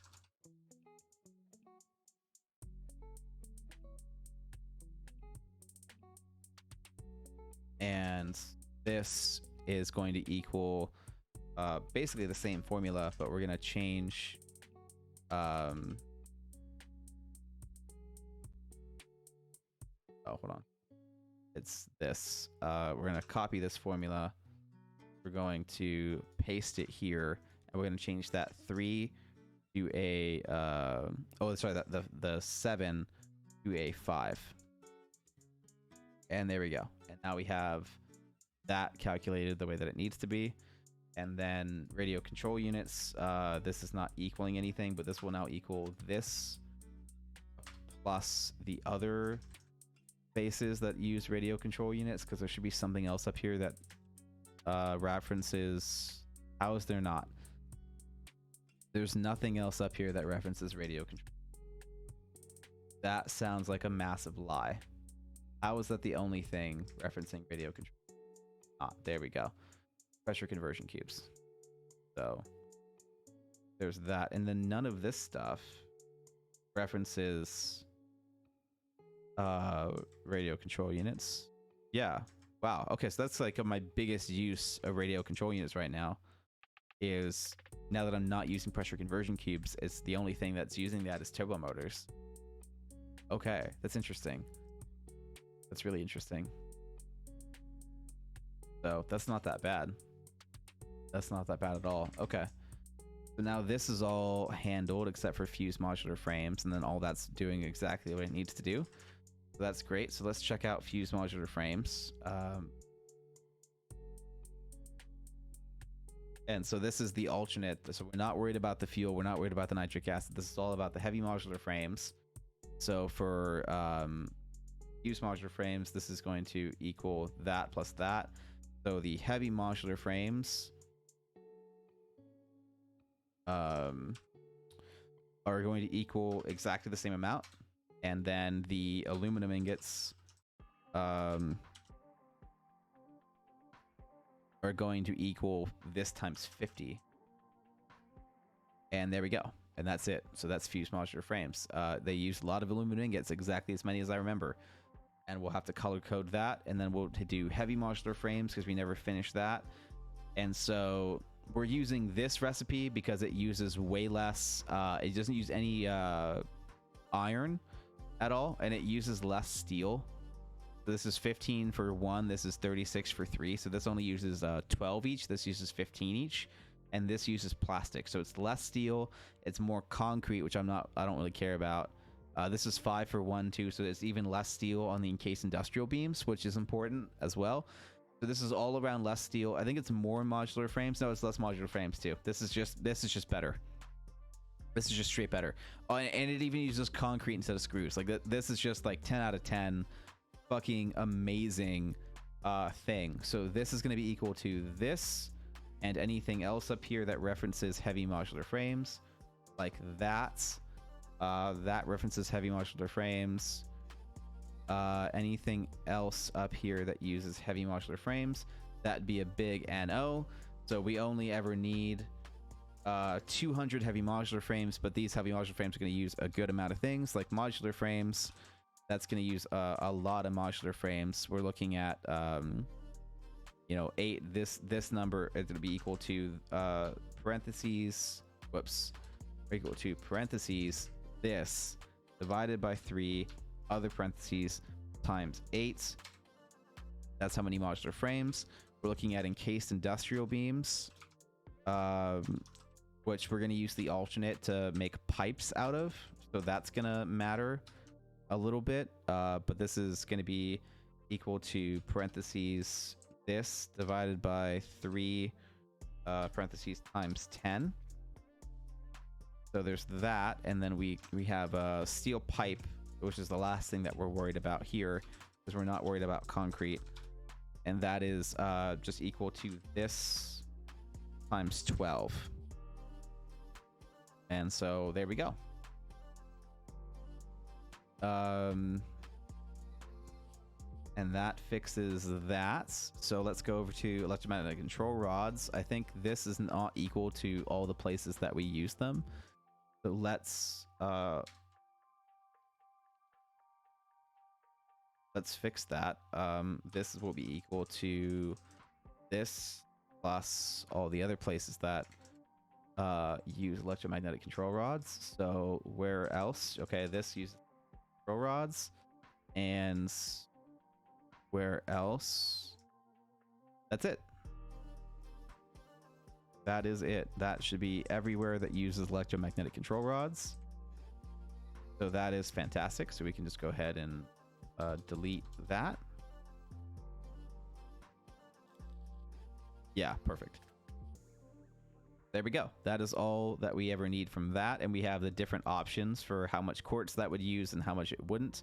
Oh, but plutonium fuel rods are going to use electromagnetic control rods, but this also is going to be taken into account already. So, this is going to be another 75, but this decision is going to be after the fact, so it doesn't really matter. No matter what, we're using this thing anyway because it's less aluminum. So this is more of a secondary budget for electromagnetic control rods than, like, again, the balance that we're talking about. So that's why I'm not worried about that. And it's showing us the copper that we need. This is already plugged into all the places that use computers. There's that 150 there. There's that 112 there, and then nothing over here uses computers. And then we have the cooling systems. That's the only place that uses the cooling systems. Then we have motors. This is where we need to go through and go, okay, where do all the motors exist? up top here, because there should be quite a few spots up here that use motors. So this is one of them. So we've got one thing of motors there. Oh, we've got motors here that we have to worry about. And then cooling systems have motors. So we have to worry about those motors there. None of that stuff down here is going to have it. So this is going to be a thing. Modular frames don't use it. Reinforced don't use it. But this is going to use it. So that'll be the space that's going to have the motor number right there. Or no, it won't. That will be. That'll be the space that has the motor numbers. And then that has other motors. And then this has motors as well. So that is all of the motors. And then the stators are, I think we need to do the same thing. We need to finish this before we go back, before we do that. So automated wiring, this is equal to whatever up here was using automated wiring. I think it's over here. Yep. This is equal to that. And then this is stators here, which is equal to whatever that needs to be for automated wiring. So let's go get that. That thing. So stators, it's a 1-to-1. So this is just equal to that for stators. Said and done. Awesome. Heavy modular frames is done. Smart plating, 2 per minute takes 2 and 2. So we're not worried about reinforced iron plates. If this takes 2 per minute for smart plating, then this should just be a 1-to-1. So smart plating should just be equal to whatever was up here that took smart plating.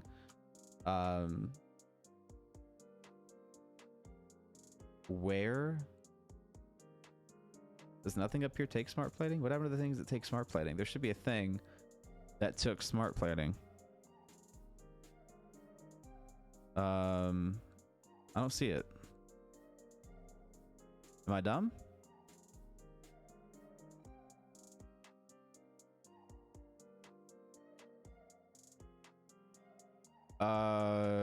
Yeah, so there's smart plating. It's a 1-to-1-to-1, just like we were talking about. Modular engines take this in rubber.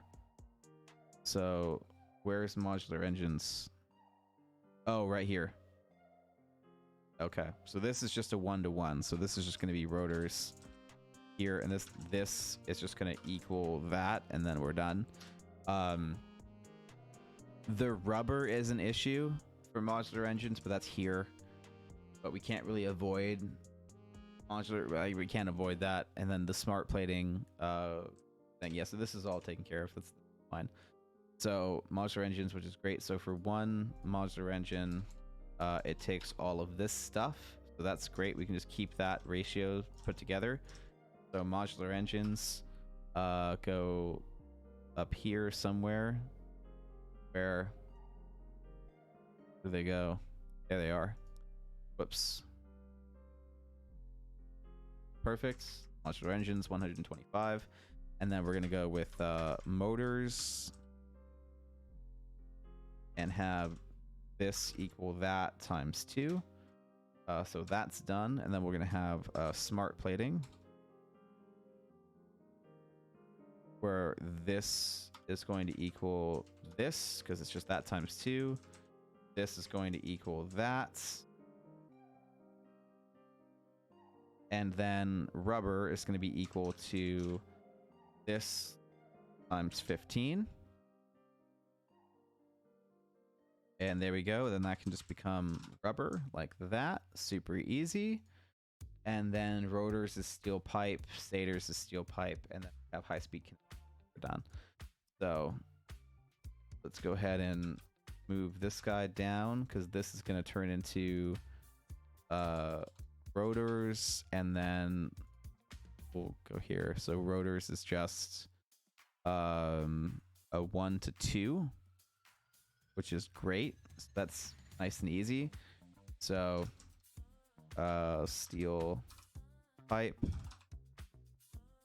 whatever that number needs to be, and then this can just be equal to that times 2, super easy. Stators, don't know. Off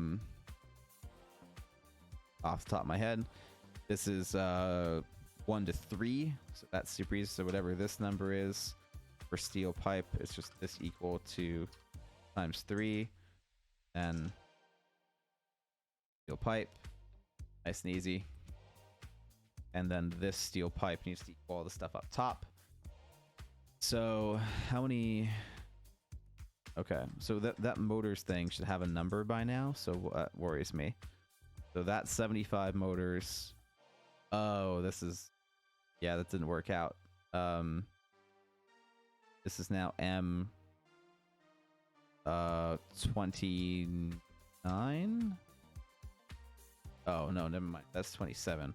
A35. This is gonna go up to like A31. Oh, 29. There we go. And then that. So perfect. That's perfect. Why is that not working? Oh, whoops. There we go. That now equals all of that. Rotors, let's check out up top real quick. Double check. Yes, we do have some rotors. So we have one rotor thing there. We have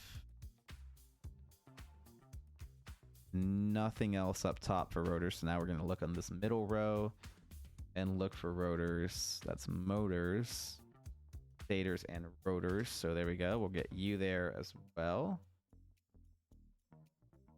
And that has more rotors. And that's everything. So 1250 rotors, 2500 steel pipe. Stators, we'll go ahead and grab everything that has stators. Well, so there's some stators here. There are no stators up there. There's some more stators right there. There's nothing up here. And there's nothing up here. So that should be everything. Yep, that's everything for stators. So 2008 stators for another 6,000 steel pipe. Yeah, there we go. That's looking pretty good. So now we have circuit boards automated as well. That's all doing their thing. And now we have crystal oscillators that are not automated and aluminum casing that's not automated. So I don't think any of this is going all the way down to aluminum casing yet. I have aluminum ingots somewhere. Yeah, so we've got aluminum ingots. I don't think any of this is aluminum casing because batteries are the things that take mostly aluminum casings. So let's run this back again and double check if any of this says aluminum casings. It should all just say aluminum ingots so far. So we've got one thing of aluminum ingots. Yeah, nothing there. Just 2,500 aluminum ingots. That's kind of weird, actually, that none of this like getting put down to aluminum ingots, but like, we didn't like get rid of anything that like was supposed to take that. Like we're not missing anything. It's just like the rest of, oh, because we didn't do heat sinks yet. That's why. Heat sinks are right here. Heat sinks are going to be a pain in the ass. So that's why we don't have anything for aluminum not coming up, is because we shouldn't yet, because heat sinks. So are heat sinks any reference down here, or are they only up top? No, they're only up top. Heat sinks are all up here. Here. So this number, I'm going to double check down low just to make sure. I don't want to miss any of them. Yeah. Oh, there we go. Heat sinks. That matters.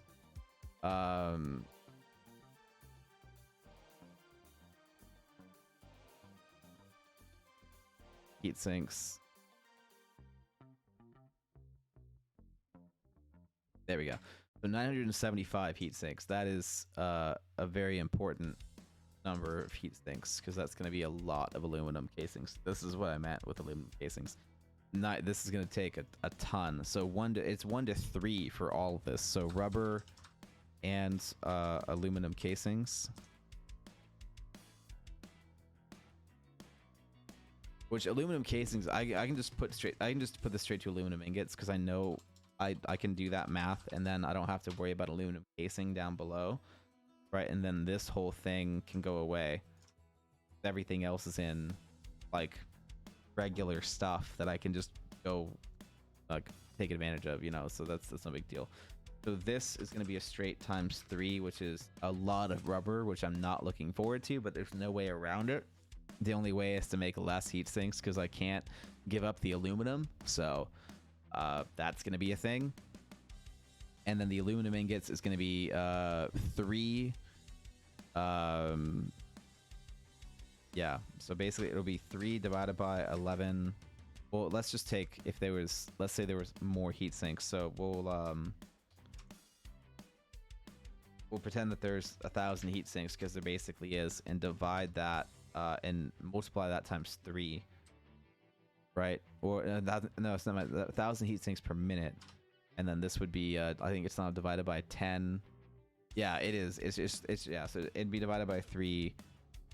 Sorry, divided by 10 ×30, which is just 3,000. So I was right to just multiply it by 3, and then if we divided that by 125, 112.5. and then multiplied that by 150, then that would give us 4,000. So 4,000 for every 100, every 1,000 would just be a 4. So it's 4 aluminum ingots for every heat.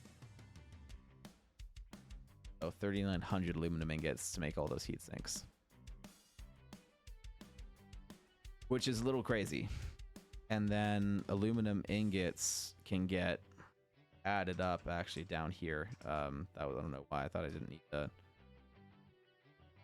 deal with that. Well, no, that'll be that'll be another level down that we add all that stuff up.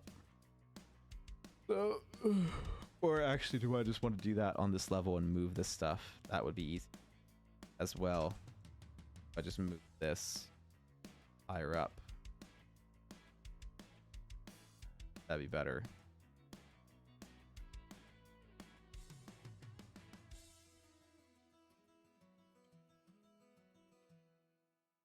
What is even using AI limiters? Like, I don't think I saw a single thing on this that used AI limiters. Like, the fuck is supposed to be using AI limiters that isn't? You know what? No, I'll leave that. I'll leave that where it was. This is turning to silica for some reason. I don't know why. Shouldn't be. Oh, now all this space is. Okay, well. Oh, I guess we have silica down here too. That's weird.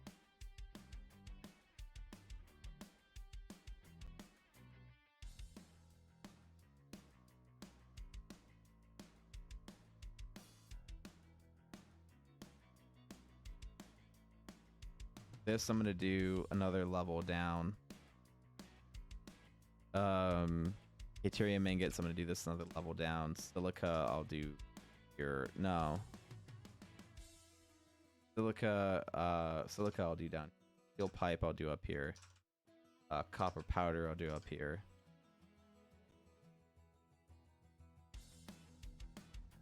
And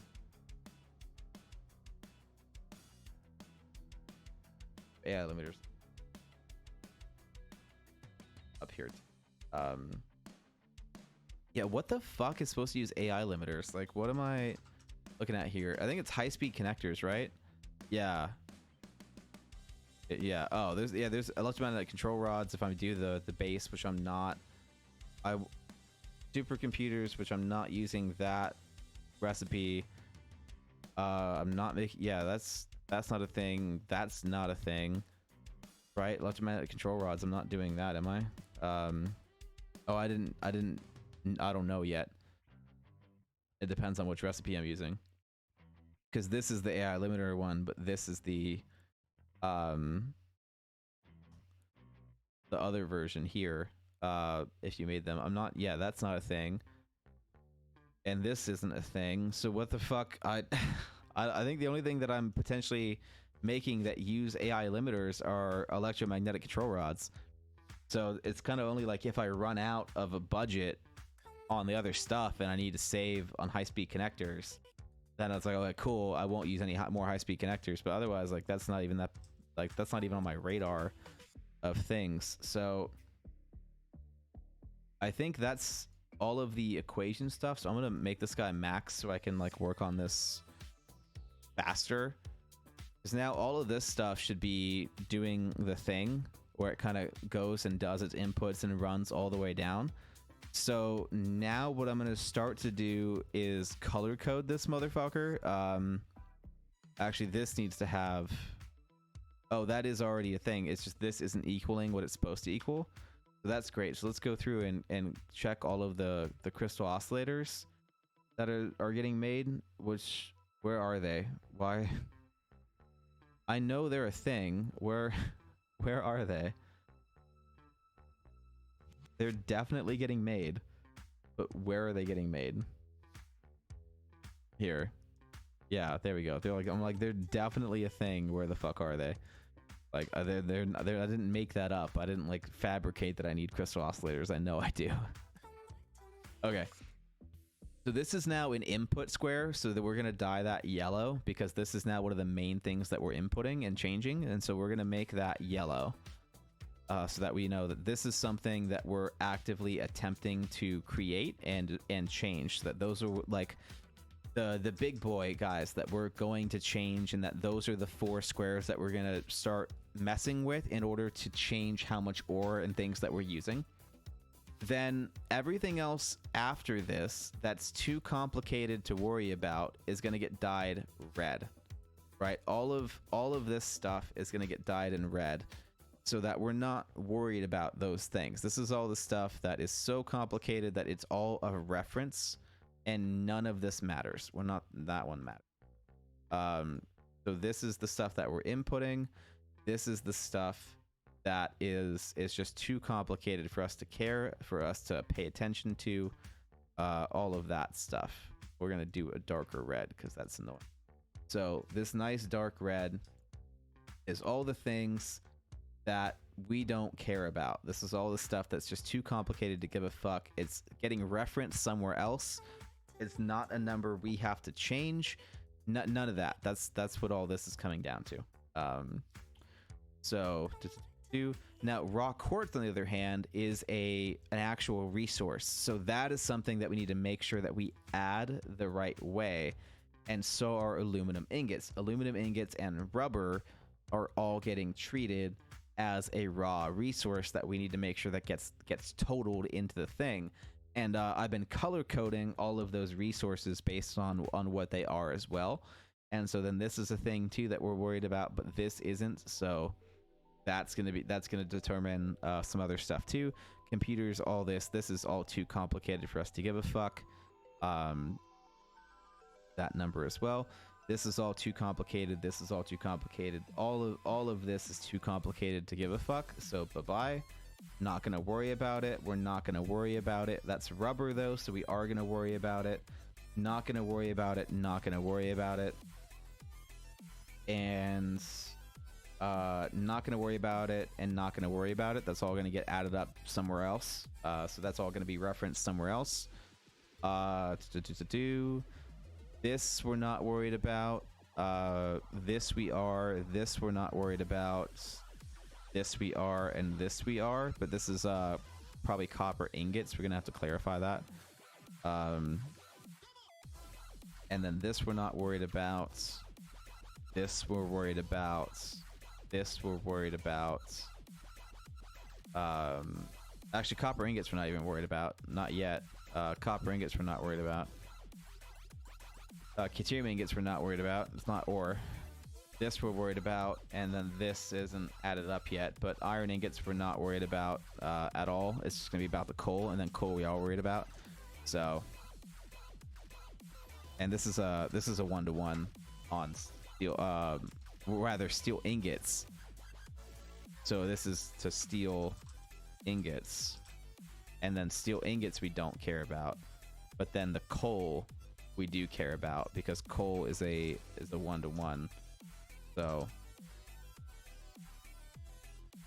Actually, I guess that would mean that we care about this. So this can be just to save time and space here. This would essentially just end up being coal, which we do care about, which is just equal to the steel pipe equation, which is different. It's the steel. This is equal to the steel ingots are 3 steel ingot 2 no sorry yeah 3 steel ingots for 2 steel pipe, so it's equal to that divided by 2 times 3. So if I have 3 steel pipe, it should take 4.5. If I have 2, it should take 3.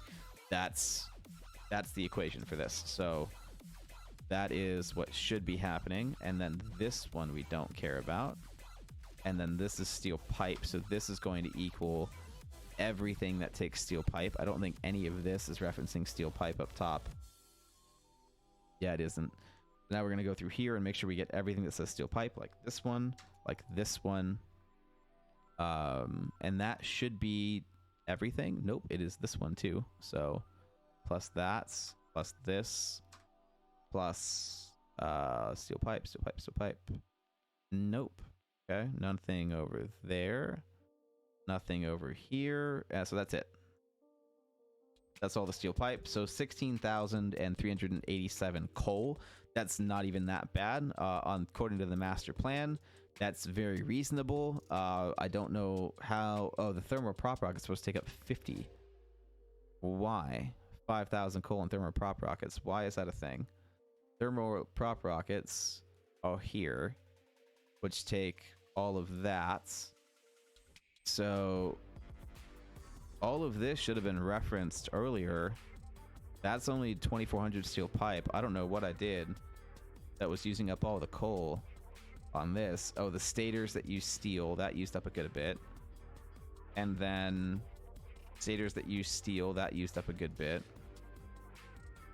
And then the steel pipe from the heavy modular frames, that used up a good bit. Oh, the recipe itself for heavy modular frames. I think I missed that steel pipe. That must be why. And then modular frames that use steel pipe, which I don't think I'm doing anymore. And then the encased industrial beams. Right. Oh, I must have missed the encased industrial beams, didn't I? Do I not have those? Where? So fused modular frames and then heavy modular frames. Right, I didn't finish encased industrial beams and modular frames. No, modular frames I must have, right? Would have been dumb if I missed modular frames. Wow, I am exhausted. I missed modular frames. Yeah, I was wondering why that was so low. Like, that should not be that low. Like, I should be using a lot more steel than that based on my other numbers, and I am right. I should be using more of it, and I'm not, because I missed it here from heavy modular frames. So I'm gonna move you up here. Heat sinks need to get moved down here. That's the right spot. Need to go up there. Yeah, heavy modular frames. Modular frames need to be a thing. So let's get that. Whoops. Let's get that handled. Modular frames are very much a thing, and encased industrial beams are very much a thing that need to get handled as well. So modular frames, I don't know what the heck am I thinking here, just writing off modular frames. I know that that's a thing that I need to worry about. Why is Cortana still open? That's dumb. Let me get rid of that. Oh, hold on. Bye, Cortana. Go.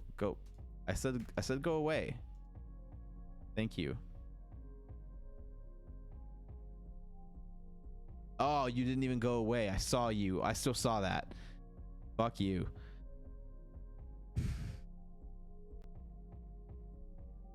Fucking Cortana. Okay, whatever.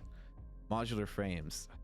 How did I let go of modular frames? I'm so dumb. Because, oh, I think it was because I'm not using the alternate anymore. That's why I'm going to bolted frames. That's why I didn't care about modular frames.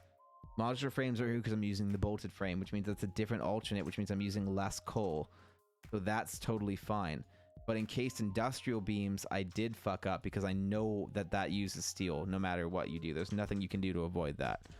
So I definitely fucked up encased industrial beams. That's my bad. This is a 1 to 7. But otherwise, it was intentional to not use the modular frame. I just forgot. So this is equal to that. And then this is a far simpler recipe that I'm giving it credit.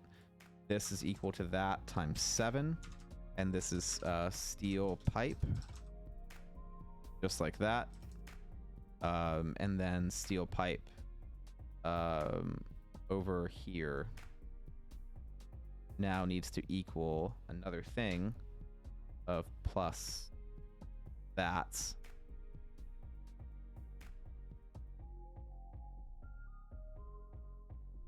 So that needs to be a little bit rounded off here. So I'm just going to have this be equal that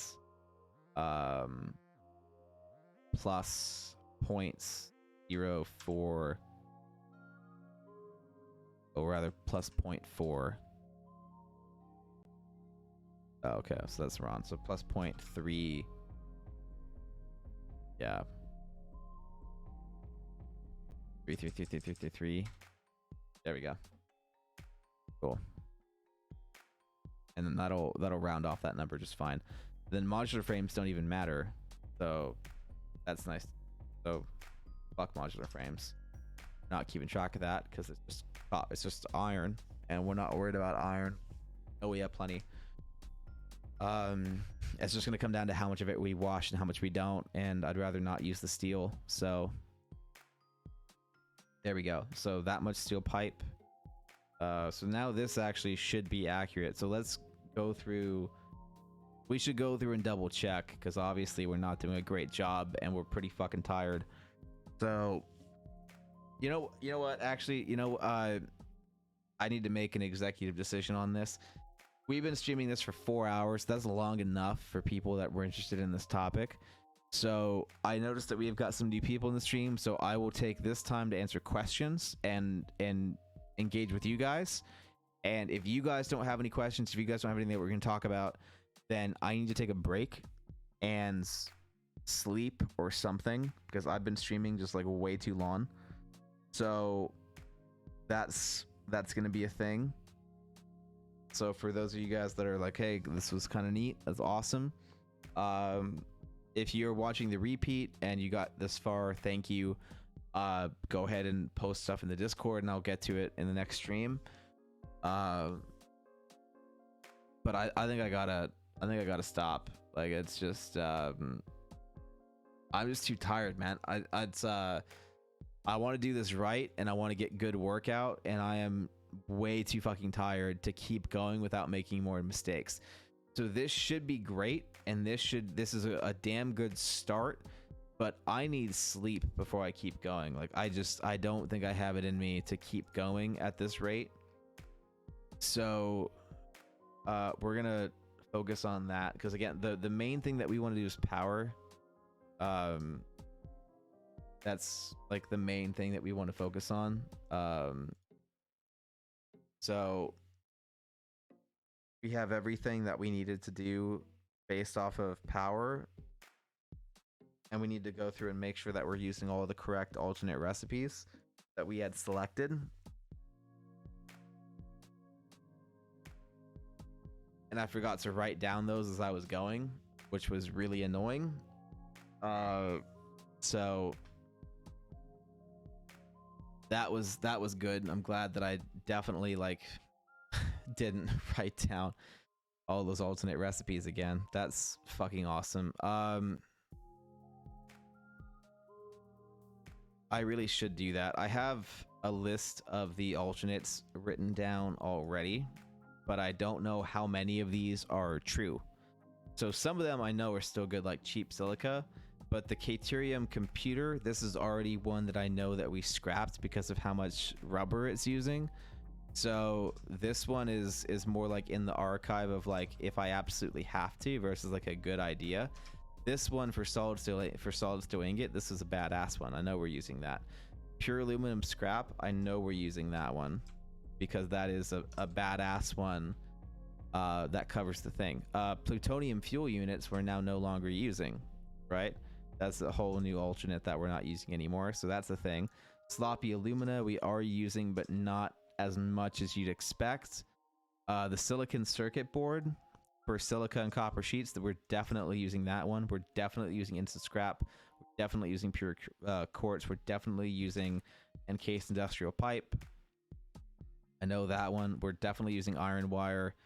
We're definitely using the radio control unit, the radio connection unit. We're definitely using fused quick wire. That's an absolute guaranteed. We're definitely using the electromagnetic connection rod. Yeah, I think we're using that one. Oh, and actually this one we're not sure. This is now up in the air. We don't know about that one anymore. That one we may not. Bolted iron plate, absolutely. I have the iron. I don't give a fuck. I want it to be done faster. Alkali casting, absolutely. That's a thing. We're using that one. Turbo electric motor to use the motor radio control units. Yeah, that's still in here. That's still a thing. That's this one here for turbo motors. That's very much still a thing. So the pure iron ingot, we're still using that as well, but hopefully not as much as we need to. The silicon high-speed connector is still very much in use. That's the new default for high-speed connectors right now. The Deuterium circuit board for plastic and quick wire, that one I'm not certain that we're using. That one's up in the air. Solid steel ingot is very much getting used. That's a great one. This is very much getting used. The heated fused frame that's getting used. Absolutely part of it. And the copper alloy ingot is absolutely part of it. So that is so far everything that we know we're using. But yeah, anything else kind of up in the air here. I don't know for sure about what else we might be using here. We probably have some other alternates. Some of these might come back up into the thing. This one I know won't. This one we're definitely not using again. And the Deuterium circuit board is a maybe. The Deuterium computer is a maybe. This all depends on if I need more of that stuff made and I have extra Deuterium lying around. It looked like I did last time, so this might end up being a thing. But this also uses plastic, so I don't think I'm going to want to use this one. I'll probably end up using the Deuterium computer instead. And this for high-speed connectors, we typically want to use as few of these as possible. So I don't think I'll be using the electromagnetic connection rod. So I don't know why I thought that'd be a thing that I'd use, but we'll go back through, and I know that I'm using all these already, so we'll go back and look for more that I might be using too, you know, going through the whole thing. So the thermal propulsion rocket, if we run through everything, like I already know I'm using the modified for fused modular frames, so this is the thing. I already know all the aluminum ones. I already know all the fuel ones. So it's up to heavy modular frames, which we're using. And I already wrote down the concrete, the industrial beams one. I already wrote down the steel pipe one. I don't think there is one, so we can't use that. There are alts for concrete, but we're not using them, and we're not using the alternate modular frame anymore. Or no, rather, we're using the bolted modular frame. That's what we're using. The bolted modular frame. That's what we're using. So bolted iron plates, but I don't think we have bolted modular frame. We don't. So that's what we're using here, is the bolted modular frame. I don't know why I thought I had that written down, but I guess I don't. Which is 7.5 reinforced iron plates per minute of reinforced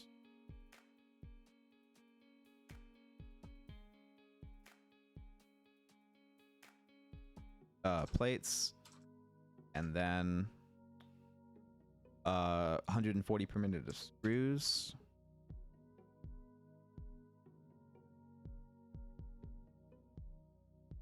And then that is equaling, whoops, 5 per minute of modular frames.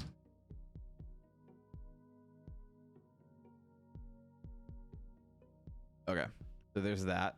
So that's an alternate that we were going to use that we found that we didn't have pinned. And then we're using an alternate for reinforced plates and screws, but I think we already have that written down. I already have the screw one unlocked, so I'm not worried about writing the screw one down, but I probably should write it down for you guys, that way you know. But the bolted iron plate for reinforced iron plates, yeah.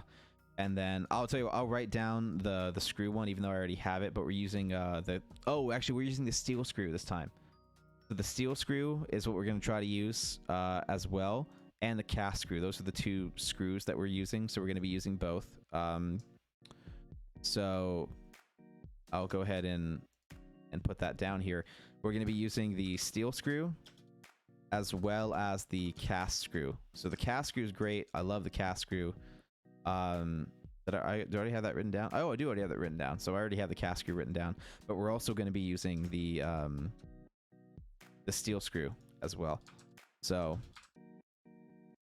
depending on how much coal we have left over, it is nice to get that for power as well. But the steel screw makes a lot of screws, and it makes it very quickly. So for how many thousands of screws I need to be able to make them 250 at a time instead of 50 at a time, kind of a big deal. So it's a lot less space and a lot less power to use the steel screw, so I'm gonna try to use that as much as I can. So the steel screw uses 5 steel beams per minute to make 260 screws per minute. So kind of a big deal. 5 per minute of steel beams. And it outputs 250 per minute of screws. So that's kind of a lot, and I won't mind that at all. So we're going to be looking into that alternate as well. So we're going to have to see how many screws that we're making if we're going to utilize that properly. And that'll be another thing that we'll do when I'm not exhausted and haven't been streaming since like basically like 11 o'clock last night, and it's now 9 a.m. my time. So kind of been streaming too much. So we're gonna go ahead and call this a day pretty soon. So, but thank you for coming by. I really appreciate it. We're gonna keep going for a teeny bit longer, but we're just double checking to make sure that any alternates that I'm using in this build are written down, so that when I make this Excel document public on my Discord, which you can join by using !point Discord and chat, and get the link, that you guys will know everything that I'm using there. And so the goal of this save is to is to complete all of the space elevator stuff, not necessarily nuclear pasta. That's going to be really hard to get done in a large amount, but also max out nuclear power, but only to nuclear, not plutonium power. I'm not maxing out plutonium because I actually want to get rid of the waste. And so we're making a bunch of thermal propulsion rockets. We're going to make a bunch of assembly director systems, and we're going to make a decent amount of magnetic field generators, and we're going to try to make some nuclear pasta if we have the copper. But this is a fuckload of copper. It's like 200 copper ore for one nuclear pasta. It's kind of a lot. So I don't want to have to deal with that if I don't want to. Adaptive control units don't have an alternate, so we're not worried about that. Automated wiring does have an alternate, but we're not using it. Circuit boards have an alternate that I already have written down because we're using the silicon circuit board. Heavy modular frames already went down that road, so we don't have to worry about that. And then computers, we're using the crystal computer right now, so that I don't think we have written down anywhere. Yeah, I don't have that one written down. So crystal computer is a thing. So we might use the K2M computer later, because that's actually a pretty good one as well. But I don't think we're going to use the K2M circuit board. Because that's not that bad. For a little bit of rubber. Actually, you know what? No, we're definitely not going to use the K2M computer. Guarantee it. Because plastic's cheaper. Is less circuit boards, but not enough circuit boards to matter. So yeah, no, fuck that. We're definitely not running the K2M computer. Fuck that, alts. So we'll change this to the crystal computer. And this is going to make how much per minute? oh Jesus. Okay, 2 points.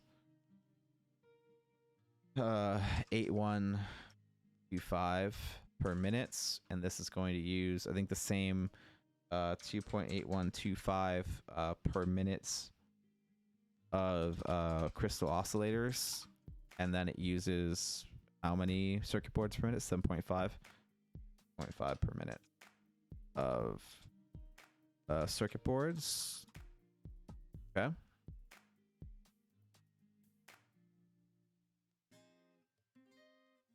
And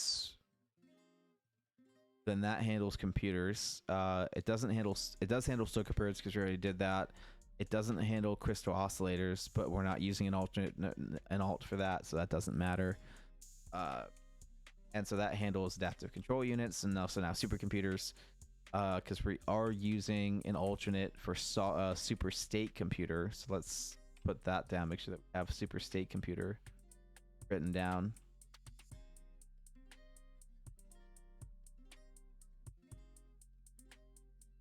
No, we don't. Okay. So the super state computer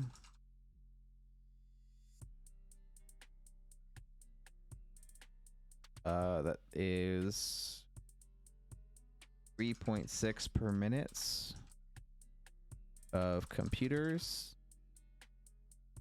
2.4 per minute of electromag control rods, 24 per minute of batteries,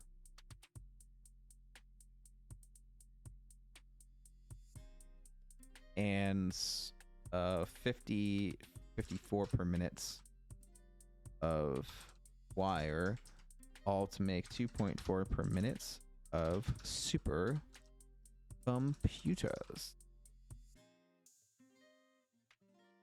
Okay. And then that handles, oh, I think we're using an alt for batteries. No, we're not. We're not using an alt for batteries. We are an alt for wire, but we already have that down, and we're not using an alternate for electromagnetic control rods. Or actually, we might. That's what we were discussing. We don't know if we are or not. This is the one that's up in the air for electromagnetic control rods, which is the one that I had written down, but I don't know if we're using. I just deleted that for super state computers. That's fun. I'll just write that down if we decide to later. But one of those is an alternate for the high-speed connectors. So that's fun. So we need to figure out which one of those we're going to use. But not right now. So that's every alternate then. So if you want to know every alternate that I plan on using in this save, that's basically all of them. Because we're going to be using sloppy alumina, cheap silica, the pure aluminum scrap, the cast screw, the silicon circuit board, the instant scrap, encased industrial pipe, pure quartz crystal, radio connection unit, iron wire, fused quick wire, bolted iron plate, turbo electric motor, the alclad casing, the pure iron ingot, the silicon high-speed connector, the heat fused frame, solid steel ingot, the copper alloy ingot, the heavy encased frame, bolted modular frame, the steeled frame, the steel screw, the heat exchanger, the crystal computer, state computer. So that is all of those, which is kind of a lot. That's a lot more than I thought it would be. That's a lot of hard drives I have to hunt, man. That's a lot. If I go through and do this, or even better, I'll just copy this and paste it here because I have the room for it. That, copy this all the way down.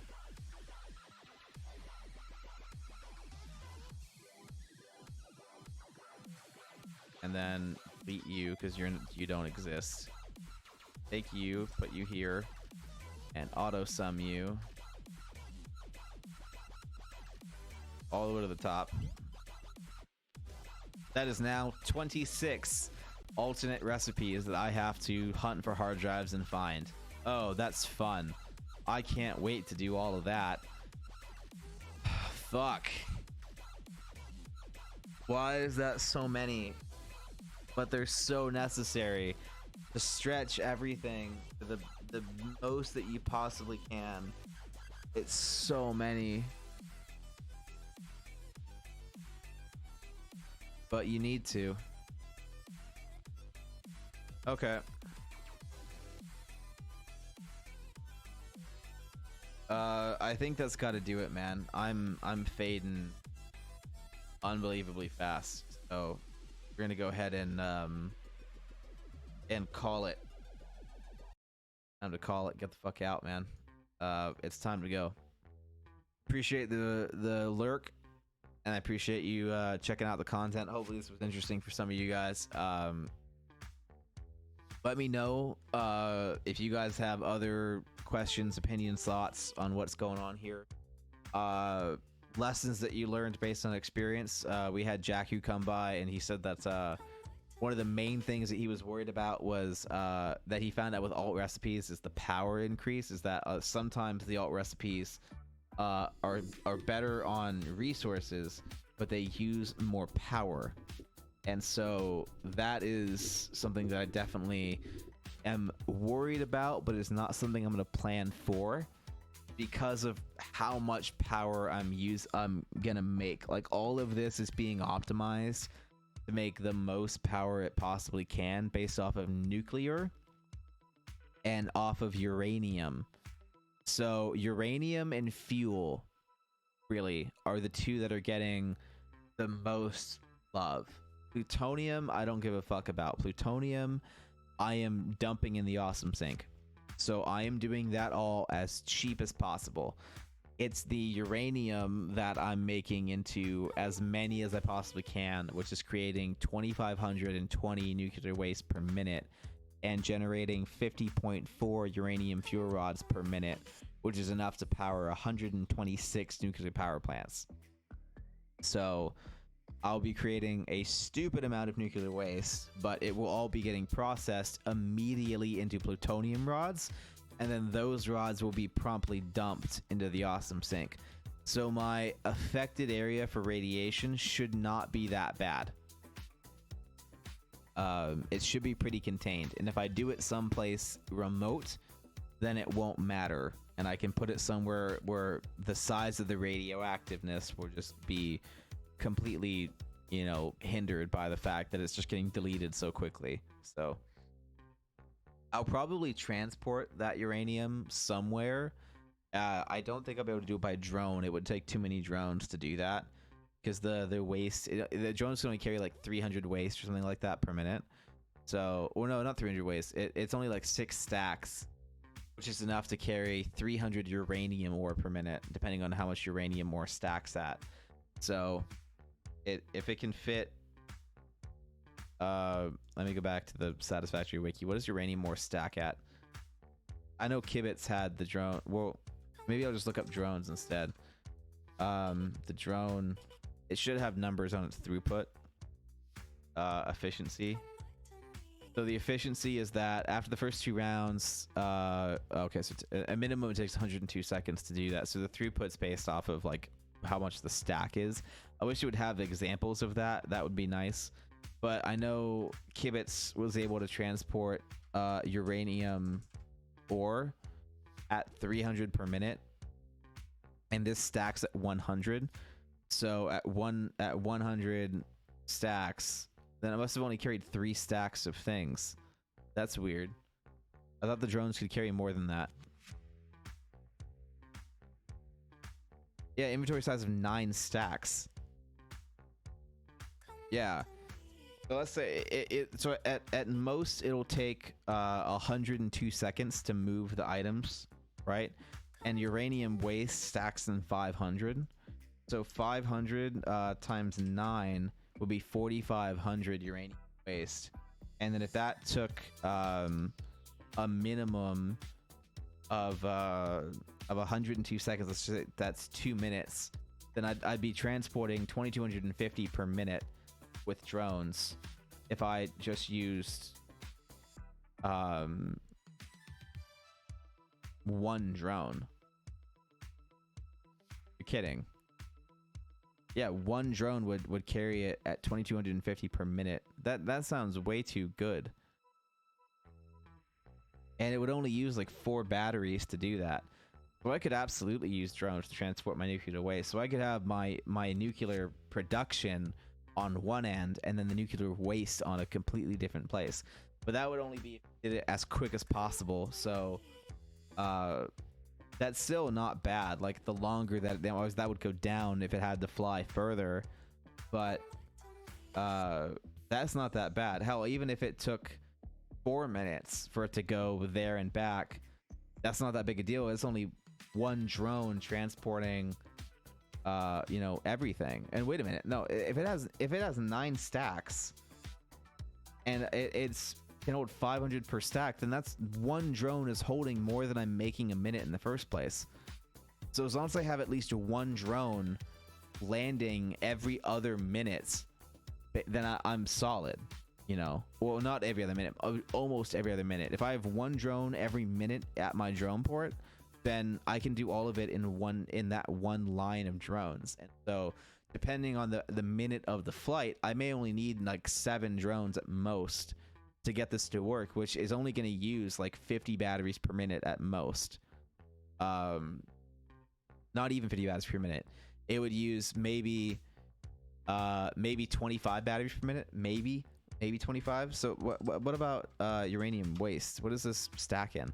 Yeah, it stacks in 500. So that's not bad. And then that's only mildly radioactive. And how about plutonium rods? Are those like super radioactive? Extremely radioactive. Fuck. Okay, well, good thing those things are getting sunk as soon as fucking possible.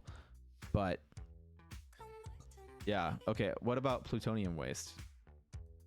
How nuclear? That's plutonium waste is extremely radioactive at 400 versus the little bit. So that's way more radioactive. Yeah, it caution extremely radioactive. But it also stacks at 500, which is great, and it also is used way slower.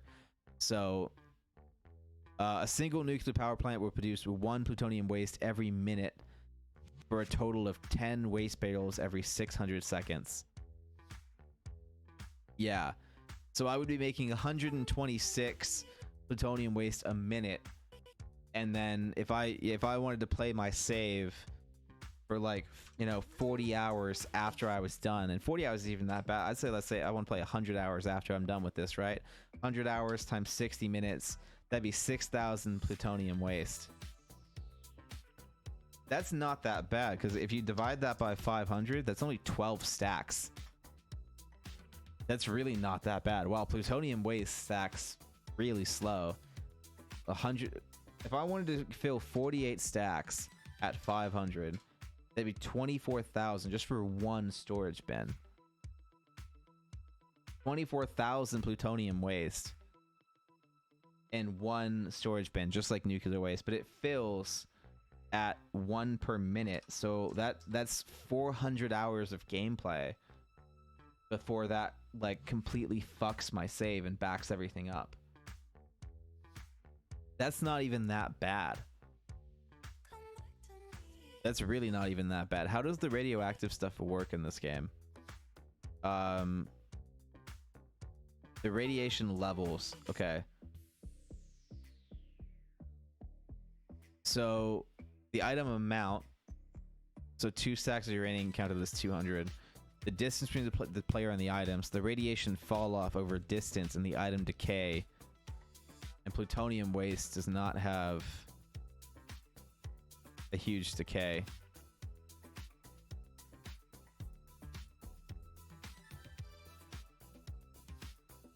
So that's not that bad then.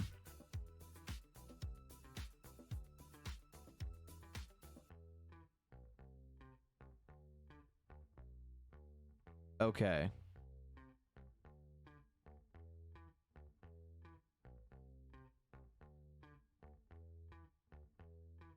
Right. So the minimum distance without radiation for 64 industrial storage containers is 539 meters away. which is a pretty good chunk, but that's not that bad. And that would hold 1,536,000 plutonium waste. And that would give you 25,600 hours of playtime on your save. That's not even that bad. Wow. For 64 industrial, hell, even 16 industrial storage containers, 456 meter range, that's still 384,000 plutonium waste. That still gives you 6,400 hours, because you're only making one. Oh no, it's only, that's if you're making one a minute. I'm making 126 per minute. So that gives me 50 hours. Okay, never mind. Not, oh my god, I'm so fucking tired. That would give me, I would fill up 16 industrial storage containers in 50 hours of gameplay, which is a totally different story. So 1,536,000 divided by 126 divided by 60 would give me 200 hours on this save before it went away. And so that might be enough. So that 200 hours, I mean, that's not a lot of time if you think about it. Like, that's a lot. That's not a lot. Like, if I needed to, like, I would consider putting a 200-hour limit on my save once I unlocked tiers 9 and 10. Like, then I'd be okay with going, okay, like, I need to find a, like, I need more power for tiers 9 and 10, so I'll give myself like 200 hours to do that and like find a place as far off as possible to start storing all of that plutonium waste and give myself the extra power and make, you know, another 126 or whatever it would be plutonium, you know, things to do that and do that. Wait, no, am I making 126? Wait a minute. No, I'm not even doing that. I'm literally not even making that many. I have 126 nuclear. Oh, well, that's based off of the thing that they're talking about for how one nuclear power plant would produce one plutonium fuel rod every minute. Yeah. But I'm not making I don't have 126 plutonium power plants though. Like if I was to use my save, like I only have like 12. Wait, wow. Okay, I'm way too fucking tired. So a single nuclear power plant will produce one plutonium waste every minute. But that's based off of how many plutonium rods I'm using, not how many uranium rods I'm using. I'm so fucking stupid right now. So because I'm only making like 13 uranium fuel rods a minute, like that doesn't matter as much. Like that's way more time that I'm thinking. And how much power does this make?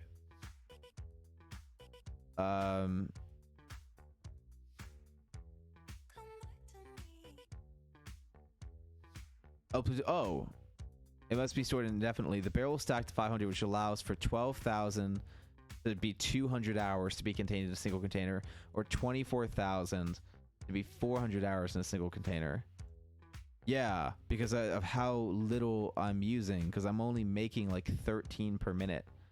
So that makes sense, because like I reduced my plutonium production from like 18.9 to like, fuck, what was it?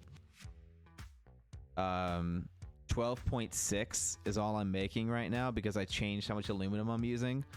So maybe I'll put that back depending on how much aluminum all this is making, because this isn't using that many aluminum ingots. I seem to have a lot of aluminum ingots left over. This is only using like 3,900 right now, so that's pretty good. I don't hate that. For using 3,900 aluminum ingots, I think it might be worth making the extra plutonium as well, because this would make another nuclear pasta. It would basically make another 19 pressure conversion cubes, which will put me up to 4,500 aluminum ingots.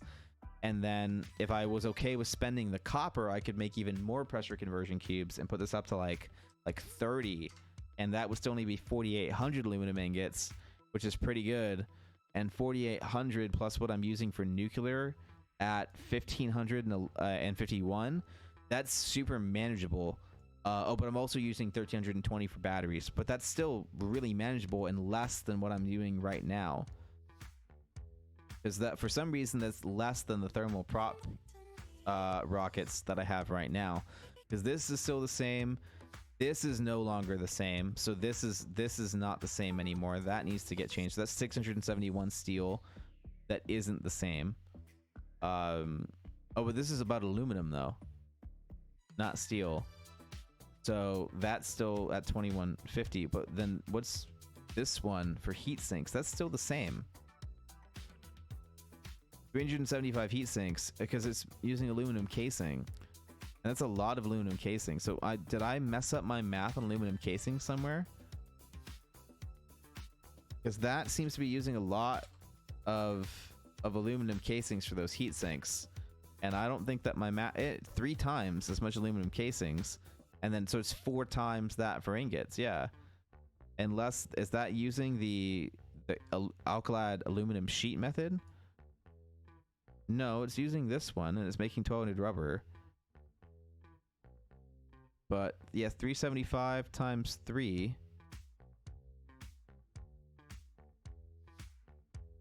is that, and then that divided by 112.5 times 150 is 1,500, or the same as, I think it should be 375 times 4. Yeah, it's the same.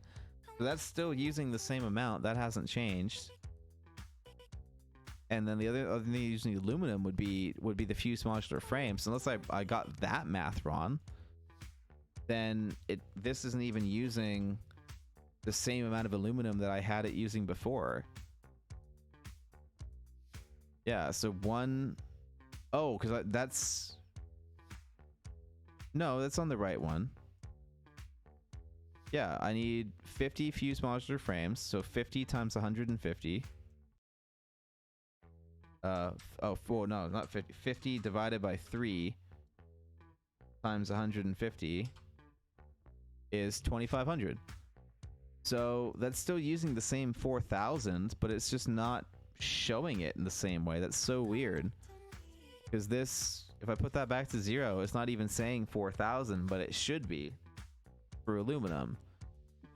Because that, oh, yeah, so there's that, yeah. Is this just not, oh, this 2,500 didn't get accounted for the right way. Yeah, it's that's yeah, this isn't the whole, this isn't all the aluminum ingots, that's just some of the aluminum ingots. So this is using a lot more. It's 3,900 just for these heat sinks, and then it's still another 2,500 here. So that's more like it. This is using a lot more aluminum than I thought it was. And so for me to make another 30 of that,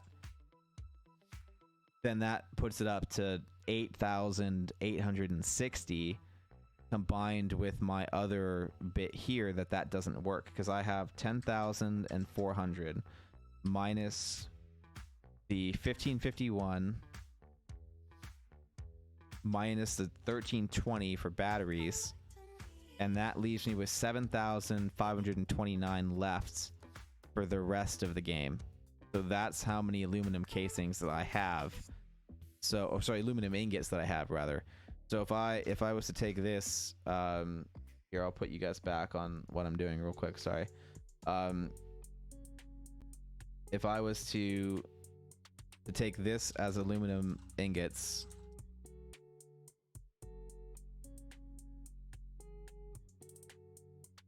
and put this as my limit of 7,529. So 7,529 is my limit.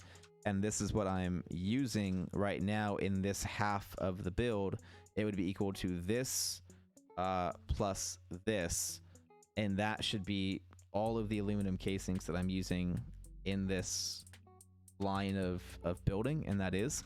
And so that's exactly how many of these I can make. And so that limits me on how much nuclear pasta I'm allowed to make, to like maybe 15, not even 15, but 10. Yeah, like 10. And then I have like no aluminum left over, and like a teeny amount of aluminum ingots to maybe just store as belts for a future update, and then go from there. So that's another 309 aluminum ingots left over per minute that I could use as storage or awesome sink.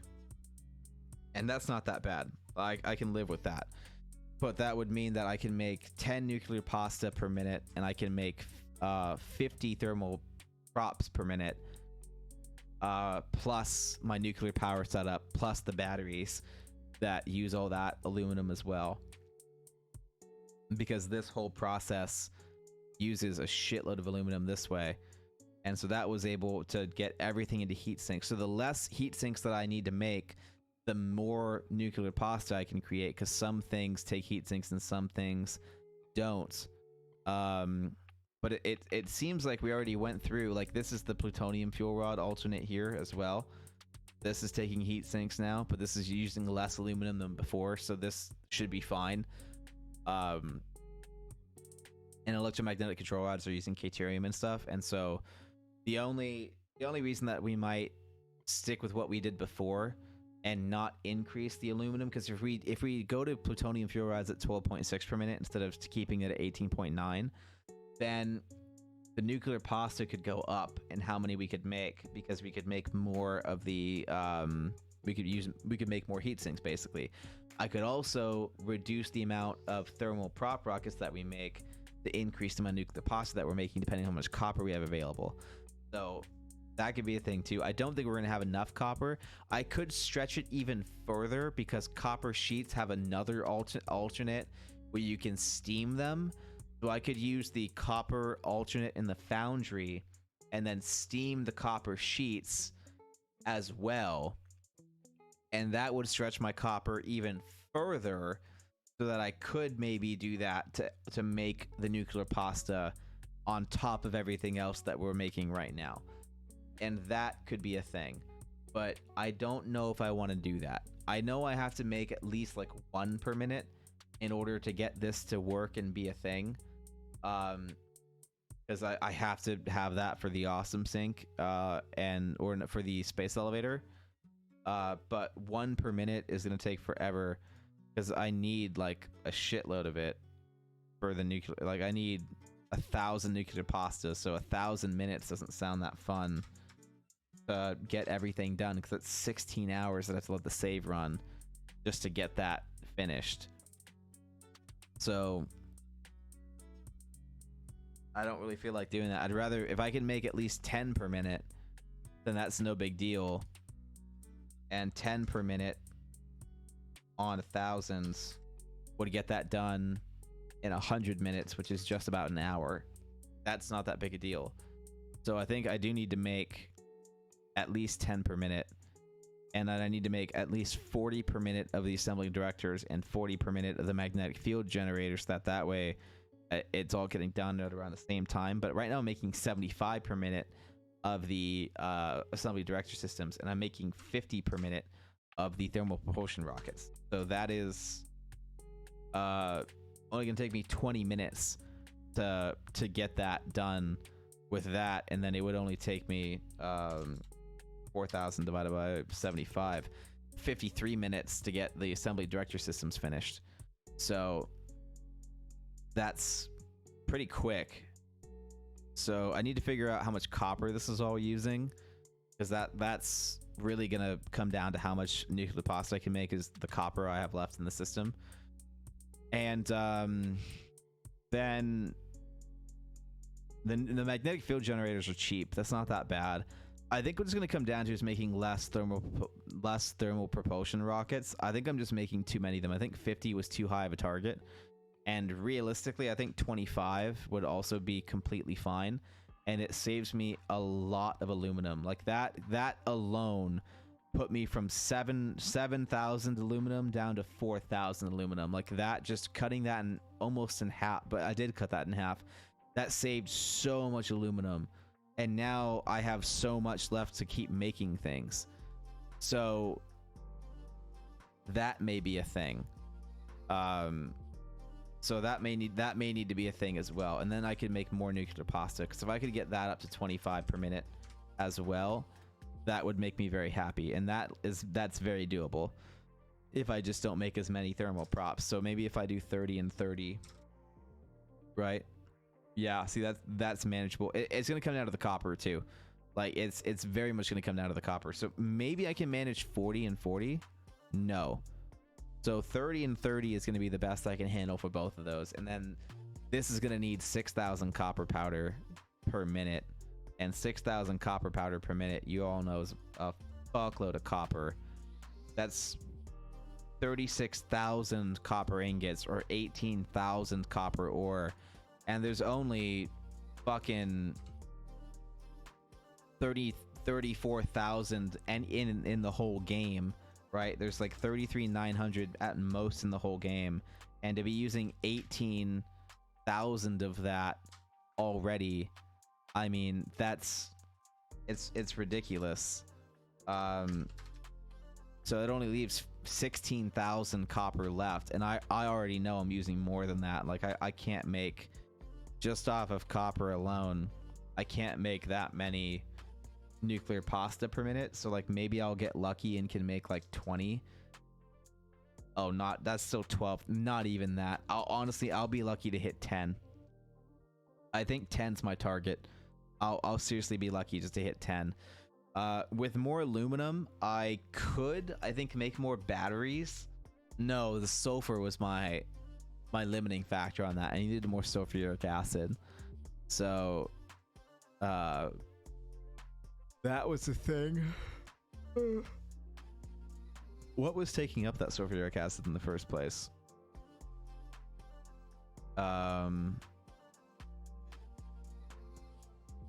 Aluminum, batteries, and nuclear power. Yeah, there was no way to get more. I'm capped out. I'd have to make less batteries to get more aluminum, or I could make less aluminum to get more batteries. I can do that too. I could reduce my aluminum production down and use less sulfuric acid to make more batteries, and that could be a thing, because I'm only making 990 batteries a minute right now, and I was making more. So I could do that if I kept my aluminum demand low and I left this where it is. Then that could be a thing. If I put this up to 200, does that change my aluminum at all?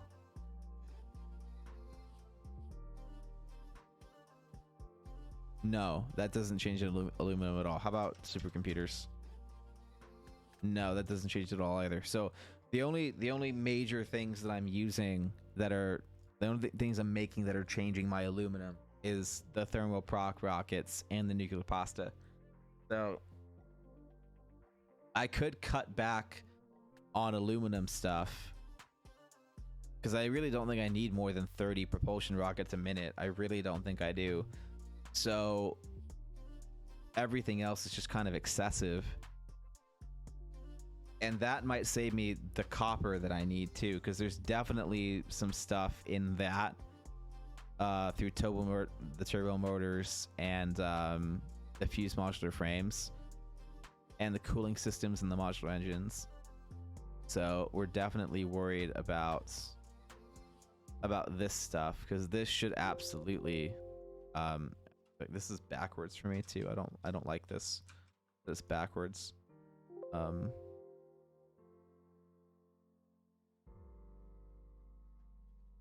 Need to fix that. Of course. So cooling systems, that's using aluminum. I think it's also using copper as well. No, he thinks it's just rubber and aluminum ingots. Modular engines, that's not using. Crazy. Yeah, that's not using any rubber at all or any copper at all. So fused modular frames, that's no. Heavy modular frames, no. Turbo motors, radio control units, electromagnetic control rods, that's not using any. That's using copper. So there is a small change in copper for sure, because of the electromagnetic control rods that I'm using. Is this automated already? Yeah. So if I put that back up to 50, that's not that much of a difference in copper. 2100 versus 1600, 1700. That's not that big of a difference. This isn't really affecting my copper production at all. I think it's honestly it's these guys. The adaptive control units, that those fuckers use a ton of copper. And so do obviously it's pasta.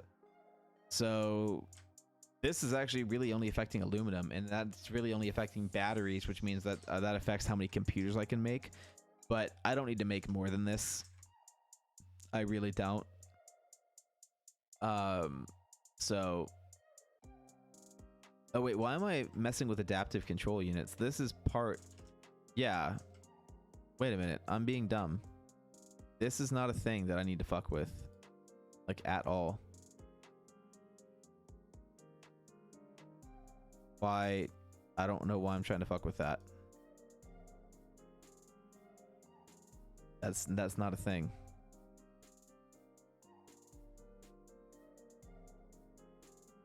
That is very much automated to take care from that. God damn. Dumb as fuck even a couple hours ago. So yeah, that's yeah, that's kind of how that's going. So I think realistically, if I make more batteries, it's really just going to be for drones. At this point, it won't be for anything else. So this is more hindered on copper, which means this is the only thing I can really make more of per minute. Because if I look at the magnetic field generators, this isn't really using... Yeah, see, this is taking batteries, and it's using versatile framework and electromagnetic control rods. Like, none of this is using aluminum. So, realistically, my need on the aluminum is going down, or my need on batteries is going to be going up. So, I think what we're going to have to do is cut back on how much of that aluminum alternate we're using and make less ingots with the alternate recipe of the sulfuric acid into the thing, because that's a great way to stretch aluminum, but we may not need that. But I definitely want to use it a little bit if I need to at all. I frankly may not need to. I'm not even sure, because it only gives me another 2 aluminum ingots per bauxite. So, oh, it's not even per bauxite. It's like, what was it again? We looked at that alternate, and now I think I might have reduced my aluminum demand enough that I may not even need to do that, and I can make way more batteries. So,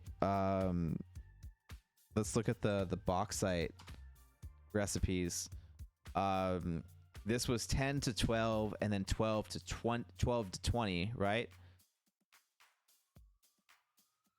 10 to 12, and then yeah, this was it. So it's more coal. That's, well, I have to use coal in the other one anyway, so that doesn't even matter. This was 4 to 6, which would be 3 to 8. This would be 12 to 18. So this was 12 to 18, and then 10 to 18. Right? Because this is 10 to 12 and then 12 to 18. So this is just 10 to 18. And then this is 10 to 20. So it's 2 more alumina scrap per bauxite. That's it. And that 2 more alumina scrap per bauxite applies to all of the bauxite in the game, which is at most 12,300.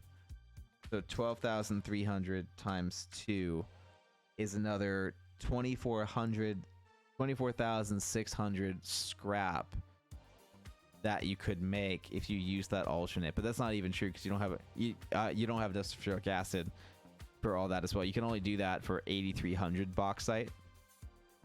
So of the 8300 bauxite, where that's actually like a thing that you can do that to, before you start running out of sulfuric acid based on the batteries that I want to make. So if you want to make 990 batteries per minute and you want to have nuclear power the same way that I'm doing it, then you can only use like 8300 bauxite to make all that. And you really do need those 990 batteries per minute. If you're going to make the 75 assembly directors, then you need 750 batteries per minute just to make supercomputers. So if you're not going to make supercomputers that fast, then it doesn't matter. And you can use less.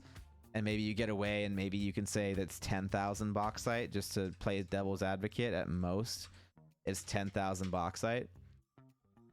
And so that 10,000 bauxite, you're getting at most, you're turning that into every 10 bauxite is getting turned into 20 scrap, right? So if every 10 bauxite is getting turned into 20 scrap, then you're going to divide this by 20. So you're doing that 500 times for 10 bauxite into 20 scrap.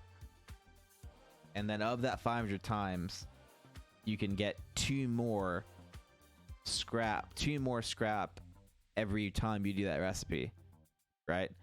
So that'd be 500 times 2. So it'd be 1,000 more scrap for all that sulfuric acid that I'm using. Which I'm using 2,700 sulfuric acid. Or actually, you'd be using more if it was 10,000. So let's just say if we're doing for 800 bauxite, that's going to cost 2,767 sulfuric acid. But if I don't do that recipe, then that 8,300 bauxite turns into this actually ends up turning into exactly 8,300 scrap, 8,300 ingots, by the way. As this is like a 1-to-1 when you follow this bauxite all the way to scrap to alumina, to illuminate it, because it's a bauxite is a 1-to-2 and then scrap is a 2-to-1. So it just becomes a 1-to-1 8,300 like that. But if I were to take the 8,300 bauxite and run it through this, then I would only be getting 18 for every 20, right? So if I took the 8,300 and multiply that times 20, I'd be getting 166,000 scrap, and then that divided by 20 would get me back to... Wait, what? No, it's not by 20 because every so God, this is annoying. It's 2, so it's 8,300 times 2 is how much scrap I'd be getting, which turns into a 1-to-1. But instead it'd be 8,300 times 1.8. Why it took me that long to figure that out, I don't fucking know. And then that divided by 2 will be 740. So minus the 8,300 is 830. So it's 830 ingots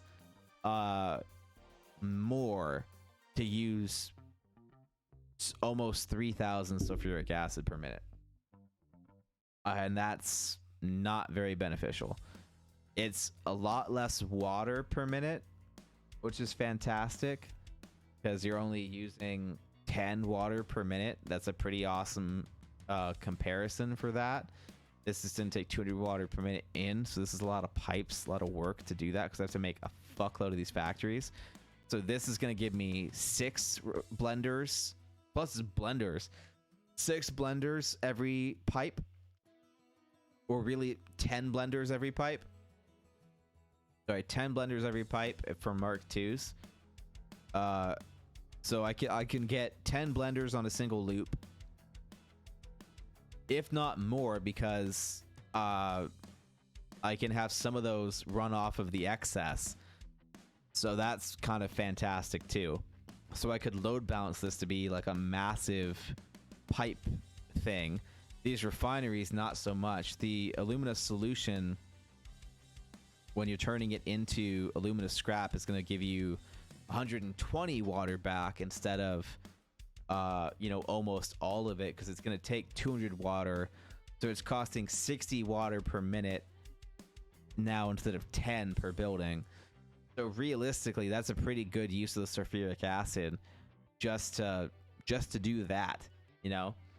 So realistically, to have the sulfuric acid cover the ingots that I am using off of this bit, and then have the rest be made another way if I need it later, that's kind of great. So I only need how many aluminum ingots right now? 4,600 aluminum ingots. I'm making 8,300 ingots off of all this sulfur. So if I took this sulfur, cut this down to 5,000 bauxite instead of 8,000 bauxite, and then I'd have enough ingots off the sulfuric acid, I could make more batteries for other things, including the magnetic field generators, because that would give me more batteries to work with the magnetic field generators, because this is going to need a good bit, because if I'm going to make like 40 per minute, then times 5 would be 200 batteries a minute. So I could manage that. How even like 30 per minute for 150 batteries, that I could manage that. That's easy. So I could probably make like 30 per minute of those, and then that would only need, you know, 150 more magnetic control rods per minute. That's not that bad. This is on AI limiters and stuff. That's probably doable. Or if I need to, I can switch over to high-speed connectors depending on how that ends up with the thing. And versatile framework is just cheap. That's coal and all that, so that's not a big deal. I should be able to deal with coal just fine. So yeah, anyway, I think I told you guys to get the fuck out like an hour and a half ago, so that's fun. Imagine like the people watching the repeat right now. I bet they're laughing their ass off like, oh, he said he was gonna end the stream, and then now another hour went by and he's still fucking going. And like, yep, welcome to the channel. We do that a lot.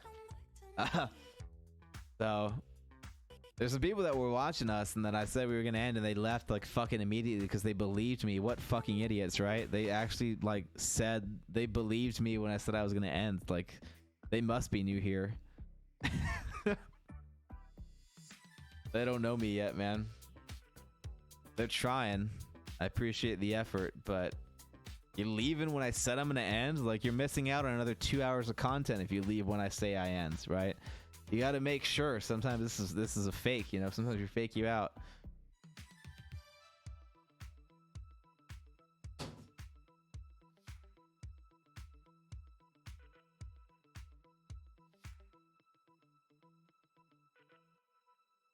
I literally just had a cup cut in half while I was holding it, and I don't know why or how it did. Like, I'll put a picture on the Discord.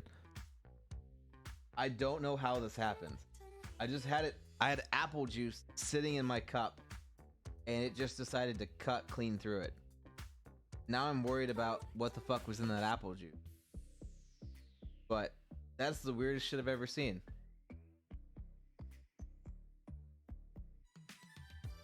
That is so fucking weird.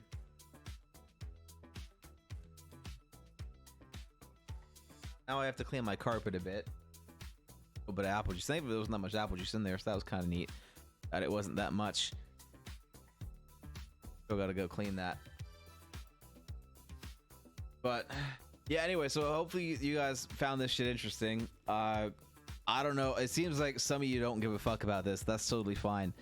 I didn't expect everyone to care. But you know, if for those of you that do and that are worried about this kind of thing, like I've been watching I'm Kibitz, and he just put a video on YouTube about how fucked he is with all that uranium waste because of how radioactive that shit is and how much of it he has, because he made it so quickly that he has like 700,000 uranium waste already, and he's barely even like done that much, you know, since he made the power plant, and he already had to like create a backup system to create plutonium fuel rods, and he's not even done with that part yet. He's just trying to get it made into non-fissile uranium so the radioactiveness goes down. that the size of the radioactive area goes down, because he irradiated like probably like a 20th of the map like already from his nuclear waste because he wasn't paying attention. So like this is why I'm doing this. Like it matters enough that I'm absolutely gonna do this. But on the other hand, it's a little boring, you know? So it matters and it's important, and I want to run this save for as long as I fucking can. But that being said, it's a boring thing to stream about a fairly boring game to watch. So I think you could argue this is a pretty niche audience for this, and given my market size of 130 people, all 3 of whom watch Satisfactory, the fact that I've had one person pretty continuously in the stream for 5 hours is pretty fucking astonishing. So, thank you. Like, to the people that are coming by to watch this live and the people that are watching the repeat. I don't know why you're fucking doing this, and I'd love to know more about why you're engaging in this content. But for some reason, some of you people are weird like me and think this is cool. So I appreciate the weirdos in here that appreciate this the same way that I do, because I genuinely find this interesting.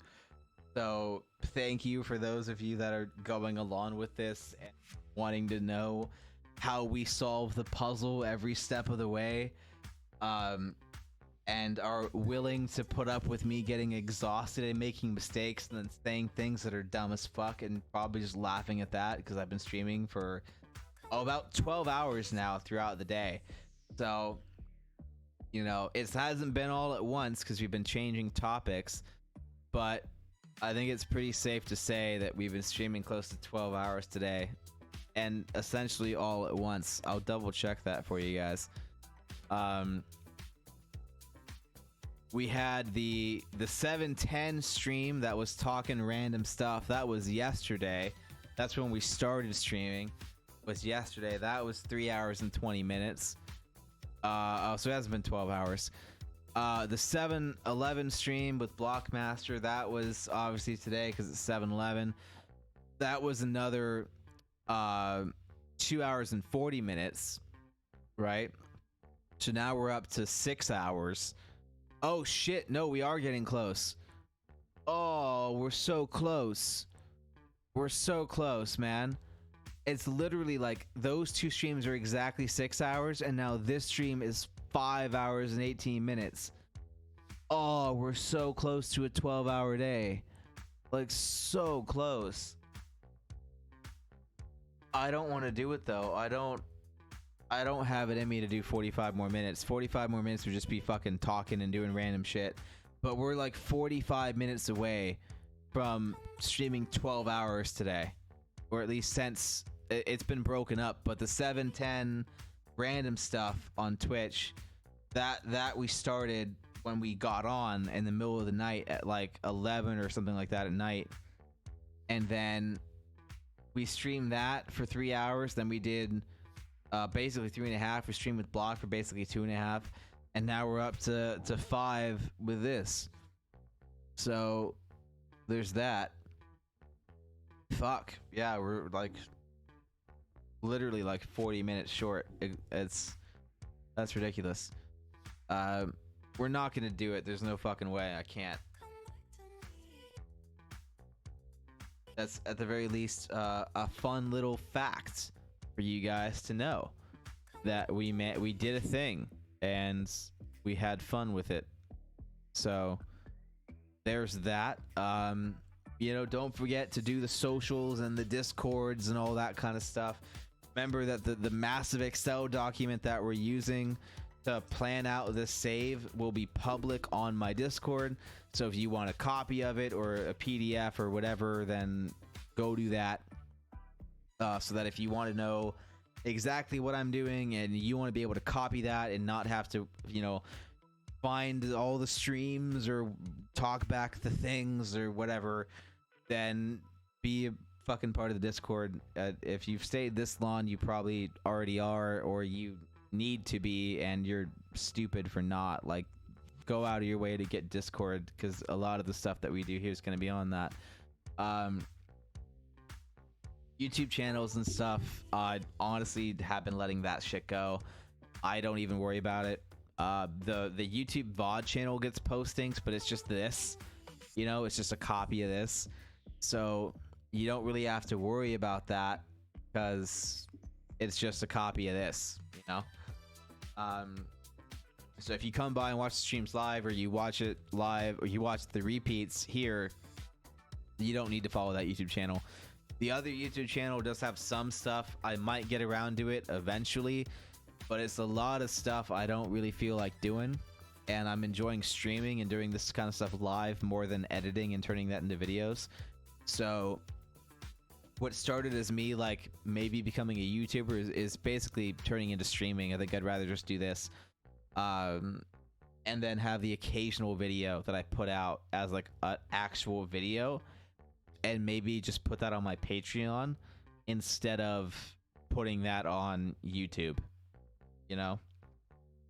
And that might be a thing, so that you support that content more directly, and I can more adequately gauge how that content is doing, and then it's just up there forever kind of thing.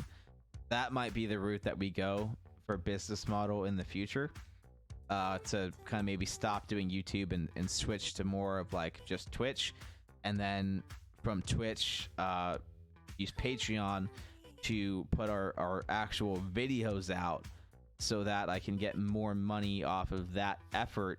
And the more money I get off that effort, the more YouTube videos I can make, because I can hire an editor.